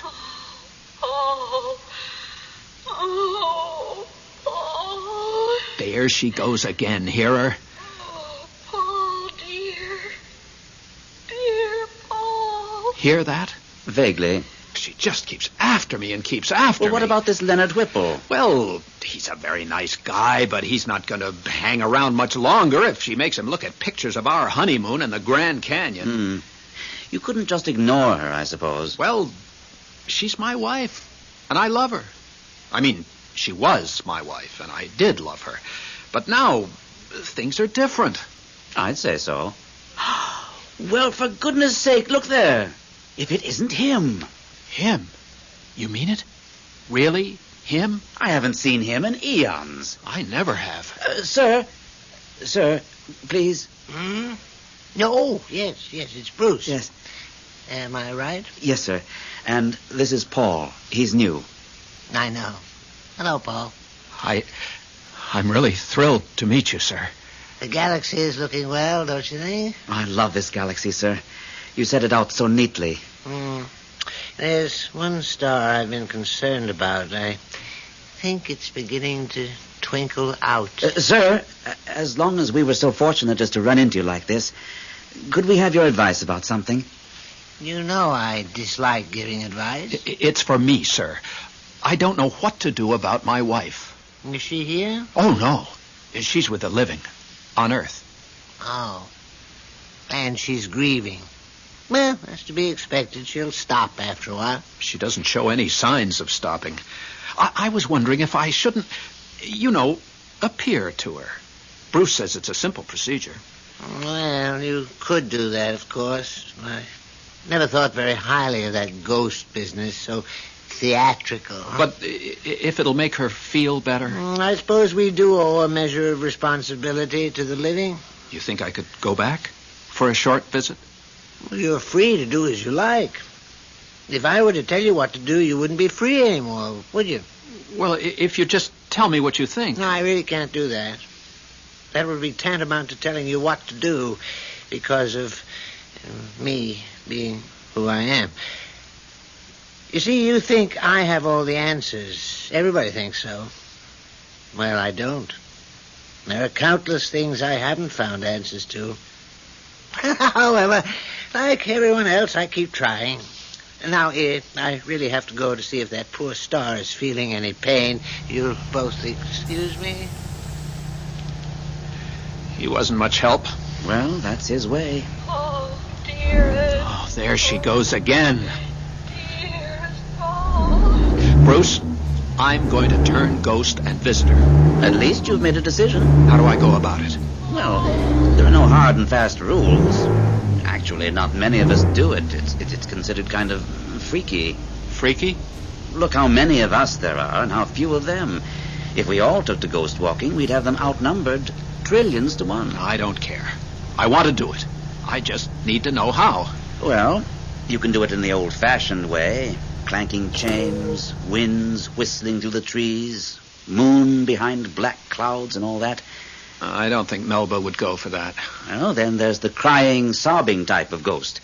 Inconsolable weeping. Since I don't feel particularly inconsolable. Well, then there's the ghost that flits through the halls, appearing and disappearing. Now you see it, now you don't. We don't have a hall, just a rather small foyer. Can't I just appear? In some simple, straightforward way. Just say, here I am, dear. You wouldn't want to start with one weird, uncanny shriek. I wouldn't know how. Or a sardonic laugh? Well, what would I be laughing at? Oh, life, death, anything in between. Well, if you don't want to do any of those things which he calls theatrical, then just appear. That's more my style, I think. But wrap a bit of vapor around you. After all, they need something to identify you by.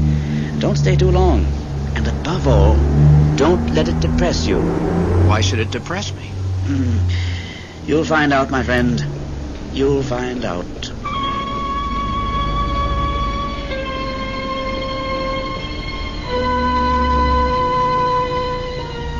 It never occurred to me that a visitation by a ghost could be depressing.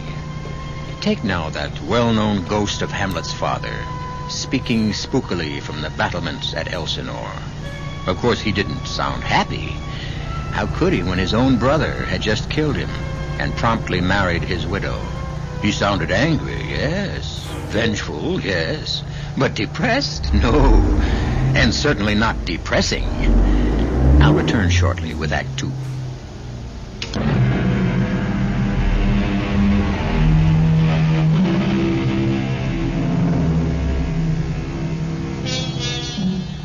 Our moribund hero, Paul, has decided to return to Earth as a ghost and haunt the 3-room apartment where he once lived with his wife, Melba. He has simply draped what remains of him in a shred of celestial vapor. And now, as he gazes through the living room window of what used to be his own 10th floor apartment, he can scarcely be distinguished from the melting moonlight that floods the room inside. Nothing's changed. She hasn't changed a thing. Let's take our coffee into the living room, Leonard. Good idea. I think I picked the wrong time. Bring in that plate of cookies, will you? Right. Not those same old oatmeal things. I've always been crazy about oatmeal cookies. They were Paul's favorites. Set them down there. Cream in your coffee? Sugar? Black, please. No sugar. That's the way Paul took his. His after-dinner coffee. In the morning, cream and sugar, yes, but after dinner, nothing. Is that so? And milk in his tea. You don't say. That's the English way, you know. Milk and tea. I didn't know Paul was English. He wasn't. Oh, I see. Oh, way back, 5-6 generations, he was English, but... I myself was born in Wales. Is that so? Oh, well, that's near England. Richard Burton is Welsh, you know. For goodness sakes. Well, didn't you know that? The last movie Paul and I saw together had Richard Burton in it. I wanted to show you something fascinating. Paul's World War II uniform. I've saved it all these years. No, I don't. Not tonight. And his captain's bars. Some other time. I've really got to be moving on. Oh, if you really have to. Such a beautiful night. I think I'll walk home. Yes, a beautiful night. Oh, just look at the moonlight streaming through that window. Care to walk a ways with me? In the moonlight? Oh, no, I don't think so, Leonard. I have a lot of things to do here. Yeah, well, if there's anything you need, you have my number. Yes. At home and at the office. Good night, Melba. Thanks for dinner. Thank you for bringing all that fried chicken. Oh, it was nothing. Really. Good night. Good night, Leonard. Paul. Dear Paul. I need you, Paul. Melba. Oh, I need you so. I'm right here. What was that? I said, I'm here. Paul? Yes. Me. Paul. But where? By the window, dear.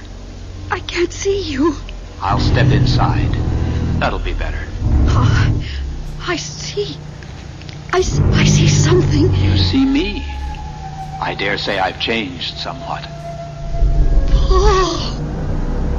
Can that be you? It is. I. Really you? Well, fairly really. Everything considered. As real as I can get. Oh, I can't believe it. Believe it, Melba. Oh, Paul. How are you? Oh, never mind about me. How are you? Oh, I'm all right. Really? All right? Everything considered. Everything considered, I'm better than all right. Paul, tell me, are you happy? Happy? I must know. Are you happy? I'm sorry you asked me that question.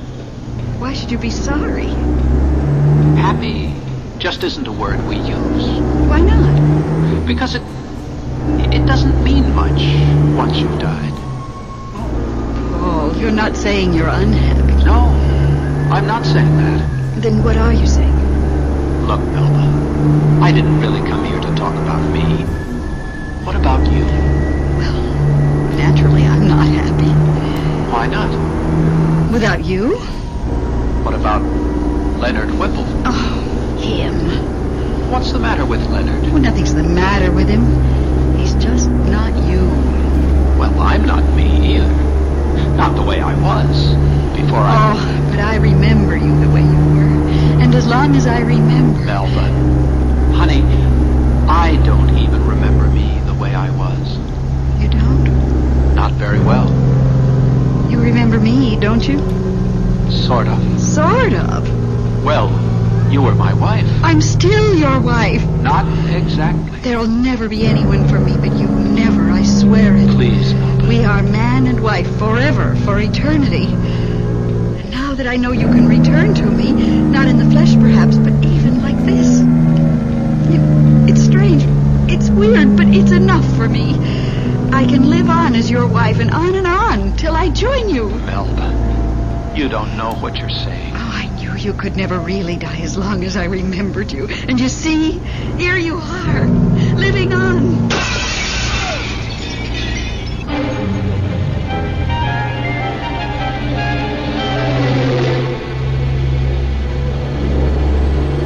Hello, Irene. Me. Guess what? You'll never guess. Paul was here. Yes. Yes. Right here in this living room. All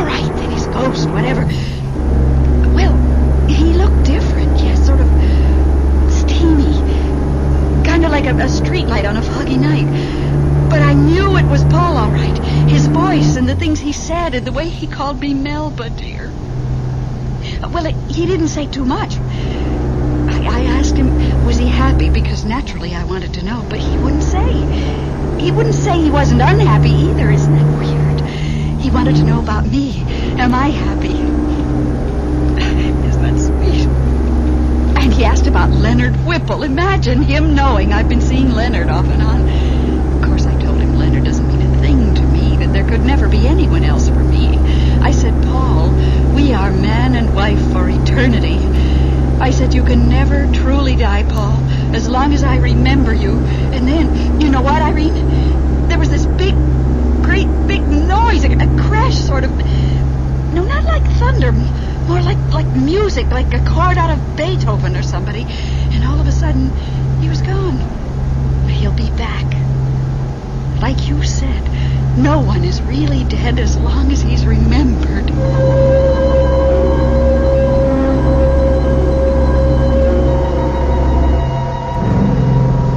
Sir.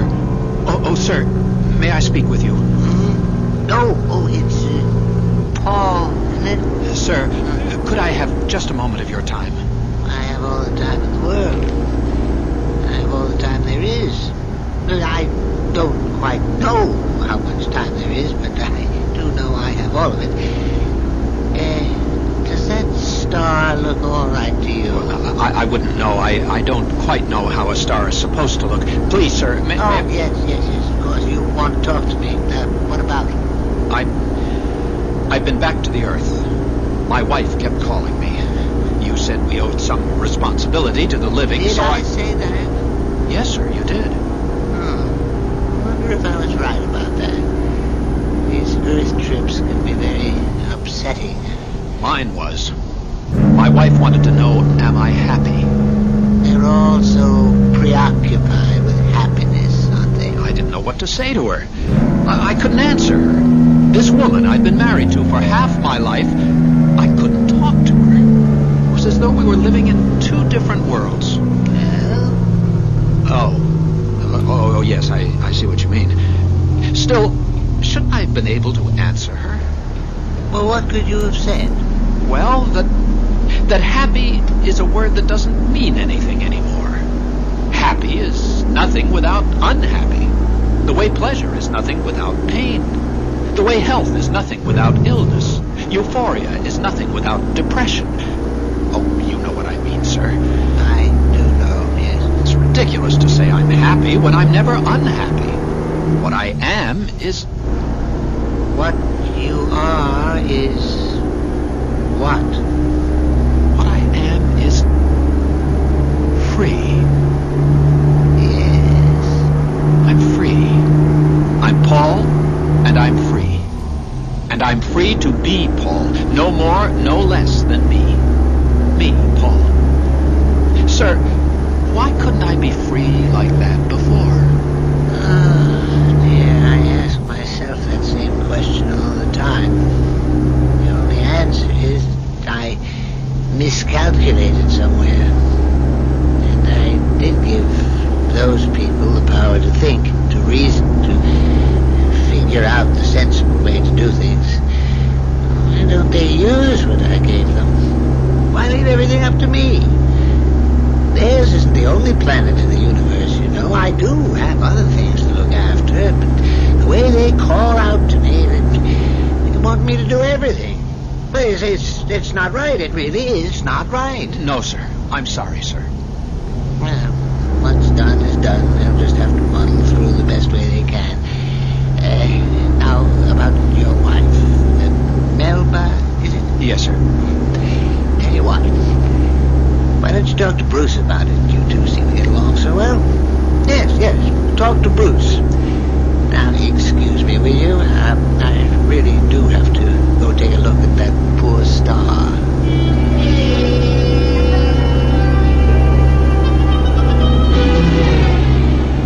Bruce, he just wasn't any help at all. Now you listen, Paul. Suppose you had invented the greatest machine imaginable. One that would do, practically anything you can think of. How would would you like it if somebody came running to you every time a bolt got loose and asked you to tighten it? But, Bruce, Melba says she's going to go on remembering me forever. We'll be man and wife forever, till she joins me here, and then we'll still be man and wife. Maybe once she gets here, she'll change her mind. But she's only 42. She'll be remembering me for years and years and calling for me, and I'll have to put on that vapor stuff and haunt the apartment. And Bruce, it's so hard to carry on a conversation with her now. Didn't used to be, but now... You couldn't just ignore her. I love her, Bruce. Do you? Well, I did. For a very long time, right up to the moment I died. My last words were, I love you, Melba. At least, that's what I meant to say. I know I had it in my mind to say that, but I'm not positive I ever got around to saying it. Anyway, I can't just brush her off. My, you do have a conscience, don't you? Well, I hope so. It's a very fine thing to have, of course, but sometimes... Look, there's only one thing you can do. What? Get married. Married to Melba? No, not to Melba, you idiot. How could you marry Melba? She's there and you're here. Some marriage that would be. But then whom would I marry? Oh, heavens to Betsy, Paul. The place is full of women. Have you ever seen Helen? Helen who? Helen of Troy, they call her. Actually, I've never met her myself, but from what they told me...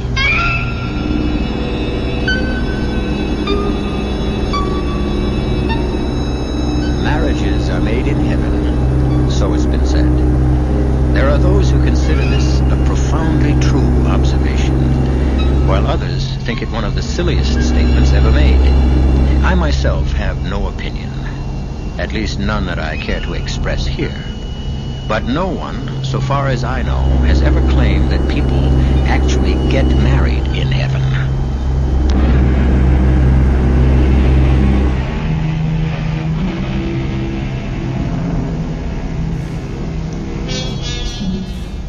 Melba was a wonderful wife to Paul, but as his widow, she leaves something to be desired. Two things. She won't stop desiring him, and she won't leave him alone. In his desperation, Paul has gone to his kindred spirit, Bruce, for help. The only advice Bruce could offer was for Paul to marry again. Not his earthly wife, Melba, but one of the heavenly creatures who, like Paul, expect to live on forever in whatever place it is they live on forever in. You definitely burned yourself out, little one. Too bad. Sir? Oh, sir. Oh, look, Paul. This dear little star has burned itself out. Well, I knew it wouldn't be long. Sir, I did what you told me to. I talked to Bruce about my problem, and you know what he said? He said get married. Get married? He says the only way to make Melba forget me is for me to get married to someone else.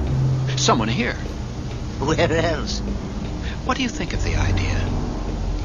Why do you keep asking me what I think? Can't you ever think for yourself? Well, I just thought... No, you didn't. You came running to me like all the others. I'm getting tired of it. Well, if you could give me a little advice... I gave you a little advice. I said talk to Bruce. You talked to Bruce, and he told you what he thought you should do. Now, either do it or don't do it. Is it all right? Is what all right? To get married. Here. Paul, the essence of this place is perfect freedom to do as you choose. It might work out, it might not. But that's true of everything, isn't it? It's certainly true of everything I do. Do many people get married here? Well, I don't know. I do know they don't come running to me to ask, is it all right? Bruce mentioned someone called Helen. Helen of Troy? Are you asking me to pick a wife for you? Now, what else do you want me to do? Tie your shoelaces? Help you with your arithmetic? Don't you people ever grow up? I'm sorry, sir. I don't care about your being sorry. That's too easy. I care about your achieving some measure of maturity. A bit of independence, a little simple sense. Is that asking too much? Tell me, is that really asking too much? Sir, Sometimes I feel like giving up on the whole human race. You're not going to cry, are you, sir? Why not? Who has better reason to cry than I have? Nobody, I guess. However, we must all carry on, mustn't we? Never give up. That's my motto. Because if I gave up... Don't say it, sir. Please, don't say it. No. No, I won't say it. I wouldn't be so cruel, no matter how provoked. Now, Paul, I really must go to tend to that poor little star who, believe me, needs my help more than you do.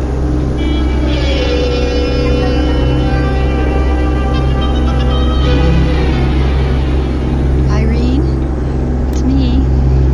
Oh, just sitting around. Leonard asked me to go to that new steak place with him, but I said no. I didn't feel like it, that's why. Don't be silly. I like Leonard. He's a very nice man, but... Well, there's a beautiful moon out tonight. I thought maybe... For heaven's sakes, what's that? Well, there was a terrible clanking noise just now. It scared me to death. Well, how could it be the radiator? The heat's not turned on yet. Is there a storm coming up or something? What's that whistling sound? Can't you hear it? Like a terrible wind. Or maybe a hurricane. What do you mean you don't hear anything? What? There goes the moon. It must be a hurricane. I mean, the moonlight just stopped shining. How can it be shining where you are and not here? Oh, now it's shining here, too. Irene, are you there? Are you crying about something? I thought you were. No reason, I just thought I heard... Well, I heard somebody crying. More than crying, really sobbing. Oh, my goodness. Something just ran through the room. How do I know what? It disappeared into the kitchen. Irene, there's something here in the kitchen. It's laughing, terrible laughing. It couldn't be Paul because it couldn't be. Paul doesn't behave that way. He just comes to the window and says, "Here I am, Melba dear." It couldn't be Paul. Here I am, Melba dear. He just said it. Here I am, Melba dear. Melba, I'm here. Irene, I'm going to hang up. I've got to find out if it's Paul. And if it is Paul, I've got to know why he's behaving so peculiarly. No, don't come over. You might scare him away. I mean, after all, I'm used to these things and you're not. Bye, Irene. Hello, Melba. Paul, is it you? No, it's not Paul. Don't be frightened. I'm Bruce. Bruce? Who? I don't know any Bruce. I'm Paul's new friend. His best friend, actually. Why are you here? Why isn't Paul here? He couldn't make it tonight. Why not? Nothing's happened to him, has it? What could happen? Nothing, I suppose. Everything's already happened. Precisely. Well, then why isn't he here? I've thought about him and thought about him every single day, and every time I woke up during the night. I've been over every moment of every day of every year we had together. That's just it. I'm just about to start over at the beginning. I wouldn't do that if I were you. Why not? He's not really dead as long as I remember him. He's not really alive either, is he? Well, no, but... Melba, you're wearing him out with all this remembering. Wearing him out? Yeah, back and forth, back and forth. It's very tiring, Melba. You mean he'd rather just stay where he is? I think so. Oh, nobody wants to be dead and forgotten. Wait till it's your turn. I certainly don't want to be. Wait, you'll find out. Nobody wants to be dead and forgotten. That's because they haven't tried it yet. You mean to tell me that Paul wants to be forgotten? By me? If you think you could manage it. Forget 22 beautiful years? Oh, I couldn't. I couldn't possibly. What about having 22 more beautiful years with somebody else? Like who? Well, I've heard nice things about a certain Leonard Whipple. Leonard Whipple? I've heard he's very devoted to you. But Leonard's not Paul. I mean, Leonard could never be Paul. But he could be Leonard, couldn't he? If you'd let him. Paul is the only man for me. Always was, always will be, and that is that. Oh, Melba, Melba. Why do you say, oh, Melba, Melba, like that? Because you forced me to tell you something I really have no right to tell you. What? What is it? Hardly anybody knows about it. Just me. And Paul, of course. What is it? I shouldn't repeat it. No. My lips are sealed. It's too private. Does it concern Paul? Is it about Paul? You won't mention it to a living soul? I won't mention it to anybody. What is it? Paul is getting married again. Paul is getting married again? Yes. Who to? I think her name is Helen. Is she pretty? I've never met her, but I hear she's very pretty. Young? I believe so. Oh, how could he? How could he? That's life, Melba. Life? Paul's not alive. But you are, Melba. Yes, I am. Make the most of it. That's my advice to you. Thank you, Bruce, for telling me what you told me.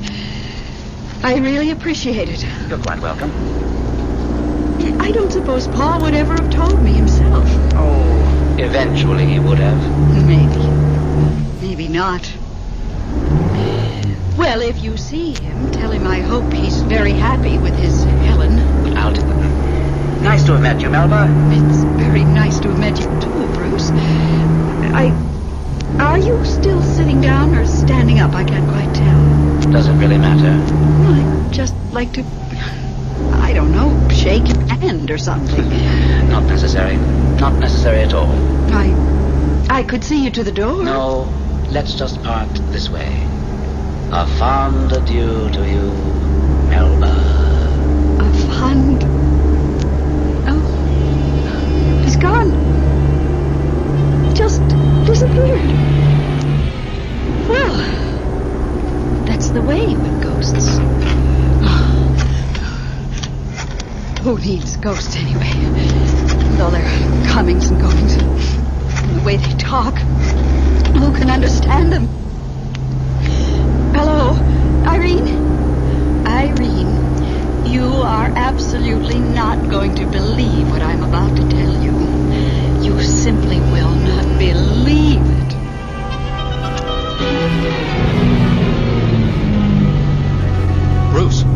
Bruce, where have you been? I've been looking all over for you. Even Salome didn't know where you were. Where were you? I went to see your wife. Melba? What for? To tell her you were getting married. Bruce, you had no right to do that. Here we do as we choose. He told you that. How did she take it? Shocked, of course. Hurt. What you'd expect. But told me you were going to tell her. I knew you wouldn't let me. I wouldn't have. For one very good reason. It's not true. What's not true? That I'm getting married. You changed your mind? Not exactly. I asked Helen. Yes? She said absolutely not. She says she's not the marrying type. But you didn't stop right there, did you? There are others. I asked Catherine. I can't pronounce her last name. She used to be an empress in Russia. She laughed, fit to kill. And so did Amy and Louise and Marie. Even Salome laughed at me. Are you upset? Well, nobody likes to be laughed at. Yes, I'm upset. But on the other hand, I'm relieved, too. Bruce, I really don't want to get married. I never thought you did. Everything's so nice here, so free, and sort of uninhibited. So peaceful.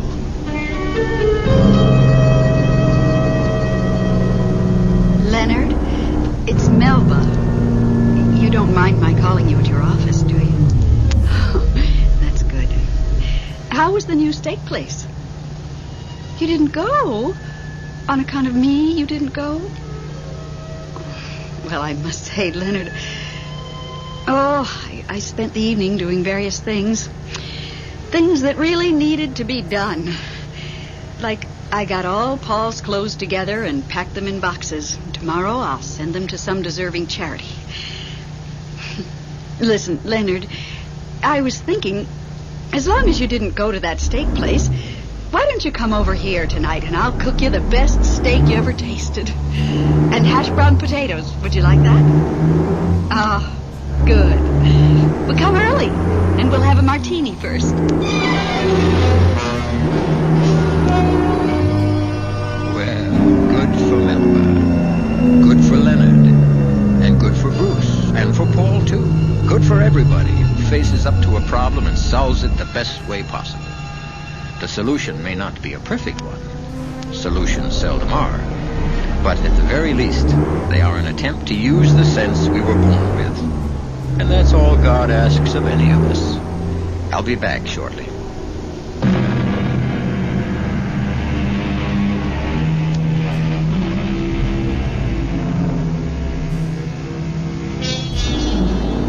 You do realize, don't you, that the story I've just brought you was all pure fantasy.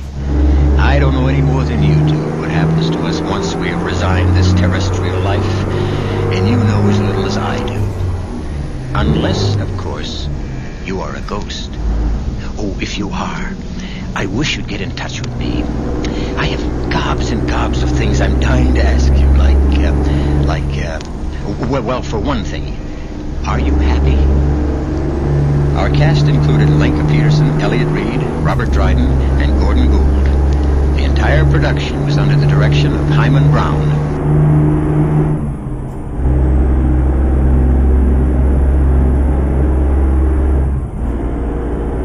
The CBS Radio Mystery Theater presents...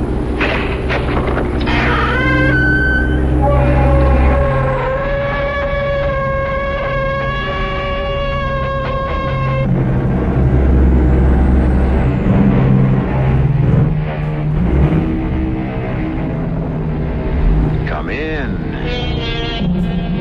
Welcome. I'm E.G. Marshall. From ancient days to the present, mankind has believed in ghosts. Some claim to have seen them, heard them, and even touched them. There never was any question about the terror of such an experience, real or imaginary. Even today, we read in our newspapers about apparitions and spirit messages which have no reasonable explanation. It was such an experience at a lonely inn in Maine that terrified a man of exact science named Professor George Weymouth. You saw what there? 100 yards offshore. An inverted funnel of water like a shroud, a winding sheet, the garment of the dead. Oh, come now, Colonel Pingree, a shroud? Just the wind whipping a wave crest into an inverted cone. You look as if you'd seen an apparition. Don't tell me you believe in that kind of thing. You said your name was Weymouth. Weymouth? Yes. That could explain it.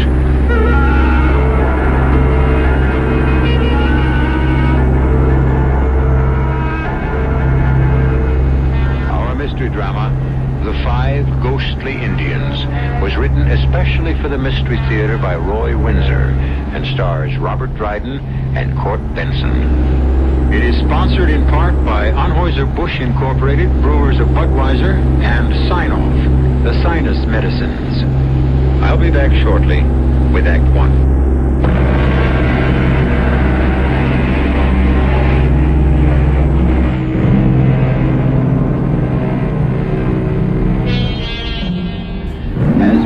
Our country's bicentennial, we think proudly of 1776 and our independence. But what about the first people to live in America, the Indians? Long before we became independent, we had taken away their independence. Someone wrote, "The Pilgrim Fathers landed on the shores of America and fell upon their knees. Then they fell upon the Aborigines." An Englishman exploring the coast of Maine in the year 1605 captured and killed 5 Indians, and the bad relationship began. His name was George Weymouth, and this is the story of what happened to his present-day namesake.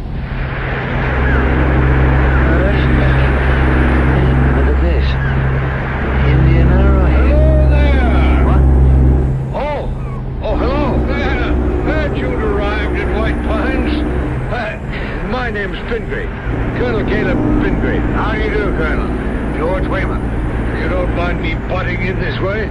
If you do, say so, and I'll finish my walk up the beach. Oh, certainly not. I was just about to walk back to the inn. It's growing dark, and I'm chilled. Yes. Oh, that's a cold-looking ocean. Forbidding. Well, come along. We'll have a cup of tea in front of the fire in the lodge. That sounds inviting. Oh, look here. Just before you hailed me, look what I found. What's this? An Indian arrowhead among the rocks? Well, that's unusual. There's a design on it. Here, let me rub off more of the moss. It's heavily encrusted. Must have been here for hundreds of years. Good. Drums. I beg your pardon? Drums. Indian drums. Hear them? Drums. What are you talking about? I don't hear anything. Here. Any idea what this design means, Colonel? Well, they're gone. They're gone. What? You didn't hear the Indian drums? No. When you rubbed the arrowhead, I distinctly heard drums. When you handed it to me, the drums stopped. Yes, well, let's not worry about them. Take a look at that design, Colonel. A diamond figure enclosing another diamond figure. Oh, that's very unusual. It means medicine man. Why unusual? Because a tribe's medicine man hardly ever went into battle. He was called a shaman and had great authority because of his special guardian functions. That's why he became known to us as a medicine man. Well, you've made a remarkable discovery. Here you are. It's quite beautiful, isn't it? Good heavens. Well, what is it? Quiet. The drums. And look out there, about 100 yards offshore. See it? See what? I see white caps as far as I can see, nothing more. And drums? You're hearing things, Colonel. Look there! Follow where I'm pointing. See that inverted funnel of water? It's like a shroud. Don't you see it? I really don't. May I have the arrowhead? Yes, of course. Well, the drums have stopped. That funnel of water is gone. You're a romantic, Colonel. Yes. Do you know what I'd do with that arrowhead if I were you? I'd throw it in the ocean. I certainly won't do that. You said it was unusual. My young daughter will treasure it as a wonderful souvenir. You're not pulling my leg, are you, Colonel?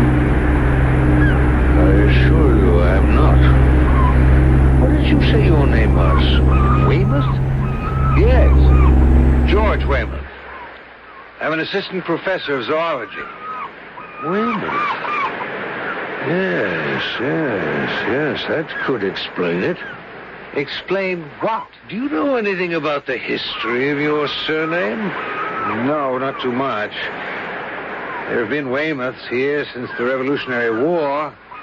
General Tad Weymouth. The name goes further back than that, Professor. I think I'd better tell you about it.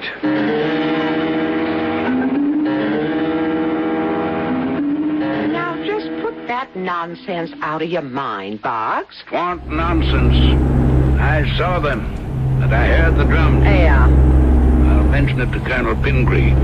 Maybe he can explain it. Oh, you're two of a kind, you and that old daydreamer. Don't know how you stand listening to his same old stories over and over again. You'd think he had the second sight. Well, some folks do, Mag. Uh-huh. Well, then ask him when he comes in from his walk where the Faradays are. Should have been here by now. It's after 6. Well, got lost, most likely. It's easy to make a wrong turn off at Bath and end up at Booth Bay Harbor. Well, I gave her very careful instructions. Seemed a nice young woman. They're staying a week. Well, we can use the money. Summer wasn't so bad, Boggs. And after they leave, there'll be just us and the cats. Yeah. I'll miss Colonel Pingree. Don't see why. With that second sight the two of you got, you can keep tabs on each other all winter.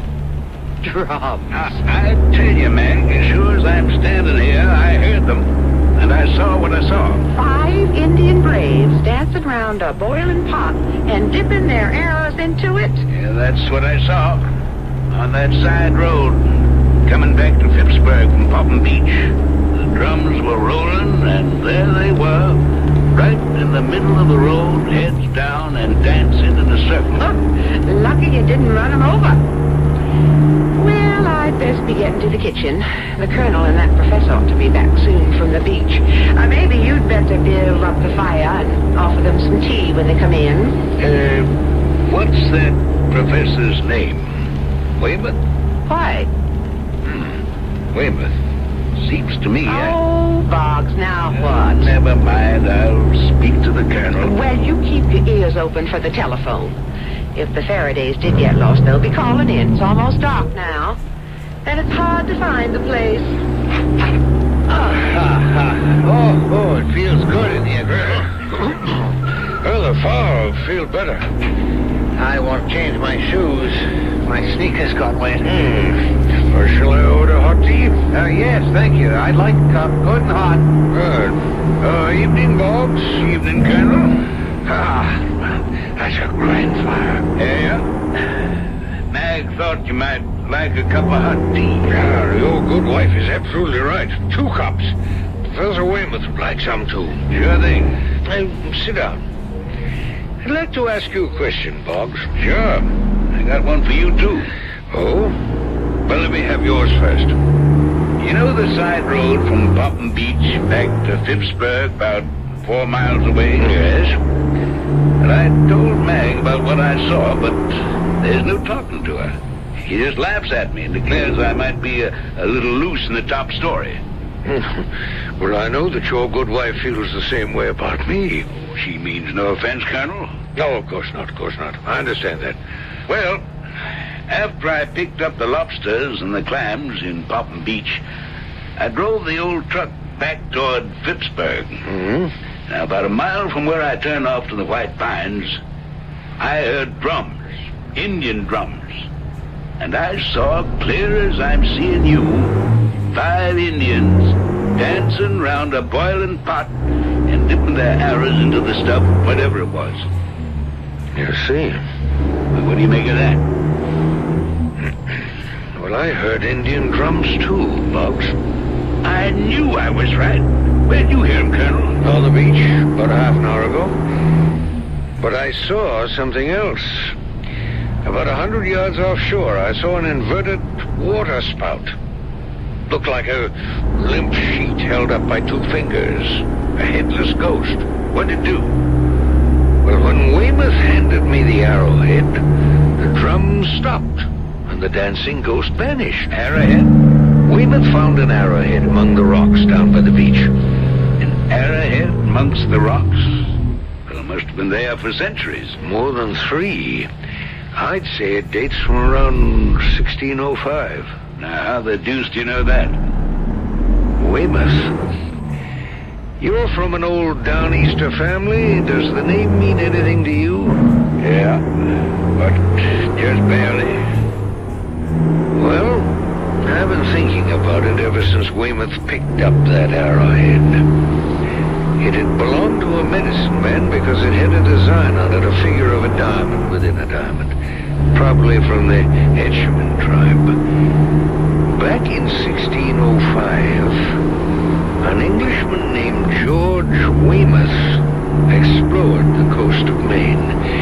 For no reason I've ever been able to learn, he brutally murdered 5 Indians. The chief of the tribe attacked Weymouth's sloop, killed several of his soldiers, and then they were overwhelmed. Yep, it comes back to me now. Yeah. The English killed the medicine man, wrapped him in a sheet, and dropped him into the ocean. And now he's returned. He's returned, and he's called up those 5 murdered Indians to witness his revenge. You told Professor Weymouth about the curse? I intend to. But he's a professor of zoology, a man of science. And he'd laugh at me. How long's he staying with you? Till the end of the week. 2 more days. I'll have to tell him to leave tonight.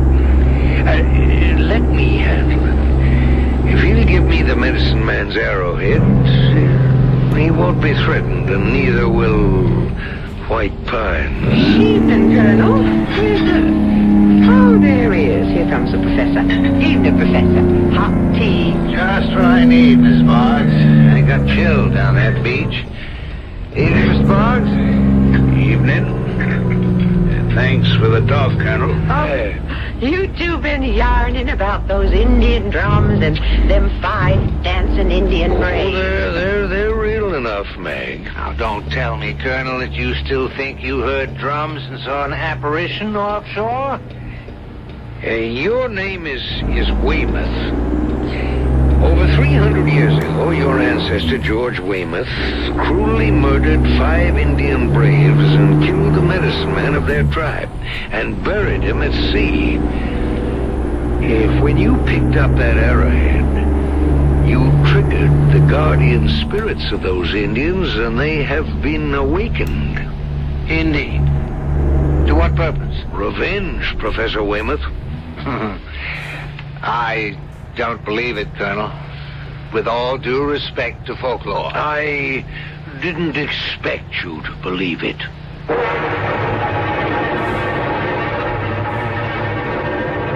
If Colonel Pingree and the innkeeper Boggs swear that they heard those celestial Indian drums and saw those apparitions, why should we disbelieve them? They are otherwise normal men. Psychic phenomena is not nonsense, despite the disbelief of Professor Weymouth, whose name links him with a brutal crime committed over 300 years ago. I'll be back shortly with Act 2.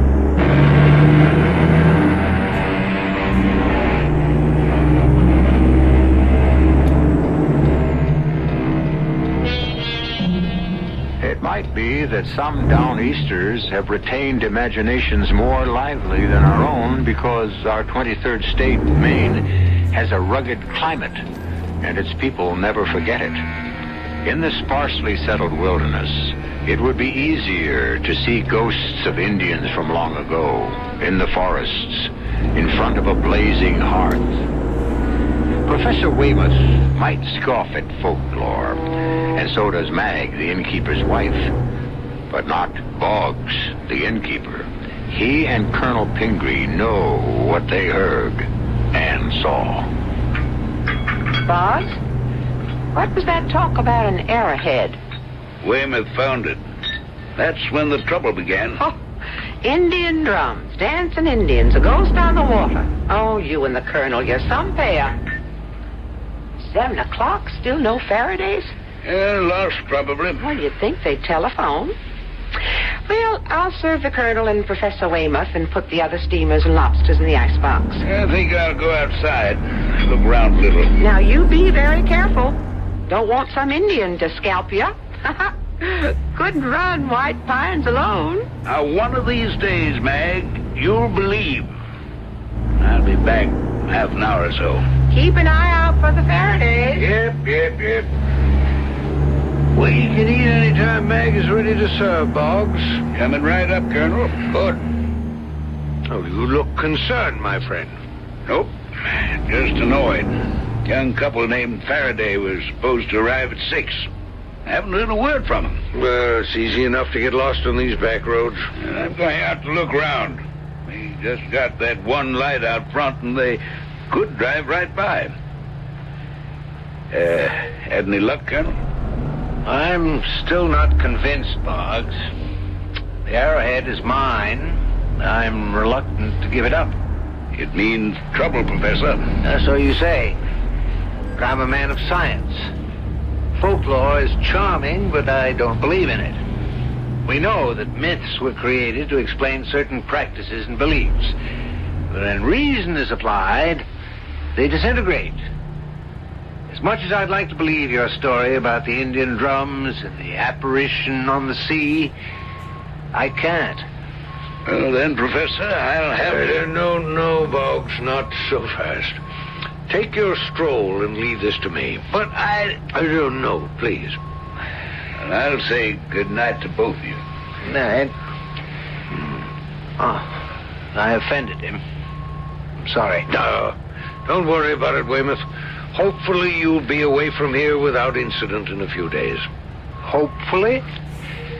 I can understand a simple innkeeper being superstitious, but I can't understand it about you, Colonel. An educated man, well-spoken. Well, all I wish you'd accept is that Boggs and I are certain that the arrowhead is dangerous to you. It's in your own interest to send it to York to be placed with the other Indian relics. Well, perhaps. Come up to my room and we'll take a look at it. Agreed. You're making a wise decision, Weymouth.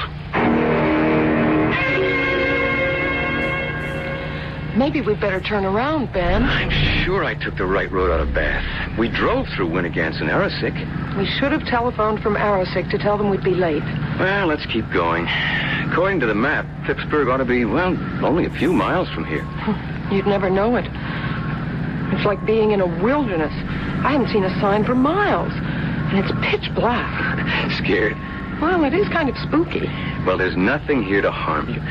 Let's drive on. If we get to Phippsburg, we'll telephone White Pines. Maybe they'll hold dinner for us. It's after 7, Ben. We ought to be there by 7:30. Unless we're on the way to Booth Bay Harbor. I have the arrowhead in my bureau drawer. I'll regret giving it up, Colonel. Well, you'll regret it more if you keep it. Ah, here it is. Deadly looking, isn't it? But quite beautiful. Well, good heavens. What's that? A regular gale. And the sky is clear and the water calm. And there's fog all over the windows. Put down that accursed arrowhead and stand back, Weymouth. Look out! Look out! It's smashed out one of the windows. Weymouth, come here. Look, racing toward the beach. I can't believe it. Did you see it? Yes. A white sheet flying over the ground. And twirling as it goes. Now it's at the shore. It's going out to sea. Pingree, what is it? Did you see it? Did you see it, Colonel? Hey, the window's broken. What happened? Did it try to get in? Weymouth had the arrowhead in his hand when a tremendous gale arose. Then fog covered the window. I saw the fog. Yes, when I yelled, look out. But it wasn't fog. It was that medicine man who come out of the sea. Well, that's what I saw from the shore late this afternoon, Boggs. What about you, Professor Weymouth? I saw it, too. You believe now? I don't know what to believe. But you saw it with your own eyes, Weymouth. You saw the apparition, the ghost of that Indian medicine man who was killed and buried at sea hundreds of years ago. Now are you going to give the arrowhead to the colonel? I admit what I saw, but I still can't believe it. My training and my mind refuse to accept the idea of an avenging ghost. What I saw might have been an illusion. That busted window ain't no illusion, Professor. Well, that might be explained in some way other than the fantastic notion that a ghost, which is weightless, could have broken that window. Now, what's all the excitement about? Boggs. The window. The ghost of the Indian medicine man paid Professor Weymouth a visit. What? Now, that's just crazy. You mean something that weighs less than a sheet of cheesecloth broke that window? And ask him. Professor? I don't honestly know, Mrs. Boggs. Now, you were honest enough and you admitted seeing it, Weymouth. That's true. I did see something like a shroud, a winding sheet, trying to break through the window. A great wind preceded its appearance. Then the wind died down, and the thing, twirling like a top, flew back to the beach and out to sea. And you saw it? It may have been an illusion, but yes, I did see something. I'll pay for the window, of course, and I I think I'll check out tomorrow, if you don't mind. Professor, you mean you're scared? Say I'm prudent. It was that ancestor of yours, George Weymouth. He was cruel to those Indians, and they want to avenge themselves against the person who bears that name. I'll give you the arrowhead in the morning, Colonel, and head back home.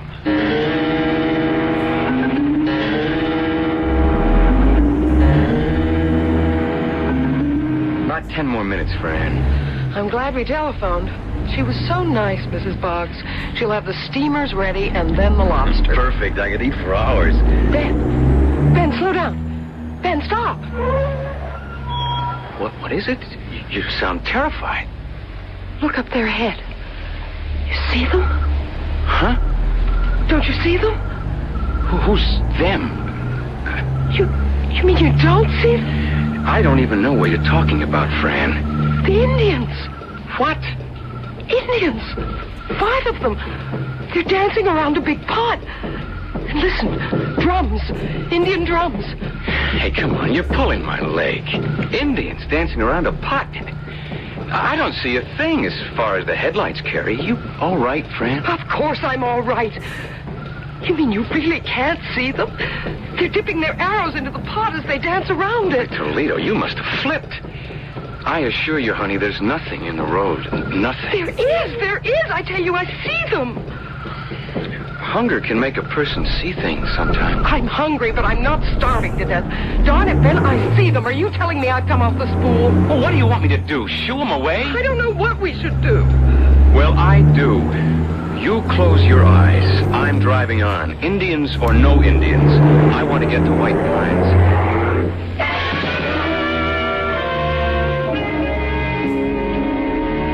Faraday's ought to be along any minute. Yep. Now what's fretting you? Weymouth won't listen to reason. If Pat is leaving in the morning, if it wasn't, I'd tell him to get. Just because he won't do what you and the Colonel want him to? There's a curse on the man. An old Indian curse. What if that thing had gotten into the room and killed him? We'd never have another guest here, summer or fall. Oh, now get that sour expression off your face. It's almost 7:30. You stay here at the desk and wait for the Faradays. And be pleasant. I'm about ready to serve them steamers. Oh, that's them, Boggs. Evening. Oh, there, Mr. Boggs. Yep. Glad you made it. Evening, ma'am. Good evening. Have trouble with the road? Well, no, the directions were fine. We just weren't sure we were on the right one. But it worked out. What a fine inn you have here, Mr. Boggs. Oh, it's lovely.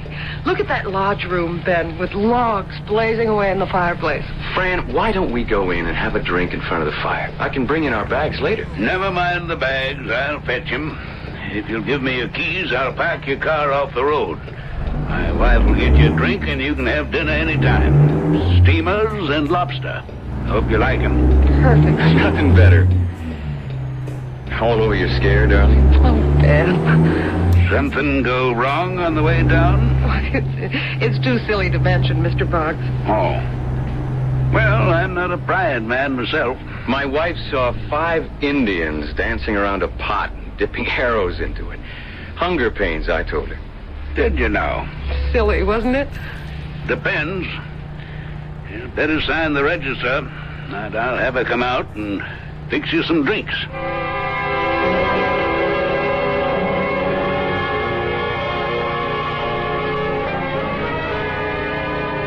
Well, we'd better go down to dinner, Weymouth.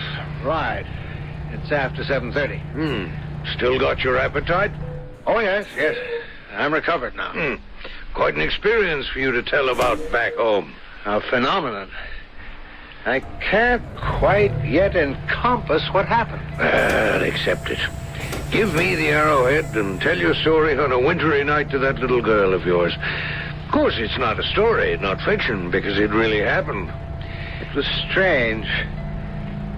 I know what I heard and saw, but there must be a rational explanation for what happened.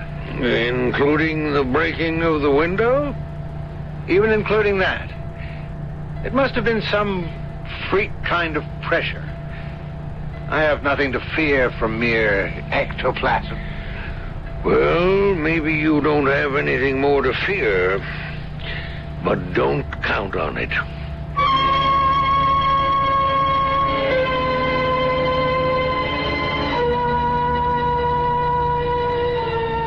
Professor Weymouth, even as you and I, is a rational man.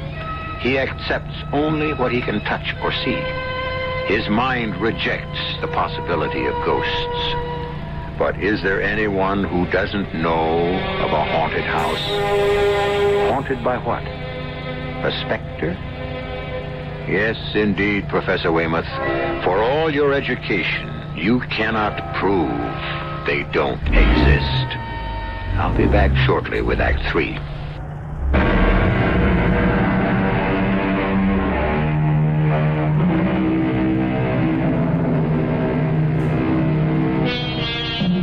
The White Pines Inn is located a few miles from Phippsburg on the rocky coast of Maine. The coast is beautiful, but forbidding, as the British found out during the Revolutionary War when 6,000 men of Maine fought them determinedly.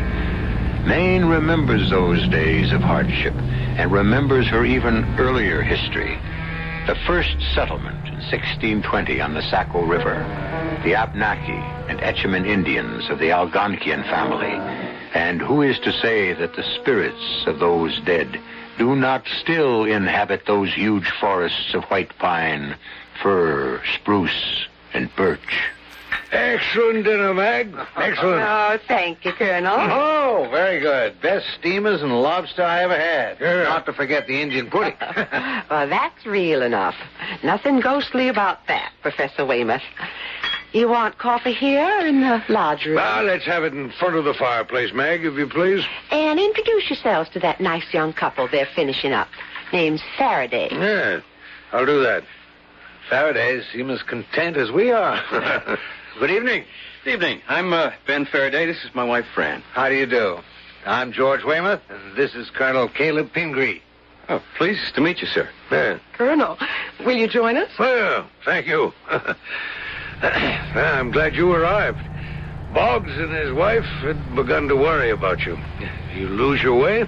Well, we thought we had, but we were on the right road all along.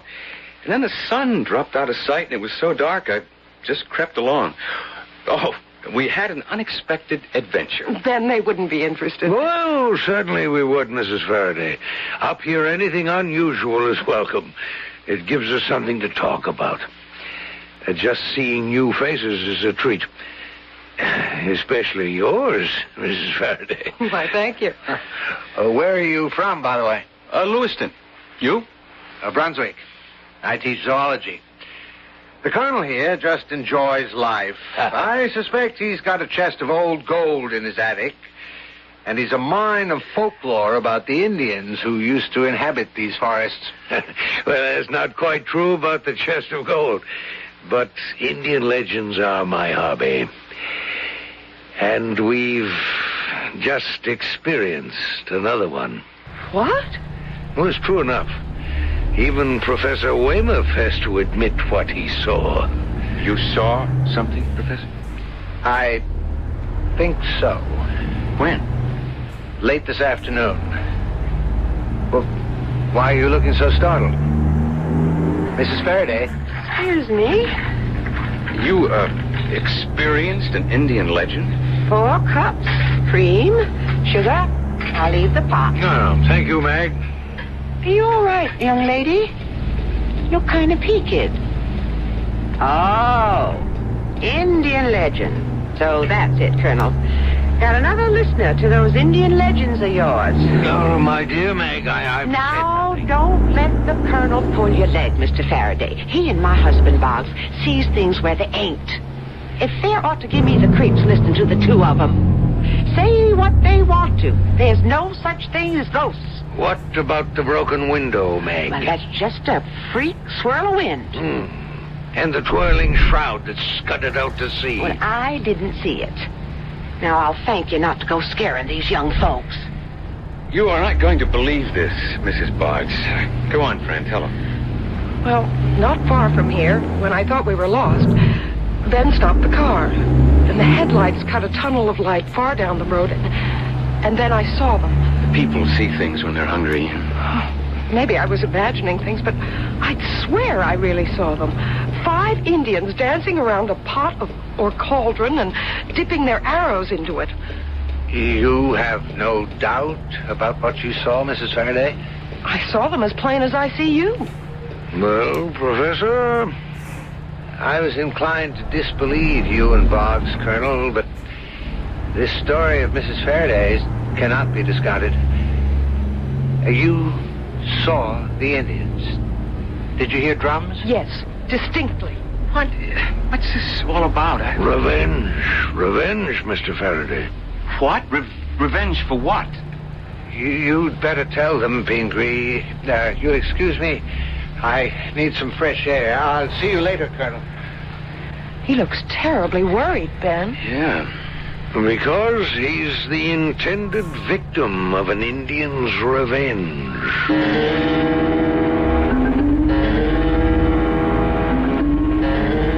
Boggs? Come in here with me. I was going to turn down the Professor Weymouth's bed when... Well, look. The pillar's been wrung in half. Chairs overturned. It's that thing from the ocean. I know you don't believe in such things, Mag. Well, I don't want to. But this... Either the professor went crazy or... Well, how do you account for all this damage? First to the window. Now the room wrecked. And the pillow twisted in two. Like wringing a person's neck until he was dead. The Indian medicine man. Somehow he got back in here and thought he had Weymouth by the neck when what he had was the pillow. A powerful wrench. The pillow's twisted in half, feathers all over. I'm telling him to leave White Pines tonight. You think we better call the police in Phippsburg? Oh, they don't believe in apparitions any more than you do, Mag. Well, I'm not so sure now that I don't. Because I've never seen anything like this. Where is the professor? When the colonel began to tell the Faradays the story, the professor went out for some fresh air. And I'll find him and tell him to pack up and leave.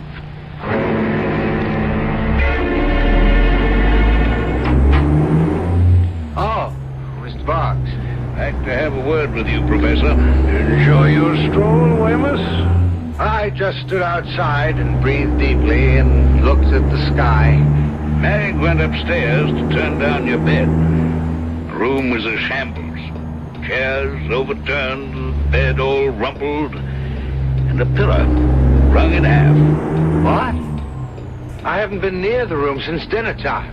The ghost of that Indian medicine man's been there. If you'd been stretched out on that bed, you'd be dead. That pillow was twisted in two. Feathers all over the place. Good Lord. I'm sorry to have to say this, Professor, but I want you to pack and leave. Tonight. I don't blame you. I'll pay for all the damage. I'm deeply sorry. Bring me the arrowhead, Weymouth. That's the source of your trouble. Until you've disposed of the medicine man's arrowhead, you won't have peace, and you may, in fact, die. Have your doubts about specters, but give me that fatal arrowhead. I'm convinced, Colonel. I'll be right back. Well, even Mag's convinced now, Colonel. I'd imagine so. The professor's a doomed man. Not if he gets rid of the arrowhead. Think the Faradays have gotten scared off? No. They went to bed about a half an hour ago. Mrs. Faraday has the sight, Boggs, like you and me. When I told her what happened, she believed me. Even her husband began to be convinced. Oh, they'll stay. But you're quite right in telling Weymouth to leave. Tonight.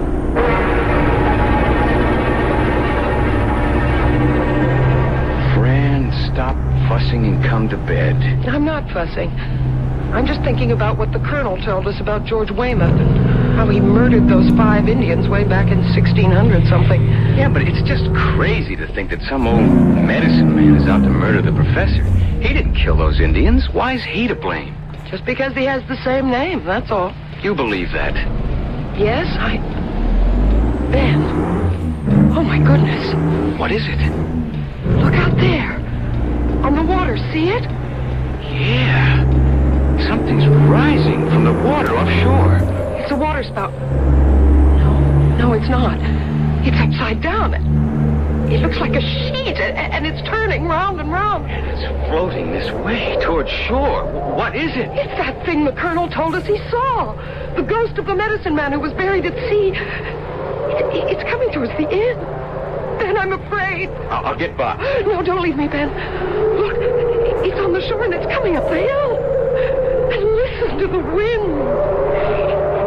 It's coming toward us. No, it's heading for the rooms to our right.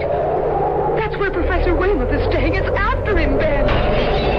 It broke the window. The whole place is shaking. Come on, friend. Well, let's get out of here. The thing's got him, Ben. Colonel, Mr. Boggs. Open the door, Boggs. We have only seconds. Don't go in there, Ben. I have to. Help me, someone. Good Lord, it's at his throat. Help me, Boggs. Faraday.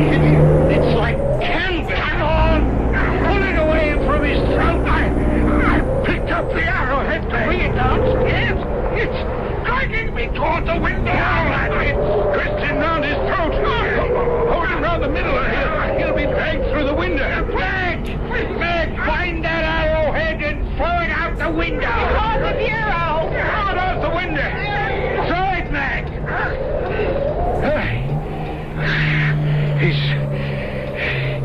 He's fainted. Here's some water. Notice the wind's died down, and the thing that had him by the throat, it's in a heap on the floor. Canvas, look. When I touched it just now, it crumpled in my hand. It's like dust. Oh, my throat. Oh, thank you. You're in a close call, Weymouth. You're lucky to be alive. Thank God all of you were close by. It would have killed me. I'm very grateful. Can you tell us what happened? I can. I was looking out the window when I saw the apparition come out of the sea and drift this way. Then a great wind came up, and the thing kind of embraced the house. It was when the window broke that the professor began to cry out. It floated in like a small upside-down cyclone. I tried to stay out of its way, but it began to wrap itself around me. It was horrible. What in heaven's name was it? What could it be? You know, Amos, it was the ghost of the Indian medicine man come back to avenge the murder of those 5 Indian braves. It was your forebear who killed them, and the spirit of the medicine man has never forgotten. When you picked up that arrowhead, you aroused his spirit. Only by giving up that arrowhead could you break the fatal connection. Well, where's the arrowhead now? I threw it out the window, Professor. And something else. When it hit the rocks below, there was a burst of flame. And then nothing. I believe it. I believe all of it, Colonel. The 5 ghostly Indians. They did exist. Lucky for you, Weymouth, that you've lived to tell the story.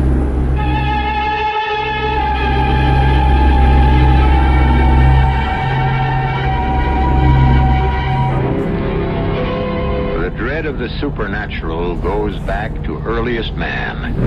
As he roamed the earth, he was encompassed by many terrors. There was the terrible dark, with its countless dangers. Legends about second sight are endless. To this day, the avenging specter of the Indian medicine man lives as fact in the mind of Professor Weymouth. I'll be back shortly.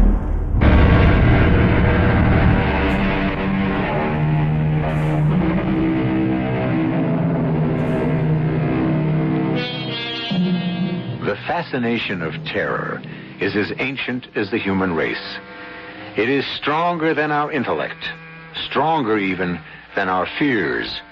It goes to the core of our very being. The brutal, unnecessary killing of 5 Indians in 1605 by George Weymouth laid a curse on those who bore his surname. Perhaps there is a kind of real justice after all. Crimes of long ago, unavenged, can be avenged. Our cast included Robert Dryden, Court Benson, Guy Sorrell, Ann Petoniak, Suzanne Grossman, and Jay Gregory. The entire production was under the direction of Hyman Brown. And now, a preview of our next